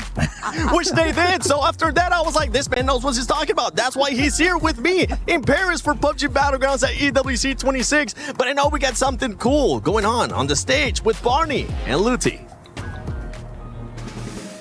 Erangel, Miramar, Tego, and Rondo. You know, if me and you had a map, what would it be called? I mean, we can do like everybody else. Like, we take our 2 names and we smash it together, like Looney. No. Okay. Booty. Oh, no, definitely not. Yeah, no, maybe. Okay, regardless of what it's called, what about the terrain, okay? So, like, you know, teacups everywhere. Of or like course. the Eiffel Tower in the middle. That's a good idea. And it's like destructible, so in every game, it just gets smashed to smithereens. You want to destroy the Eiffel Tower? That's rude, bro. Like, imagine if I said the same about Big Bob. It's Big Ben. Oh, yeah, whatever. You know, map are good and great as they are now. So Game 5 around the corner now. And for some of our players, there are only 2 games left in the group stage. That's right. The points threshold is starting to take shape, but our teams from Group A really need to step up and do something and end with a bang if they got any chance of making it through to the grand finals. And so with that being said, it's time to head over to our casters. Let's do this. Right, come on. We can destroy the Eiffel Tower. No, Barney, we're not going to destroy the Tower Eiffel. Oh, fine. Yeah, we won't talk about Eiffel Tower destruction or the destruction of Big Bob, but we are going to destroy a couple of hopes and dreams here if these teams aren't careful. 2 games remaining for our squads in Group A, and there are definitely some that are going to be sweating going into these final 2 matches, Martin. Yeah, that's going to be Tyloo. Very much sweating here. 32 points. Petrichor Road, 34 points. That's a shocker to me. 46. That's a shocker to me. Yeah, there's some names here that should not be down here. And after what we see from AGL, then 56, they're safe. Full sense is looking good on 52. So yeah, it's very much and very nervous for the teams at the very bottom here. Well, 2 games remaining. Tego is where we are going now.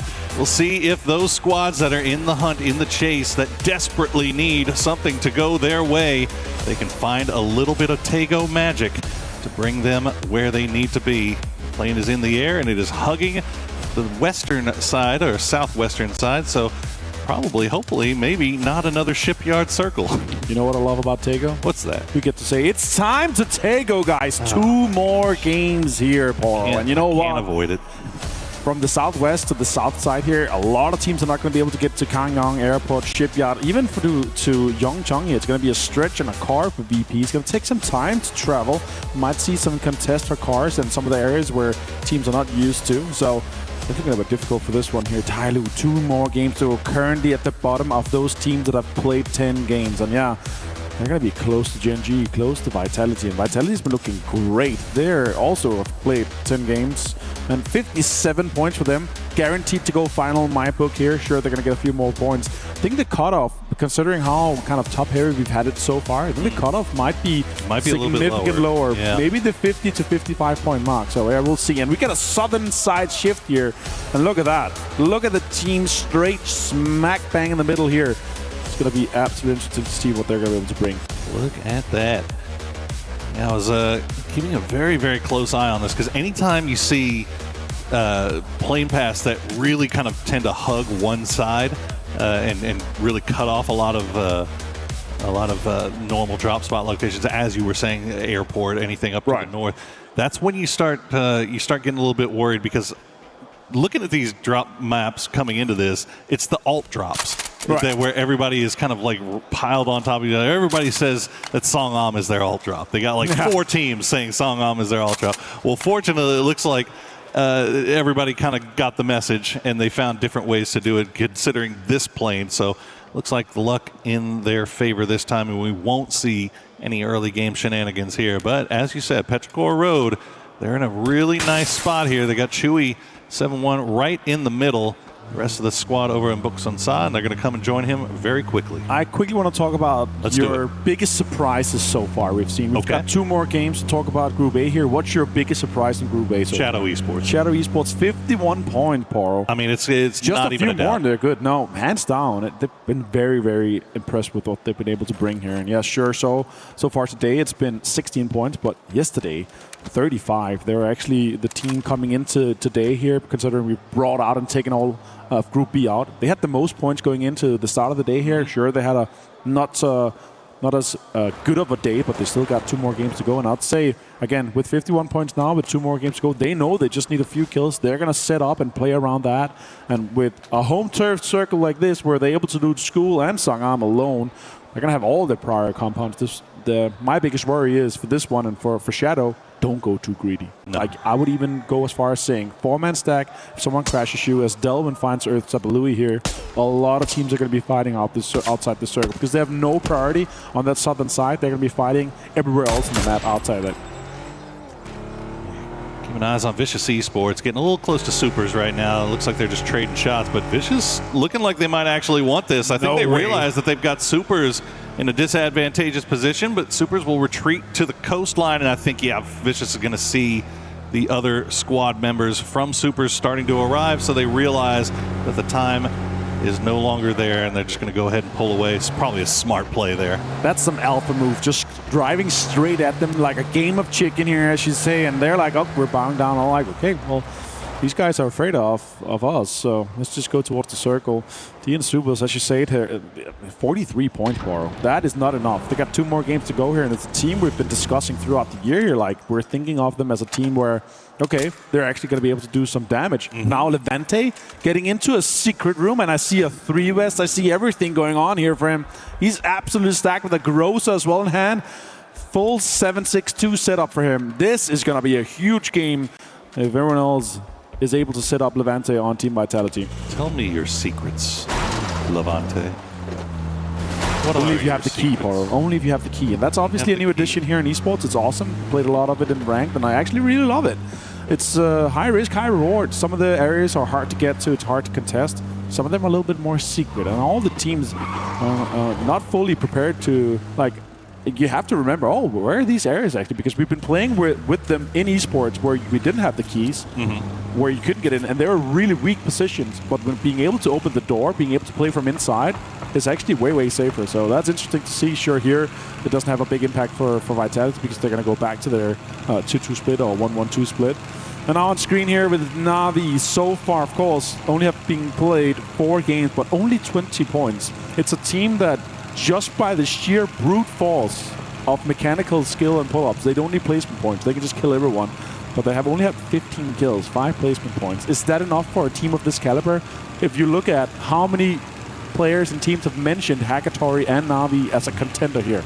Always, yeah. No, I mean, but this is kind of always been the case for Na'Vi, hasn't it? I mean, Sure. we've kind of looked at him and you're like, oh my God, Hackatory.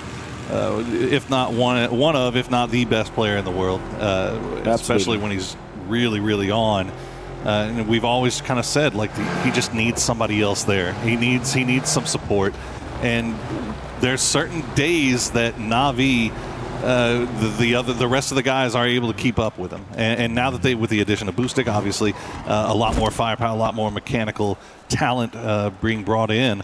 But it's still kind of, it feels like the story's still remaining the same. Like, you'll have Na'Vi will put up these 70-point, 80-point days where they just look unstoppable. And then they have these where, 20-point or less, just stinkers. And it's if they can just find a way, and tomorrow they could come in here and drop 80. That's the thing. Is like you never know with this squad. No. And for this game here, they do have some pretty good terrain here, but we have such a big southern circle here. A lot of teams already inside. The teams that are out right now trying to get in, let's talk about it. As you see, 17 Gaming flying around the gliders. We might have some air combat here, and I do love that. It's 17 and Na'Vi, so it's actually good for Na'Vi there. It looks like it's going to be enough to force 17 to continue their rotation, pushing off to the west. So Na'Vi will hold strong. They do have Petrichor Road kind of off to their south, but looks like they've got a decent spot to play here just off center. Yeah, Falcons also drawing in, trying to get into position from the northern side. They're potentially going to butt head with T1. Tai Lu coming in from the southeast. 17 Gaming is coming in from the north right now, inside the circle of Hosan here, but they're going to be having VP flying straight across from him from the helicopter. And the emergency pickup, of course. And all the teams already very, very centered up, close and around Song Am. A little bit nervous if we're going to see a western or eastern hard shift. We've seen these, hospital kind of hard shift to the east when we have these Song Am endings. But I would love the southern side, like the area between school and Song Am, this high ground kind of king of the hill fight. One of my favorite areas here on Taker. And I feel like a lot of these teams may be thinking with those new circle changes in play, all right, what's the worst case scenario for us? It's that if this thing hard shifts down to the south. So let's put ourselves in a position to where if it does do that, we can kind of play around it and we feel better and more confident coming north. But it's not going to matter. It is going to hard shift down to the south. So 50% unplayable. And right off the bat, Falcons are going to run into T1. And once again, T1 running into trouble early. This time, it's going to be the Falcons. These two teams are just butting heads all day here. It's crazy. Type goes down here. Big names to take down. And Raining and Heather's going to have to drive away. That's 2 easy points for Falcons with Beard M as well. The way you can just brute force your way with that is just insane. So well played for them. 2 points in the bag. And now with this circle be this southern, they have no priority. They have no rush to get in there. They can loot. They can get the chips if they want. You can just get all the utility and just recoup just a little bit. Type still knocked out there. That's going to bleed out eventually in here in phase 2. But sure, Tickleton found him. It's going to be looting out. And now T1 being down to just Raining and Heather. Sure, they've had a absolutely fantastic day so far with 31 points in just 4 games. If they can replicate that tomorrow, it's going to be fine. Red zone straight on where we potentially could be ending up. It's going to create so much destructible terrain and areas and dips and foxholes for all the teams to play later. You can see Virtus Pro, all hands on deck here, all pickaxes in action as they create a little bit of space for themselves, but they have to stop here momentarily as 17 has arrived, and 17 will lose Little Ghost. Nixie with a good spray will take down one. We'll see if the rest of 17 could escape. Looks like they will be able to, but where do you even go? AGAL off to the west, now Vicious down to the south. 17 just finding themselves in the middle of no man's land. AGL has set up a great spot here on the mini palace on the southern side. They're going to get so much points from here. Boosted gets found by a red zone. Xiaowu's out from the glider. Destruction is happening everywhere here with the red zone straight on to like 20, 25 players. Absolute insanity. Oh my goodness. How many do you think Boosted could probably count on one hand the amount of times he's been knocked by a red zone? I can tell you it's not fun. It's not great. You're never happy about it. Well, fortunately, nobody was really pressing them. They're still off to the east. They're going to get that revive up pretty quickly. Falcons, though, I wanted to ask you, so coming in so far from the north, right? You see the shift all the way down south, the second shift going all the way down south. At what point do you say, okay, now we're kind of in salvage mode? Right. We're not really feeling like we can maybe get a win off of this just because we're coming in so late. What point are you saying, like, okay, now let's just go for kills? Everything just changes because they have a BRDM, right? They can play around it with where the BRDM can go in front, he can scout, he can see, okay, where's teams, and try to avoid the pants, of course. Here with this, they can kind of brute force their way through the circle where they still get space here. Even Tyloo shooting at them now here as it is. They're going to divert a little bit. They're going to kind of try to set up and still get inside the circle here. So they're going to be absolutely fine. Look at the agility here. Delvin finds Wenbo. Even though he had some cover, it's going to have a huge impact here. And Wenbo goes down. That car is also absolutely gone. And 200 damage already to Delvin. Another circle pop. We do go towards the Songan area and to the eastern side there, and Falcon's going to be happy with that. Wenbo flushed, Delvin get that point, and AGL absolutely on fire after that last game. Confidence at an all-time high here, Poro. And if we're gonna call out these teams that are having a bad day, 17, man. Oh yeah, not even 20 points on the day yet, with one game remaining. Well, this one obviously, but only Tiantian left, and it is they're leaving themselves with a lion's share of work to do here tomorrow. As we see the new circle is popped, most teams already in. I did want to point out T1, Falcons, after they took out those two players from T1, did not destroy the chips. Right. But T1 was able to get those revives. We'll see if that comes back to haunt them here. As now we check on supers. They've got JDG on the coastline. Looks like JDG is going to be able to avoid them for the most part.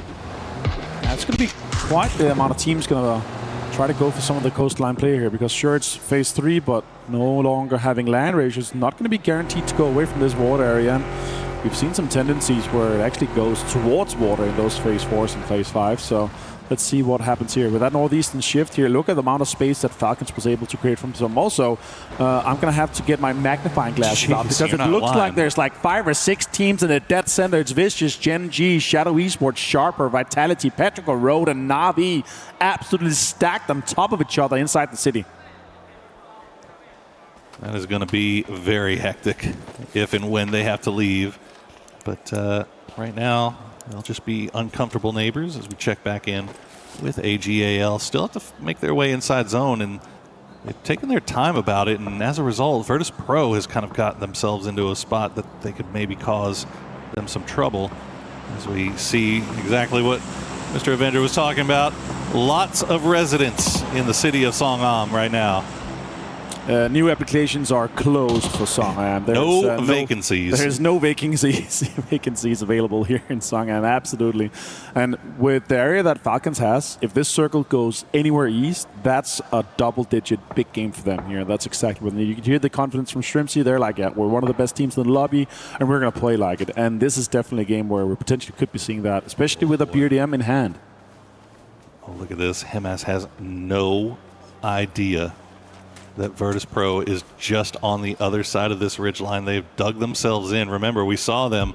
No way. 4-man diggy hole, and they will eventually strike us. Now, of course, when there's 1 million people in the middle of the city, now is when the emergency the drops are going to come through. So we'll see if anybody has the guts to go for it. I don't think we will, but AGAL, they think that they have a free and clear path up here, but it is not free nor clear. And Himas just has yet to figure it out. You see the stress coming through in the fans right now. They know oh my this could God. be dangerous. That circle burrow is insanity. Oh my. 45% water. Half the city is still inside here, but look at that. Tyloo is laughing. They're going to have a hard time as Stanoat finds Setsuna. And AGL is just running southwest here. They ain't no backfilling that area, and taking some of the space is going to be so crucial. Look at that. That circle pop just saved AGL's life right there, because as soon as it popped, they immediately hopped in vehicles, started heading down south, going towards the coast, and Virtus.pro was not able to spring the trap that they were setting up. But now the fighting is going on in the city as Shadow Esports, Jexy and Hansi might be the last two players left alive, but they're finding Nox.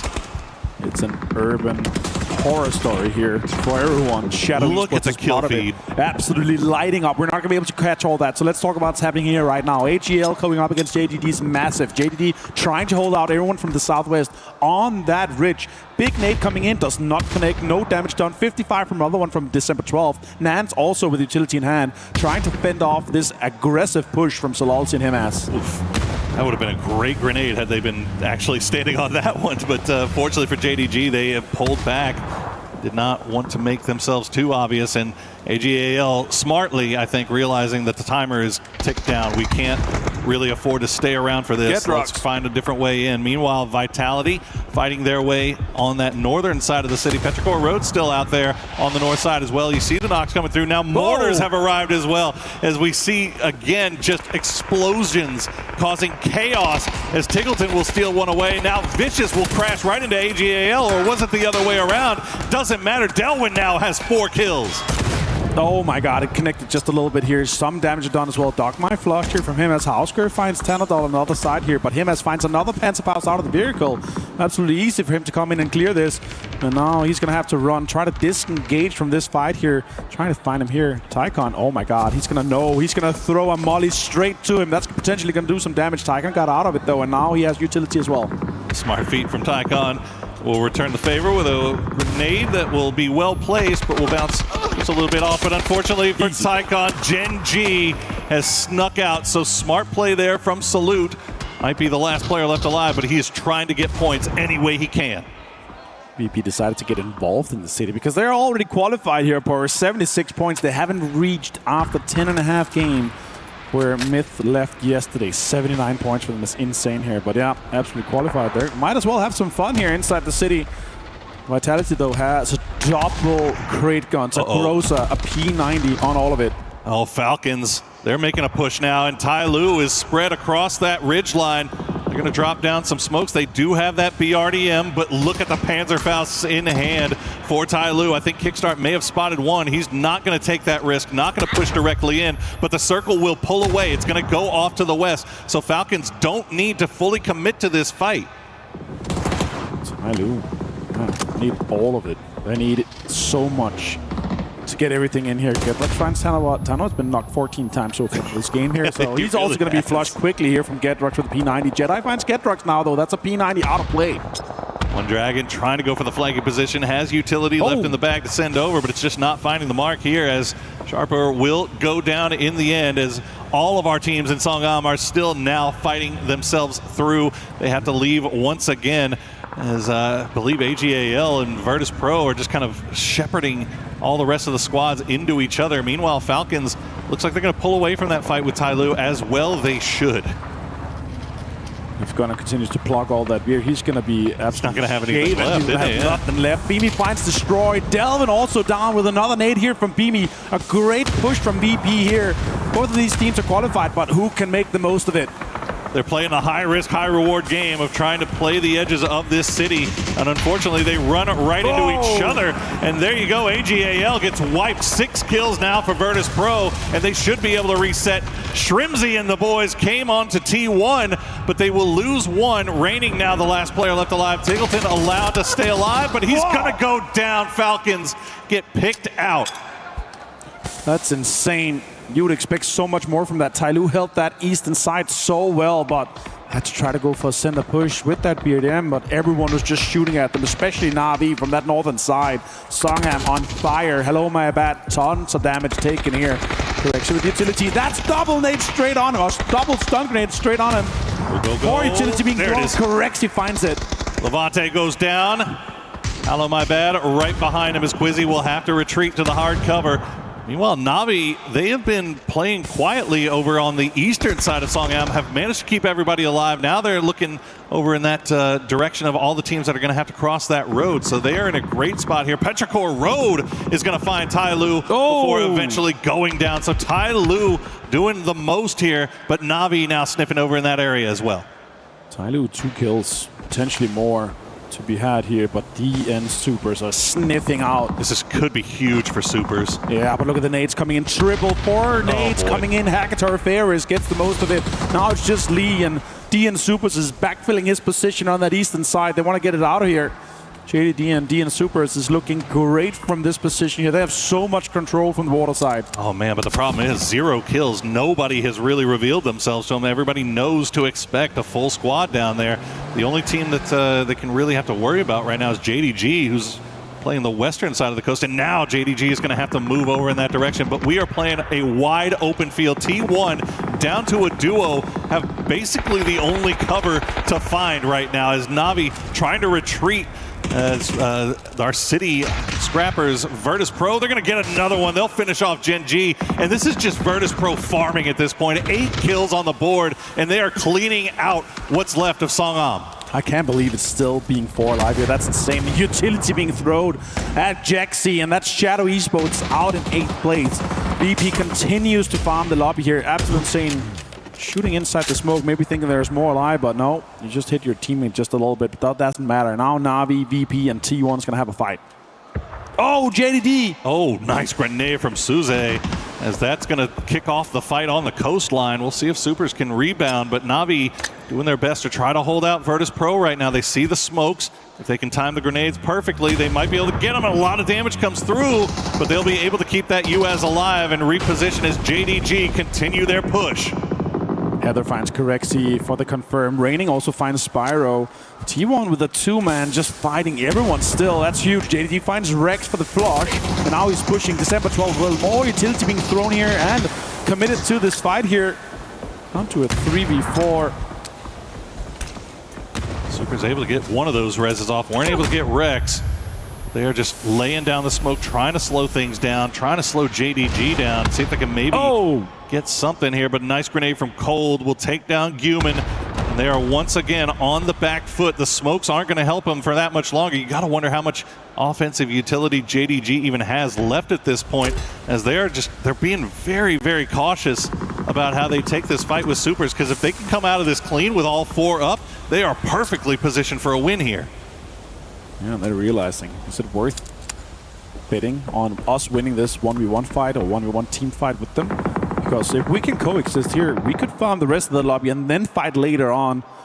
I don't know if that's what JDD wants. Beamy finds Boostic though. Na'Vi is under some pressure. Tai Lu still has Lee alive inside the circle, and T1 still 2-man stand. And Chan also from 17 surviving on that western side. Surely eventually he's going to be found by VP. Yeah, that's who I'm looking at right now, because VP, I mean, they came from the city. They have no idea to even look over in this direction. Tiantian just being the sneakiest snake right now. Heather will find Boostic as the grenades from T1 just going to, I think that might have been a freshly rezzed Boostic, so not a lot of damage, but it gets him back up. But that one he'll finish him off, and he's going to get the knock onto Spyro. So Na'Vi, once again, backs up against the wall here. It's actually impressive that Virtus Pro was able to keep 3 alive and make their way into the circle, but Tiantian could strike at any moment. Well, how much this circle. Yes, this is a crazy circle as well. T1 still being in, Na'Vi still having a Rich to play. That's huge. Actually, next fight could be JDD and DN Supers, because they need to move both of them. And let's see how they approach this one. Chan, yeah, could have an impact. Look, Human slowly pushing towards this rock here, trying to take space away from it. And even if they try to kind of wrap on the eastern side, that's going to be JDD trying to maybe put some bullets toward them.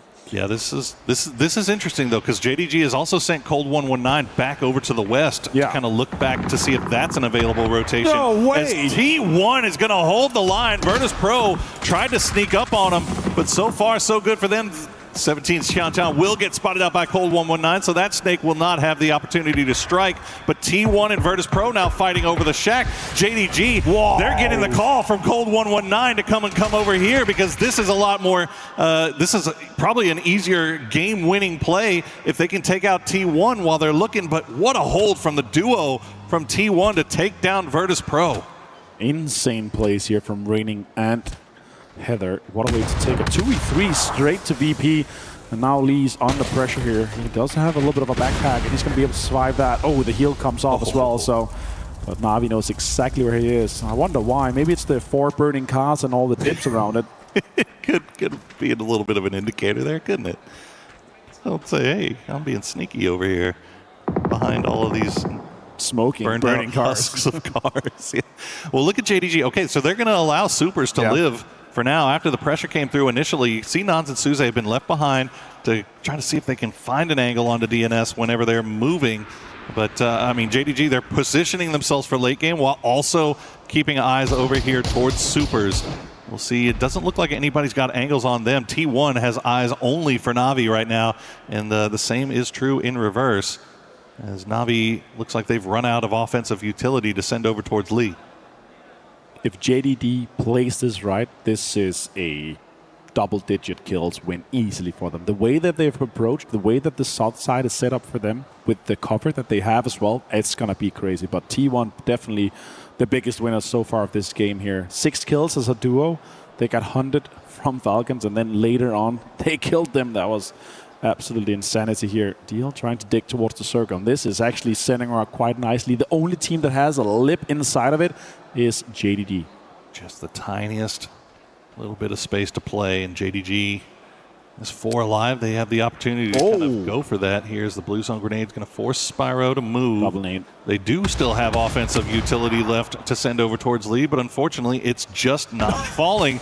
The flashbangs are going to be perfect. Unfortunately, the grenades were not. So Lee able to survive a little bit longer, and Navi still has to worry about him. Keeping eyes on T1 just to make sure nobody's sending it over. Lee did have at least 1 grenade to send over, will cause some damage. The second one will find the knock, but that is going to do it for offensive utility for him. Look at that. He just found another nade and another Molotov. Why not? That's huge. December 12th finds Raining, and this is the JDD push I was talking about. To be able to take that south side control and also hold out the other teams trying to get in. It's going to be T1 losing Raining, surely, and then it's just down to Heather. He's got another one. Oh, he's going to get the re-knock on the Hakatori. Hakatori wasn't even able to stick the res just yet, so I think Ferris' job is just to send flashbangs over there to make sure he doesn't throw yet another grenade.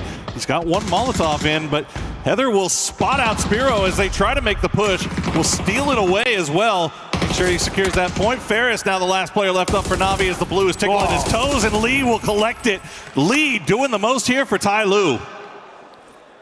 Such an important game for Tai Lu. They needed these points here. They're going to be pushing this even further here. Potentially more points to be had here as Ian Supers is trying to dig in from the eastern side. JD still has space. Lee with a Panzerfaust potentially going to send it towards somewhere in the middle to create some destructible terrain ahead of him to be able to play that.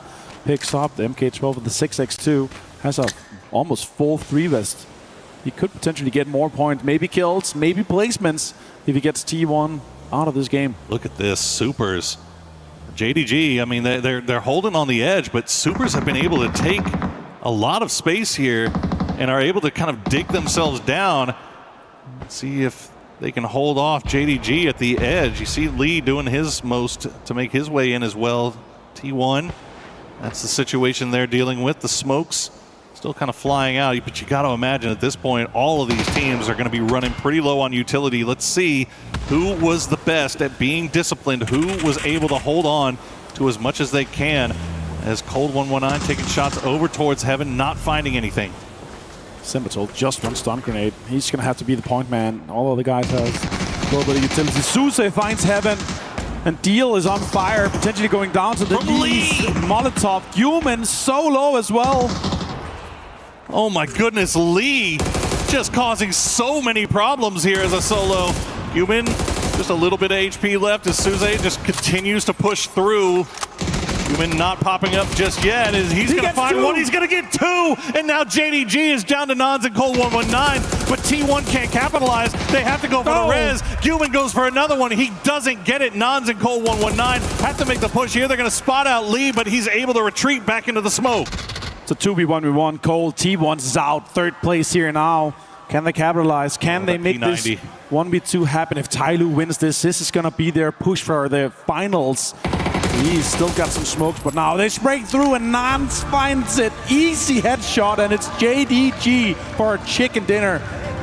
Through the smokes will take out the raid boss of Taego. Tyloo's Lee did so much work there as a solo, caused so many problems, and essentially ruined the games for Na'Vi, for Falcons, for Supers. I mean, he was such an influential factor there. Almost ruined it for JDG at the end, but Human stepped up big there for Supers. But I know Supers has to be a little bit upset with the fact that they weren't able to collect a little bit more off of that, but JDG has to absolutely be beaming there. Absolutely. 8 points so far today for JDG, and now this win to come alongside the 10 points for the chicken dinner, alongside the kills, is going to put them in a more comfortable area of that mid-20s points.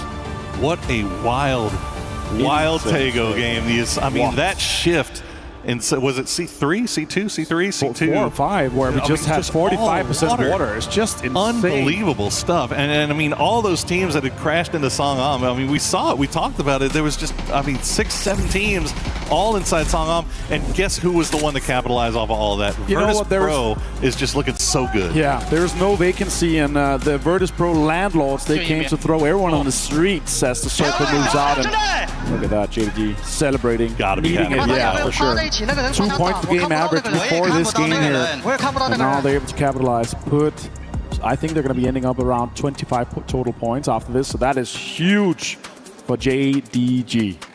Yeah, massive stuff for JDG, and they still got another day left to play as well. So they've got their eyes on the top 16. But Tyloo starting to show some signs of life here late in the day, but is it too late? That's the question. Lee doing everything he can to drag his team up the leaderboard there, but we'll see if it's going to be enough. We've got one game left to play today, guys, so don't go anywhere. We're going to be right back.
We've managed to grab Trav from the Allianz Vault because it's day 2 of the group stage over on your side of things, and so we're looking for a little bit of a club championship update.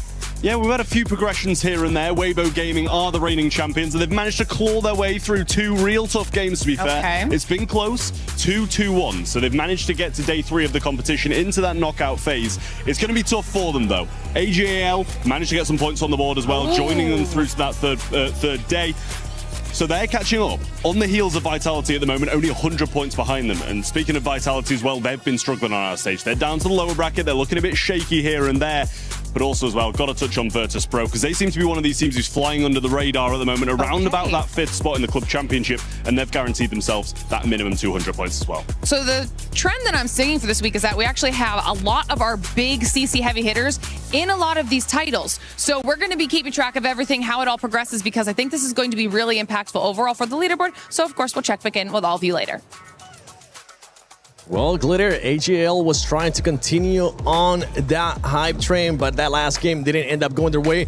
It did end up going the way of JDG, which coming into this match, they were in last place, I believe, with just 8 points. A great bounce back out of JDG. Yeah, I mean, it's a good start for JDG, but I mean, it's still their first day, right? So realistically, they have little room to grow. Even some of the teams that aren't doing as well today, they have some space, but I mean, time is going to run out for some of the teams that we're about to talk about. Yeah, one of those teams being none other. I mean, we got to talk about the Group A. We're going now into the final match.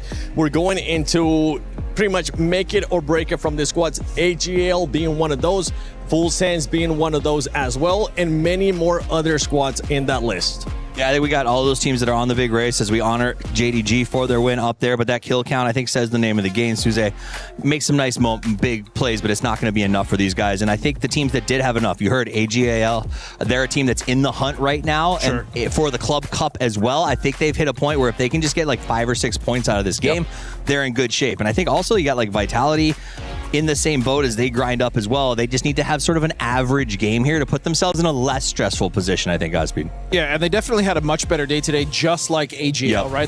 Which is ironic because they're two clubs that really need that as well. So putting those points, that's huge. They still have one game left. Now remember, our cutoff last year was just at 63 points, and we are getting close. We now look at these highlights. Disgusting sprays here coming out of Tyloo, which... Oh, Tyloo! Tyloo is... I'm gonna be honest. I'm just gonna call it. I don't think they're gonna qualify. I agree. I'd say Ty Little to Ty Late. You know what I'm saying? But let's talk about this Ty Lee, if you will, as he has been twice now this sort of solo survivor. He plays this backstab, absolutely negates Navi's ability to get into it, doubles the chance for Heather to make this sort of big stab and gets T1 deeper into this one. But more importantly, I think breaks apart the two teams who had a chance to dislodge JDG in the end game. So if JDG wants to thank anyone for that win, I would give it to Tyloo. And honestly, T1 as well. T1, even though it is their first day, their performance today has been great, Lace. Yeah, I know. I've been sort of matching up like the T1 Falcons narrative, and the reason for that is because every time T1 comes into contention with Falcons, T1 is sort of taking over the top. It is a crazy narrative from them, and time and time again, they're facing our EWC champions, and they are winning. Heather and End both have more individual kills than Tiggs and Kickstart at the moment, and this rivalry goes beyond PUBG, as T1 are actually actively succeeding in their sabotage mission to deny championship points for the Falcons. And I mean, coming in with that third place as well just bumps up their average even more. I mean, 3.2 average for their placement points and 7.4 for their eliminations. And that's well above Falcons at 1.25 and 5 for their eliminations. So, you know, this kind of rivalry is pretty dangerous. I mean, it's funny because you say T1, like, from the organization's perspective, like, we're glad that you're hurting them, right? And, like, from T1's perspective in game, they're like, any chance to see a Falcon limping, I have to go after, right? Because they become so strong potentially. They have a lot of upside. And I think any chance you can take to slow them down. Now, the king here is Heather. He has been unstoppable. We've seen multiple moves where they send him out by himself, and he walks away with 2 or 3 points strapped to his belt. Even if he's the one that's surviving last as well, we saw that happen with the BRDM play early on with Falcons, running them over and then finish them off with the nade as well. But for some of the other squads, we saw a nice bounce back too from VP in this last game, Godspeed. Yeah, I mean, VP is already safe, right? But at this point, they're just continuing to play how they should, right? Instead of stepping off the gas and being like, hey, we already qualified, why would we need to play harder? I like that they're just continuing to practice because they're going to need that practice going into the finals for sure. Exactly. I mean, that practice is going to come into play when you're thinking about that practice. Some of the squads that are starting to, we really haven't seen a consistent day today out of Falcons. When we think about it, you were just talking about it too, Lace. We did see the confidence come out in that interview that they ended up doing with Kalaris. But at what point, especially going into tomorrow, do we maybe start waving a flag, a red flag of just I don't know. It's not looking good. For who? For Falcons. Oh, Okay, so that last send made me really worried. Okay, we're calling a spade. I love how you looked at me for that, by the way. Well, I was hoping you would be the mean one. So here, at the end of the day, here's what it is. I agree with Shrimzy's first assessment in that interview that they haven't necessarily had bad calls. It was just bad situations. And I'm not saying that last one was a bad call, but that send, they had to make a choice. Do we sit on the end and do we fight Tyloo, or do we make this big push? I think, was it Tyloo? It was Tyloo. It was Tyloo. It was, in or fact. Do we make a big send towards the middle? Arguably a winning position. You know, T1 is sitting on it, but it's way riskier. And when you're in 13th and you're desperate for points, I feel like the edge is the move. But I'm not here to judge. I'm just saying, like, I'm starting to stress out over what I'm seeing. Okay. I'm glad I'm not the only one Godspeed. No, I mean, I will never lose faith in those boys. But, I mean, you have to look, when we're talking about T1 and Falcons, you know, kind of being rivals, you're mentioning all these. It's hard to have a rival when you're T1 and you're just blasting past them, right? T1 also bullied the heck out of 4EM, which we're going to see tomorrow in PGS. So when I look at T1's performance, I expected Falcons to somewhat be around that level, even though T1's having a great time, but they just couldn't get it done. Yeah, I mean, the altercation between them too, like, it's just setting that standard, and Falcons are just not reaching that, unfortunately. But look, yeah, I'm still a believer in faith, Toffees. I'm on your side here. We got the faith for tomorrow. But yeah, it's now at this point, and, you know, you were saying, like, oh, you know, you have a couple of bad PUBG, but it's been kind of bad all today. So look, tomorrow has to be an insane performance for them. And, you know, even if we look lower down at this leaderboard, you know, I was touching on Na'Vi before, saying, you know, they started kind of really super strong in this start, but something fell off for them, and they're not making these plays. They were sort of being that aggressive, and I was saying, throwing stuff at a wall, letting it stick, but now it just seems like a little bit falling off. Yeah, just to remind everybody, we're going now into the final match for Group A. They will not be playing tomorrow. So for all those squads that you're currently looking at, VP, I mean, we mentioned it, Godspeed just said it, that squad is looking like it's going to be going to the finals, and they're pretty much set. AGAL and some of the other squads like Shadow Esports, they're still in that cups that if they could have a nice maybe 5 points or 7 points, they could end up securing that final spot. I just want to point this out because I think it's insane, is that we've played some of these teams. 8 teams have 11 games played. Only one of them has passed Made in Thailand and Twisted Minds. Second and third place still are teams that have 6 games ahead of them. What that does mean, though, is that the cutoff tomorrow potentially drops significantly, because that means those 2 teams come in and can kind of sort of sap those points up there on the top and maybe drive someone a little bit higher. I think Myth is genuinely the wild card of tomorrow. How many points do they come in and absolutely just soak? 4EM also had a pretty decent day as well. And so when we look at Group B, and Twisted Minds could also come in, soak a bunch of points. GAM, they had 50 points in one day as well. So all these teams, if you are on the cusp, if you are towards the bottom of the leaderboard, you are biting your nails and you want to get as many points in this last game as possible. Otherwise, your chances of going to the grand finals are just cooked. Yeah, so for these teams, I mean, we gotta repeat it. Shadow Esports, Tyloo, DNS Supers as well. We've seen them being able to kind of spark up, but they just haven't been able to go and get those kills. They haven't been there. The proactiveness to try to get it to the finals with just making sure that they go for those kills is just not there. But it's gonna come down to this final match for those teams in Group A. Can they do enough to get enough points to make it to the finals, or is it just gonna be too little, too late? One match left to determine who from Group A will be going on, or they can do as much as they can to set themselves up for tomorrow. We'll find out what that cut line is looking like a little bit closer after this one is done, but there are some teams that are still sweating going into this final map on Erangel. 8 teams with just 1 game to go, and we're going to be going back to the absolute most historic map, and it's going to be an absolutely insane plane path. Let's look at it. Look, I'll tell you this right now, Martin. We were talking last game about how many alt drops you see on these southern plains. This is another one where this compound, just on this western side of Sosnovka Island, it has about 6 teams that have claimed it as their alt drop, and this is a far, far south plain. So this is going to be interesting. We'll see if any teams decide to drop onto each other there.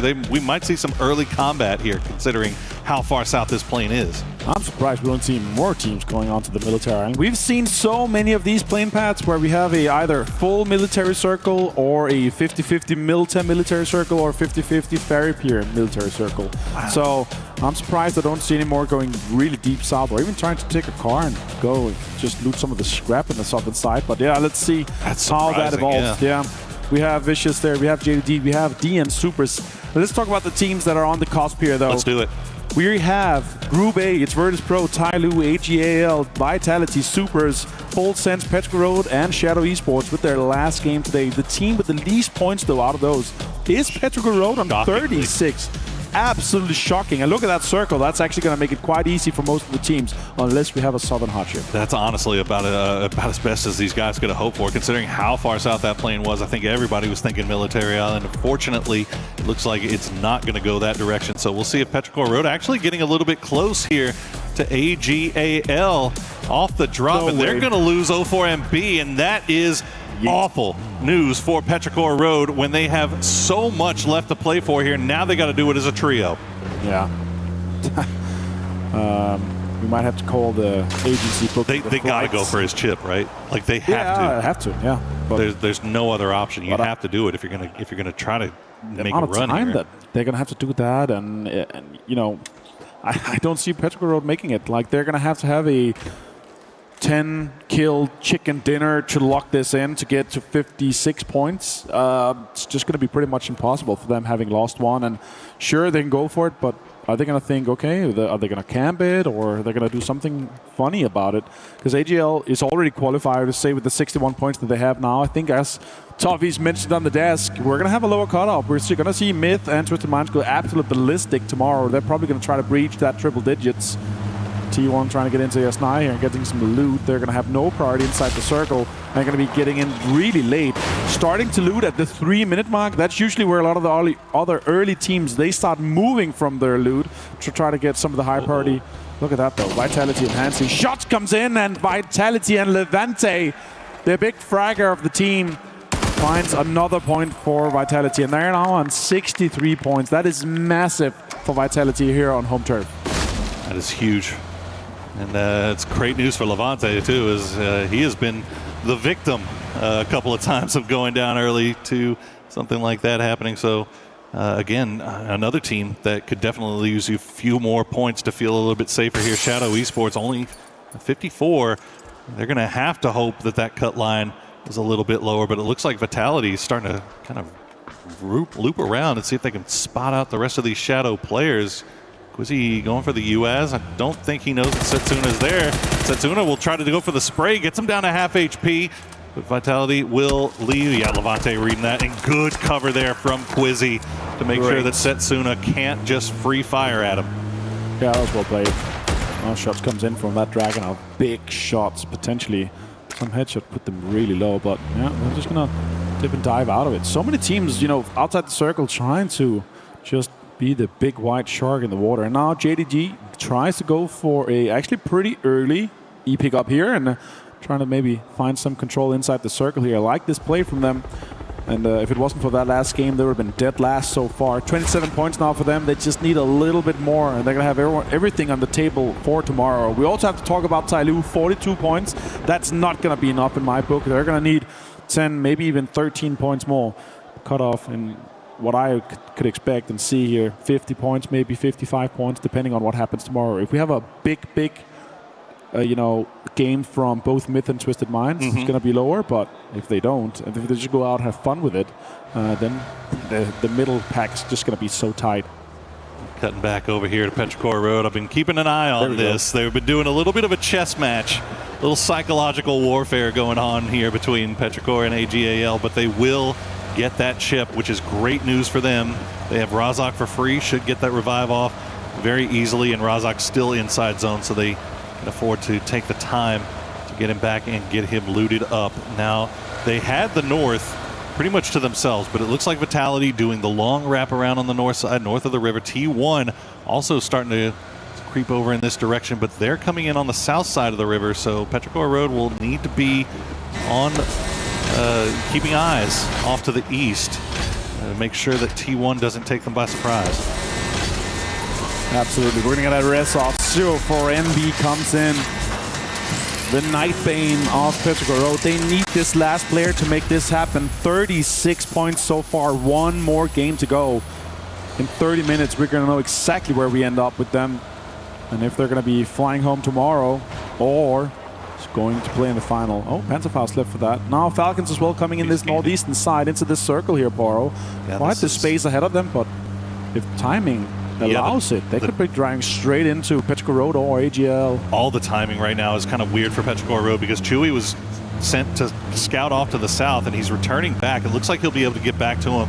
Petrichor Road, after they hit that revive spot, they immediately got on the move, which is good news because T1, as you see, has now made their entry into Razak after looting up in Yesnaya, but they're going to see the taillights of Petrichor Road.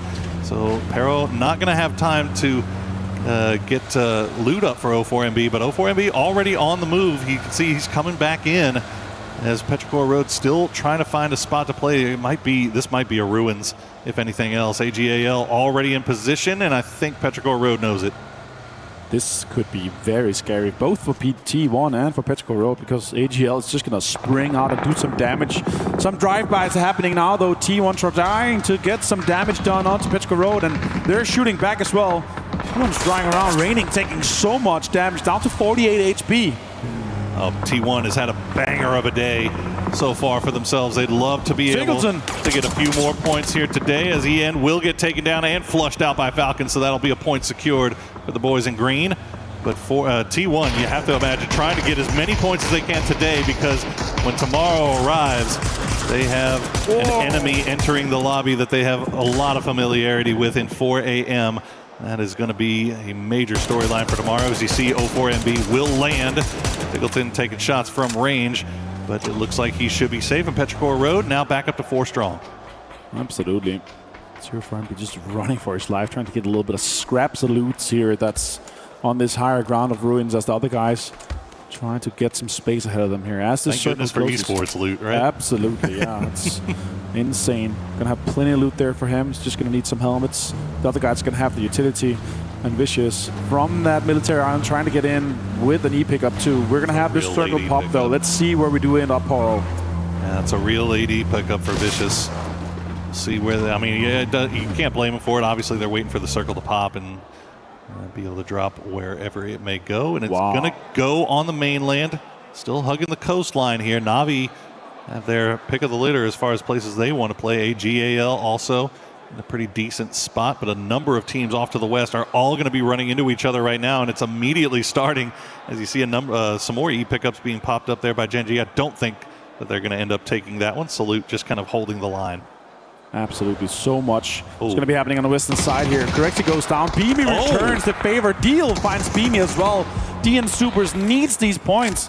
They're in 48. They could be the cutoff team if they don't get more. And now they turn around here. Virtus Pro down to just 2 players. A red zone dead center as well. We're going to have such a absolute fiesta towards the late game here with so much cover being created. Tanava finds Tianchan. Sharper being engaged in 17. Lots of damage done here with utility as well. Yeah, the top of Pachinki Hill getting a lot of love right now here between 17 and Sharper. See if they can get Tianchan back up. Gotta give credit to Supers immediately getting those 2 kills and flushes onto Virtus Pro and getting their knocked man in the trunk of the car and get him out of the danger zone. It looks like Vicious has arrived as well. Eyes in the skies will be taking shots at them, but all the people on the ground have maybe more important things to worry about, so that might be good news here for Vicious. Jedi C17 shots comes in, connects quite a lot, but the car is also providing cover. Jedi and Earthsapalui from Sharper trying to bend up 17. Look at that. Dogmai goes down as well from Vicious. Did he get hit while he was in the air? I've always wanted to know if that could happen, if they were parachuting down, if he could get hit by a red zone bomb while in the air. But Dogmai finding out the hard way. It looks like he might have gotten hit while on the ground, so they should be able to get the res. But VC do manage to get all boys onto the ground, and we'll see if they can reset. Now 17. Sharper, again, just being a really tough out here. But 17 able to get Tianchan back. They've got 4 man alive, and they've got the time right now to devote to finishing these guys off. Will goes with the push. Can he get Earthsapalui off this ridge here? Stun grenade applied. That's going to be huge. It's going to be a little bit too far here. Earthsapalui finds Xiaowu, gets another one, but Tianchan returns the favor to him. That's a massive double knock, though, for Earthsapalui. That gives Jedi a little bit of time here, a little bit of room to work with, as he's going to throw a Molotov off in that direction, hope for the best, but Wembo is his primary concern currently as he continues to throw flashbangs over, and Wembo knows all I've got to do is just keep him distracted while these revives come through. He'll go ahead and rejoin the rest of his squad mates. Jedi body gonna hop down because he hears the vehicles of Shadow Esports coming in right behind, and JDG now arriving as well. 17, they've got their backs up against the wall. We're down to just Wenbo and Lil Ghost. They're going to have to fend this off. Zeus is knocked, but Wenbo gets found from the top, turns around, damage towards December 12th, but Jexy also gets involved. So much fights here, so many third parties. Shao is going to be flushed here by December 12th. Look at this Vitality now. They see all this going on. They're going to finish off Lil Ghost, and that's going to do it for 17 Gaming. Vitality just roaming around just below the hillside. They hear all the gunshots. They see all the smokes. Let's see if they decide to go up there and get involved. Doesn't look like they will. Gedrox will just go for position. Full Sense, though, they are in a good spot here to maybe do a little bit of gatekeeping. 17th out in on there. Yeah, absolutely. 17th out in 16th place here means they're going to end the day on 23 points. It's probably the lowest I've ever seen 17 Gaming on at an international level. That at all with the MG3 in hand, the bullet hose. They decided to not take shots towards Shadow here, so they're going to be able to sit up towards the center of the zone. Looks like Vitality is actually going to avoid all that as well and just continue down to the south. Meanwhile, Petrichor Road, they wrapped all the way from the northwest all the way to the southeast. We'll see how much longer they can stay alive as Shadow Esports are just dug in. See if here they're just getting peppered. I think that's Full Sense mostly taking shots over in that direction. Does Full Sense now have control over the west? They do have Jedi on the top of the hill, and that's about the only problem that they have to worry about. Yeah, as we have the final match here on the Qiddiya City grid for the Battle Royale stage at Esports World Cup 2026. You see live from Paris, you see the nerves coming in from everyone. Levante finds Lukarux though, that's a big headshot with the MK. Quizzy gets the confirmation. And sure, Virtus.pro had a great day so far today, 85 points. Took them 11 games to get above mid. A hell of a tournament so far for Virtus.pro, and they're down to just Nixie right now as Supers continue to clean out that compound. Meanwhile, Shadow is just expecting the push here from Full Sense. There you go, Nixie will go down, so Virtus.pro is eliminated. They will be comfortable and happy with their performance here for the first 2 days and can start thinking forward towards the final. Genji also on only 16 points after 5.5 games is insanity. If you look at the names on that roster, Falcons here in the northern side, they're actually in there safe. Gustav is creating space around him on that eastern side, actually taking some of the great big compounds that's available as T1 was driving ahead of them. It's going to be quite congested towards the middle in some of these smaller dips. We have Navi playing extremely aggressive, trying to hold down that compound with the big white building inside of it. Tigger finds Kamals from Shadow Esports as Full Sense approaches and engages. Look at that utility being committed to that. That's going to be a complete wipe of Shadow Esports from Full Sense. There's just nothing you can do. If you get smoked off like that and you're not in a position to prevent them from getting into grenade range, you know what to expect, right? You know that these guys are just going to get within grenade range and just drop it right on top of your heads. And unfortunately, they had no better option than to stack on top of each other as the circle will pop. It's going to go dead center, Petrichor Road right in the middle. And they needed 36 points before this game started, Poro. And yeah, it could be the Patty situation with the burger all around them, and you don't want to be that. Look how many teams are trying to get close. Vitality actually getting and sniffing closer to the area here. D finds Quizzy. Genji also needs the points here. Levante also has been found. Heaven stole the point away though, as Supers are playing their last game too. They need the points. They need to try to get into this 55+ terrain. Oh yeah, rough stuff for Vitality. They will survive for now under pressure from Vicious, keeping 2 alive. Regardless of what happens in this game, that 3 kills that they've gotten so far will bring them up to 65 points. You got to imagine that they're probably feeling comfortable here as we get a look at Rex finishing off young Nixie. Yep. Boom. Not what you want to see peeking around the corner as a guy with a Panzerfaust in hand. Oh, you just think I'm dead. Tickleton finds Raining now. The T1 and Falcons, they just continue to fight throughout all the game here. Tig, can you get the confirmation as well? At least they know the information now. More shots, more knocks are coming in here as they try to approach it. I think he's trying to pick him up. Tig finds a knock and a flush onto T1. More points come the way of Falcons. He has more mortars in hand coming towards it. He is able to just put them in their pocket right now. Gustav just giving them the readings, letting them know where they are. As Type will, yeah, you can see him just kind of crawling around. The rest of T1 Looks like they're going to hop into vehicles. Ian and Heather already on the move. Shrimzy tried to take the flanking angle to catch them as soon as they did, and T1, they're in trouble. Heather is going to go down, and there's going to do it for T1. They will go out early, but 43 points on the day. Not too shabby for old T1. Not considering Tyloo after 11 games is on 42, so that is massive. Tyloo under a lot of pressure from Falcons now, as they're going to have a scrappy fight on this northern side. Hekator finds Shrimzy, and now Tyloo's going to potentially try to steal that away from him. Yeah, Hekator actually gets the confirmation. That's huge from Na'Vi. They also need the points, but they are dead center. They got hot cover to play around, so let's see how far they can take it in this game here for their campaign. Tyloo in a really good position to be a problem. They've got a lot of work left to do if they want to try to feel a little bit more comfortable, considering that they were sitting on 20 points after 3 games today. They managed to double that in the last 2 games, so hell of a job by Tyloo here to close things out. We'll see if they're able to clutch any more, as JDG Gaming just trying to survive under the shadows of AGAL bullets. And it's just trying to create space here around the trees for cover. A little bit of a foxhole being dug out here as the phase is closing. And 5 more seconds, we're going to see this next circle here. It's going to have such an impact. If we don't send her up, it's going to make and force teams to move. We've got, it's going to be a slight donut, but Petgro dead center. Can they capitalize from this circle luck? Again, you bring up the problem as well as the benefit. Obviously, you get great luck. You're right in the dead center, but there's not hard cover there. There's not a compound. They're just hiding in the middle, and you can only be so aggressive from that position without putting yourself at major risk. And you see the mortar still falling over in Falcons territory, but Tig is going to return the favor. Both Tyloo and Falcons are shooting mortars. Tig finds Kong. Again, what a shot. Oh my God. And another one that's in a different position back to back. Trigonometry happening here. Lee returns the favor onto Kickstart. Can they capitalize? Can they make something happen here in the last game for Falcons?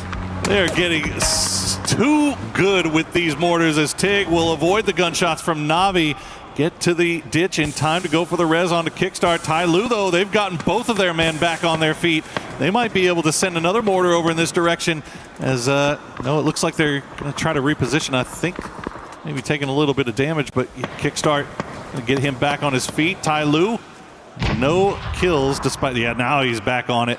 We'll see if the Falcons can get out of that ditch before the mortars come again.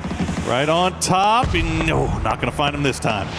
That goes down as well. Gen G finds points here. D is on a rip this game here. Tickleton with 3 kills so far. Flash finds Jedi. That is Sharper out in 12th place.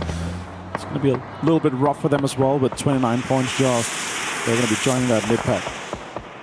Skies are alive with mortar fire right now, but it looks like it might calm down as Falcons will try to regroup, reposition, secure themselves a spot here. Nice spray from Tig. Will take down one dragon as Tyloo. Their late game heroics might be put on hold here. Kong Kong and Hausker are the last 2 players left alive, and they are pushed right up against the wall. He will get the knock on a Kickstart, and that might open up a little bit of a door here for Tyloo. Yeah, Kickstart's on the 2nd or 3rd knock. He's bleeding out fast. 15 more seconds. I don't see them getting it. He's going to get flushed potentially here. Kong finds it. Hausker goes down to Fairest, and Tyloo is on a lot of pressure here. They're going to try to go for the rest. The circle is pressuring them. It's going to be closing in 30 seconds. It's been a little bit of a slow day for Na'Vi as well. But they might be able to find some more points here in this final game. 4 alive, complete control over the East, as Hausker is going to go down to Tiggleton. He'll get both of them. Tiggleton now up to 6 kills, putting the Falcons on his back here in the end, as Gedrox gets the double knock onto Gen G. Gustav finds Delwyn as well. Flash finds Tycon. There's so much pressure being applied on the western side here. Other teams are trying to approach it. Delwyn's down. D gets flushed as well. Flash finds Tycon as Full Sense try to get D and Supers out of this lobby. I mean, remember how Vicious got here. They took the E pickup. They got one of their players knocked by a red zone upon arrival, and now they are in great position to cause problems with Vanadol. He's got that MG3 in hand, and he is making it sing as he finds 2 of Supers. Supers now down to just human. AGL not happy with that one. but they're going to be ending up on 61 points, and in my book, that's absolutely safe for finals. Now DN Super is trying to make the most of it, but they're out in 9th place, and is that going to be enough? 53 points here. I'm not certain that's going to be enough for the cutoff. Dogma finds lots of points onto Full Sense as well, as Vicious have had a great day one for their first showing here at Esports World Cup. Hell of a performance from them as Thanadol, now the last player left up here for Full Sense. 60 points for them today, or for them overall as well. Gotta imagine they're feeling pretty comfortable. Would love to be able to get a little bit more here if possible. That may be asking too much versus Vicious, just in perfect position here. And there's not much Thanadol can do, and he will go down at the end to Simon T. Oh, this 55 to 60 points cutoff, that's going to be so many teams. The mid-pack is going to be packed tomorrow, but now look at this. As you mentioned, Tiggleton, 6 kills. Gustav 1 here. The last 2 Flying Falcons. They have the north side. They could get a little bit more out of this one here. Potentially placements, but also the kills. Petrograd still hunkering down in the middle. Is it going to be enough, though? They're 4 alive, Poro. I'm not sure. Some teams are going to drive up and pull up straight on top of them. There you go, Petrichor, I-26 V6 will find December 12th as JDG tried to make the send. And there's just not anything for them to do here. Nons, you can see, is just getting pressed from all sides. He's going to go down to Soul from Gen G from range. It's just now taking damage from Gen G. Gen G kind of coming alive here late as well. They really need to. Only 21 points on the day for them so far, but they are in a good position to try to get some damage done playing from the south. Utilities being deployed now. I-26 trying to get that flush onto him. Gustav finds Dogma. That's a good point to secure Falcons. 8 kills, top 7 for them. Great game. It's going to be enough. 34 points here. They're in 16th place with only 6 games played. That's fantastic. Yeah, no, you're never upset about that. I think 35 points around that after 6 games. That's about average. That's what you would hope for. No matter how you go about getting it, it's going to put you in good position for tomorrow. All you got to do is hope that you maybe get a little bit of luck and a few more kills going your direction. But look at that leaderboard. All the bottom half of it right now are the teams that are still left alive as we get to see a little bit of that Tiggleometry in action. The back-to-back knocks onto Tai Lu. That was insane. Lion's share of that damage, and he immediately pops up, finds one dragon. It's been the Tiggleton show for the Falcons. We'll see if they can keep it going as the circle will abandon them. They're going to continue playing around on the north from the edge. It looks like they've spotted out Suze. Oh, is that a C4? It's a C4. They're going to be driving that straight onto Petrica Road here. Take's going to be waiting a little bit forward, then driving it forward, and then rolling it down onto Petrica Road. That might have quite the impact. Gustav finds Suze. That is JDG out. And now they're into the top 6. Look at this. It's chasing him. It's going to get I-26 down. Exactly what Petrica Road was hoping for not to be happening. Hackator steals the kill away, though. Oh, still got grenades left. That's going to be right in their pocket. Gustav. Perfect throw from him to ruin Petrichor Road's chances. They're down to just 1 player. Chewy nowhere near, but Falcons needs to make sure that they can secure these points, these so important points. Chewy alive via the grace of the smoke, but Virtus, you can see Vicious looking over in their direction, Gen G looking over in their direction, and Tiggleton and Gustav now the dangerous, deadly duo coming from the north, causing so much problem. Chewy trying to fend off this, but Pau has a P90. He's going to be able to survive for just a little bit longer. If Chewy goes down, it's just going to be the 2 kills going the way of Falcons. They are first knock, though, so it's going to take 100 seconds. And when is Navi going to get active here? They've got 4 kills so far, but they're 4 alive playing from the eastern side. They have not really started to wrap around and get involved in all of this. Simon T will go down to the blue zone. Powell, the last player left alive. You can see he's got that P90. There you go, Tiggleton. Add another one to the count. 12 total for Falcons, but Gustav has gone down. And he even go for the res at this point as now Navi has started to activate. They're going to go down to the south and deal with Gen G. Boostic finds Hackator with the car. That's so unfortunate. Maybe the rest is going to be able to happen here. Powell finds Gustav. That's going to alert Tiggleton. Maybe he can get another point and a kill. And look at that. He finds the point from the placement and a kill onto Powell from Vicious. Tiggleton, what a game for him so far. 1-man army for Team Falcons right now as Bean will get spotted out by a nicely placed grenade from Spyro. Navi back up to 4 strong after that unfortunate incident with the vehicle. Hollow, my bad, still involved here as well. He could pop up and get involved at any moment. Navi sending Spiro down to the south side, playing around the edge to see if he can find any angles, but Gen G are dug in. It's not going to be easy to spot them out. Tickleton alone on the northwestern side here. Actually backfilling the Gen G position could be huge for him. He could get more points out of it. Still one Vitality solo, still Tickleton solo, but he's locked in. Let's see what Gen G is dealing with. Soul, that grenade in hand, waiting for that inevitable push from Navi. Meanwhile, Tickleton has just been going ape on this northern side.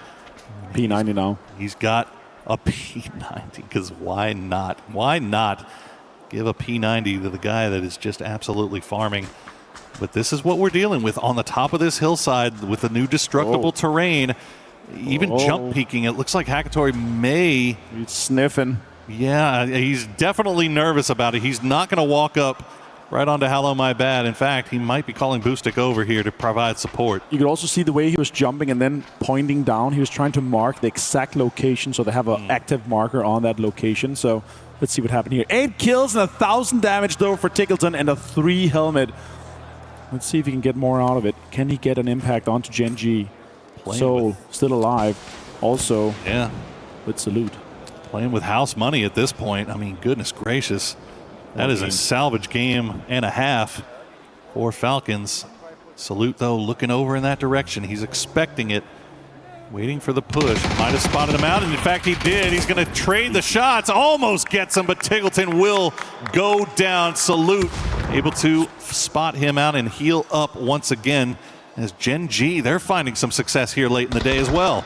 Vitality absolutely squeezing the most points possible out of this one here. And Gen G only 16 points after the 5 games we played until this one here. So they needed this. Now with 5 points in placement guaranteed. Let's see how much they can get. Can they get Vitality out? Can they get another kill? Can they get a flush onto Navi? Surely Navi wins this just by the grace of being 4 alive. Hakatori finds Soul now without just Salute. Yeah, Soul trying to go for that northern flank, but Navi more than ready for it. Salute will try to trade some shots back, as we'll have to get on the move once again. I think he just spotted out Hakatori behind the tree, but will run away, and that grenade might be enough to do it. No, it's going to fall just shy, and now Hello My Bad will strike. The grenade will find Salute, but Hello My Bad securing a second place for Vitality. Can he get any more of it? He cannot. But Navi, a massive win here, a much needed win at the end of the day. Navi being absolutely different here, playing it surgically perfect. They did not want to risk it. They wanted to be 4 alive to secure this chicken dinner, and it's going to put them quite deep into the race here. Sure, it's their first day tomorrow. They got 6 more games to play, and they're going to be ending up somewhere in the 40+ points here after this game. What a way to play it. But the story of this game surely has to be Tickleton and his new duo partner of Gustav. What a way to impact this northern side, and what a way to make a name for themselves in this last game. It's a massive salvage game for them, and definitely going to be feeling a lot more comfortable going into day 2 after that big performance to close out the day. So hopefully maybe get a little confident snowball rolling there as well. But Navi, man, I gotta feel like if they were in a better, if they had had a better first 5 games, they were in a position to where they could have been a lot more deadly if they were more in a spot to take high-risk plays. But instead, they realize, okay, we need to have a win here. We need to just secure this. We're 4 alive. We see the kill feed just lighting up like a Christmas tree. Let's not throw. We don't need the kills just yet. Let's just get these placement points. We're perfectly positioned for it. We'll take the 6-7 kills to go along with it, and that's going to set us up very nicely for day number 2. He didn't even get the point for the kill there, but he did get the point for placement. Surviving out from Gen G there. Vitality also, what a great day for them. Fantastic day for them. They're able to put themselves into 60+ points, so that's absolutely amazing. Even maybe 70+ points here. So far, so good. Virtus Pro saved, Made in Thailand saved, Twisted Minds, Team Vitality. In my book, AGL is also safe. Yeah. On the other side of that coin, teams that we were keeping eyes on, Petrichor Road. Out. I don't know, buddy. I think you might be donezo. Tai Lu also in that same predicament. So we'll see. They've Yeah, I mean, like you said, I mean, anything can happen now that you got Myth and Twisted Minds in there tomorrow. You got T1 that's had an insane day today. That's another team that could just farm. You're really at that point, if you're one of those teams that are kind of sitting lower, you just hope that some team comes in tomorrow and just pops off and sponges up all the points, lowering that cut line. If I would be deciding it right now from what I'm thinking is going to happen tomorrow, I think Petrogro is absolutely out. Tyloo is absolutely out. But my worry is Super's going to be out? Are there going to be that, 16th, 15th place team? It's going to be so many teams in that big make pack. One big game is going to jump you up straight into the top 8 quite easily. And does Made in Thailand Myth, do they go out and farm tomorrow? Do they go for the triple digits? Do they go for the absolute dominance? If I know Kiss right and the guys, they're going to come in and have so much fun with everything tomorrow, just fragging out and pulling up on everyone. Well, that's the thing, is that team is probably at their most dangerous when they have no fear. Like they're not worried about anything. They're not concerned. They know they've made it. So they're just going to take all the high risk, high reward plays. And usually when you're playing loose, you're playing fast, those rewards end up being pretty large here. You could say the same thing about Twisted Minds. That's not a team that you want to have to play when they're playing confident and don't have to the stress and the pressure of having to reach that cut line as well. So we'll see. Obviously a lot of things on the line here tomorrow when we play with groups B and C to close things out.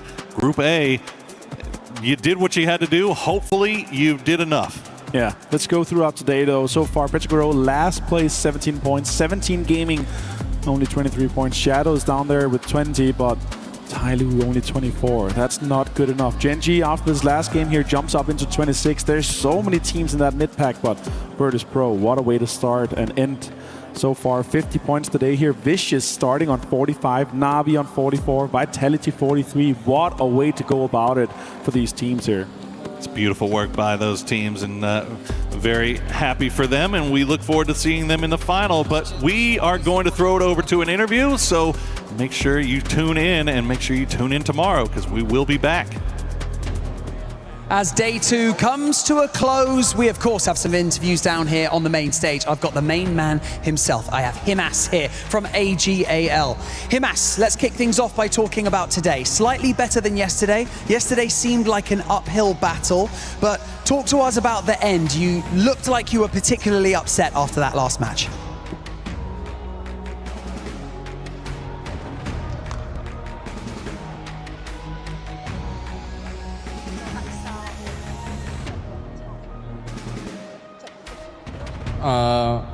Trận cuối cùng bọn em cần nhiều điểm hơn để có thể vào chung kết, nhưng mà bọn em vẫn làm không tốt, cho nên là em hơi bực. In the last match, we really need a lot of points to be able to get to the final, but we didn't do well enough. That's why I was upset. Yeah, that makes sense. I mean, let's think back a little bit to PGS5. To come so close, and then to 17 Gaming to kind of pip you guys right at the post, just at the very end. Did that have more of a negative impact on you guys as a team, or did that motivate you coming into the Esports World Cup?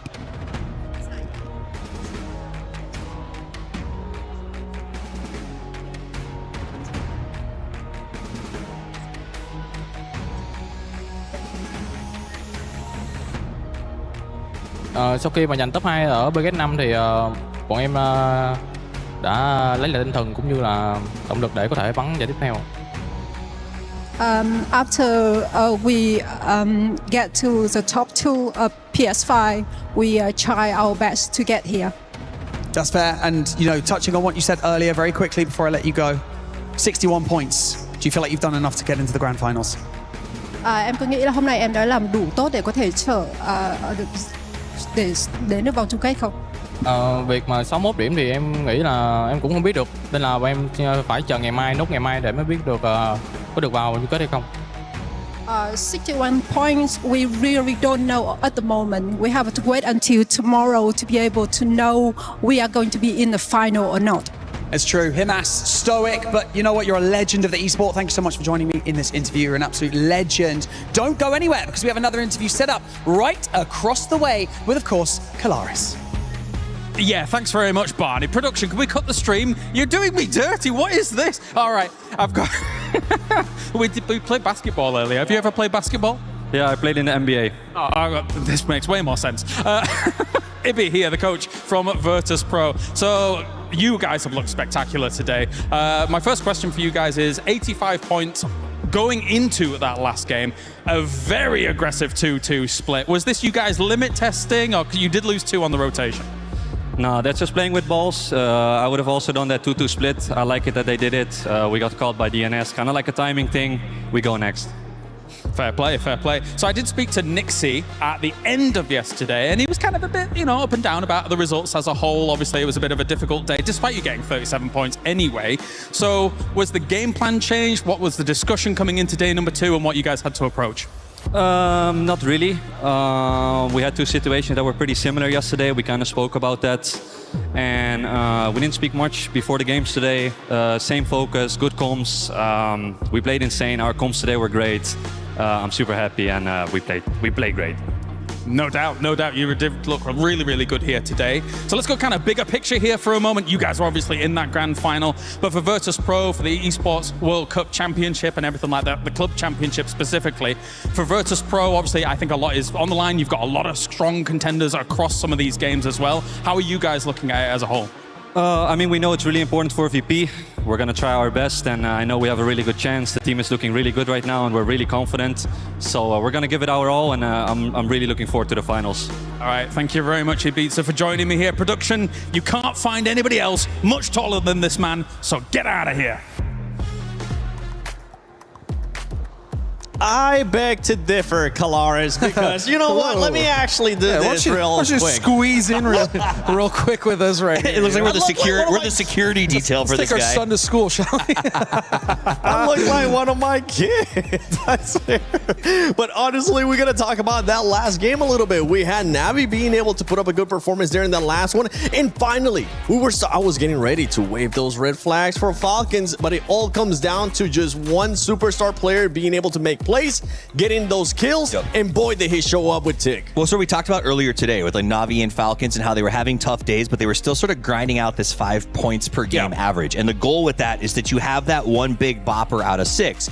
Both of them got it in the end. Navi obviously comes out with the win through placement points, Falcons is with kills, but now they're back in the race. And that's what I expect from these two teams. That's what I expect from any great team, right? That's where the difference is made. Now, let's do this. That was excellent of Navi, excellent of Falcons. They salvaged the day. Love to see it. We have to talk about it. We have to talk about 7. There are teams here, as we look at the leaderboards, they're just going home.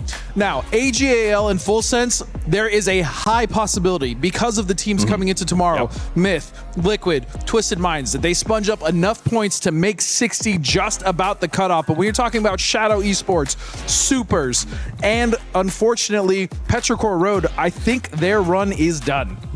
I believe so too, honestly. With Shadow, I'm still on copium for that squad. I'm hoping that they might be able to just done enough with those 55 points, but I don't think it's going to happen. Supers as well, because we have some of the other squads. You were talking about them earlier. GAM Esports, Team Liquid, even The Vicious. The Vicious showed up today in a big way. They're going to make big pushes, and I think, during that interview, AJL was a little bit worried, like, is 61 going to be enough? I'm stressed. I think it is, because at the end of the day, there are 5 teams below them that are basically eliminated today. They just haven't gotten enough, and they're way below that cutoff.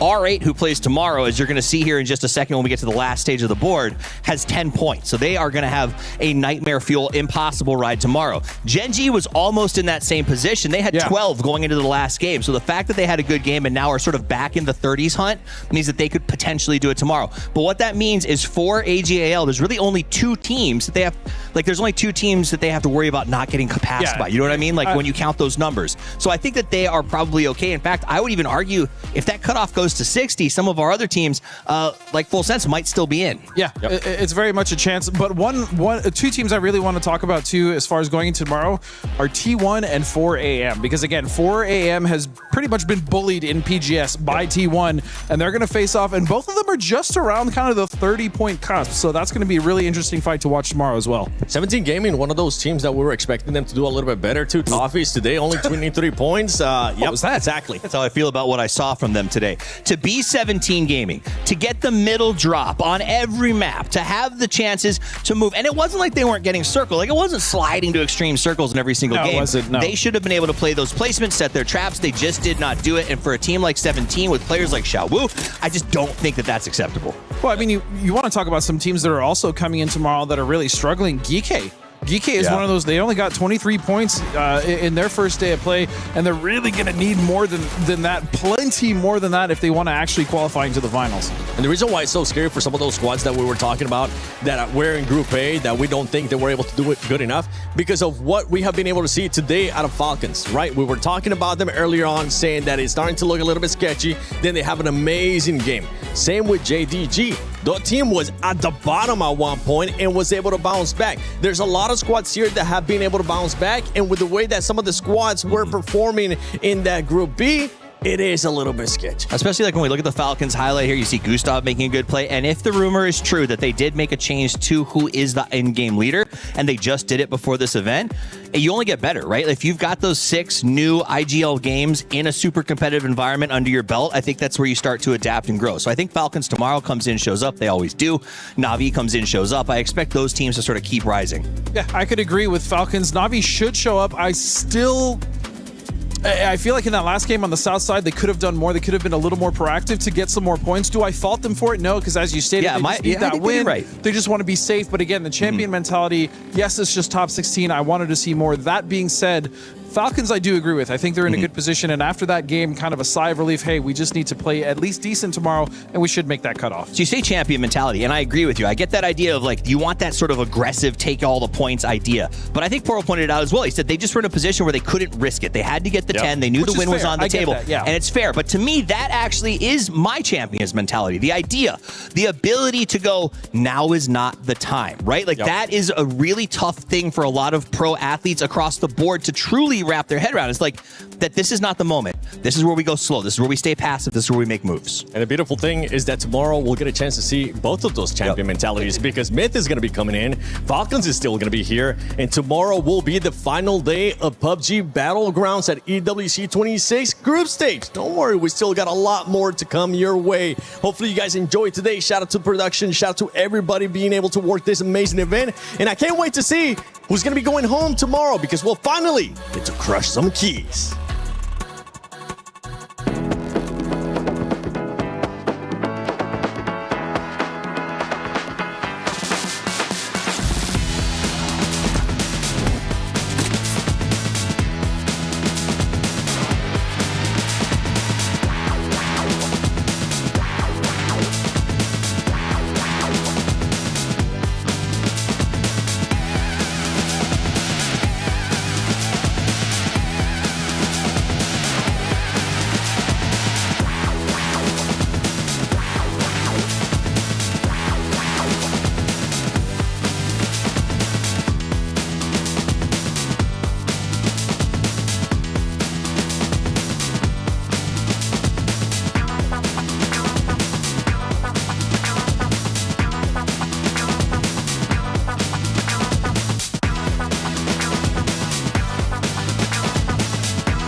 Bye.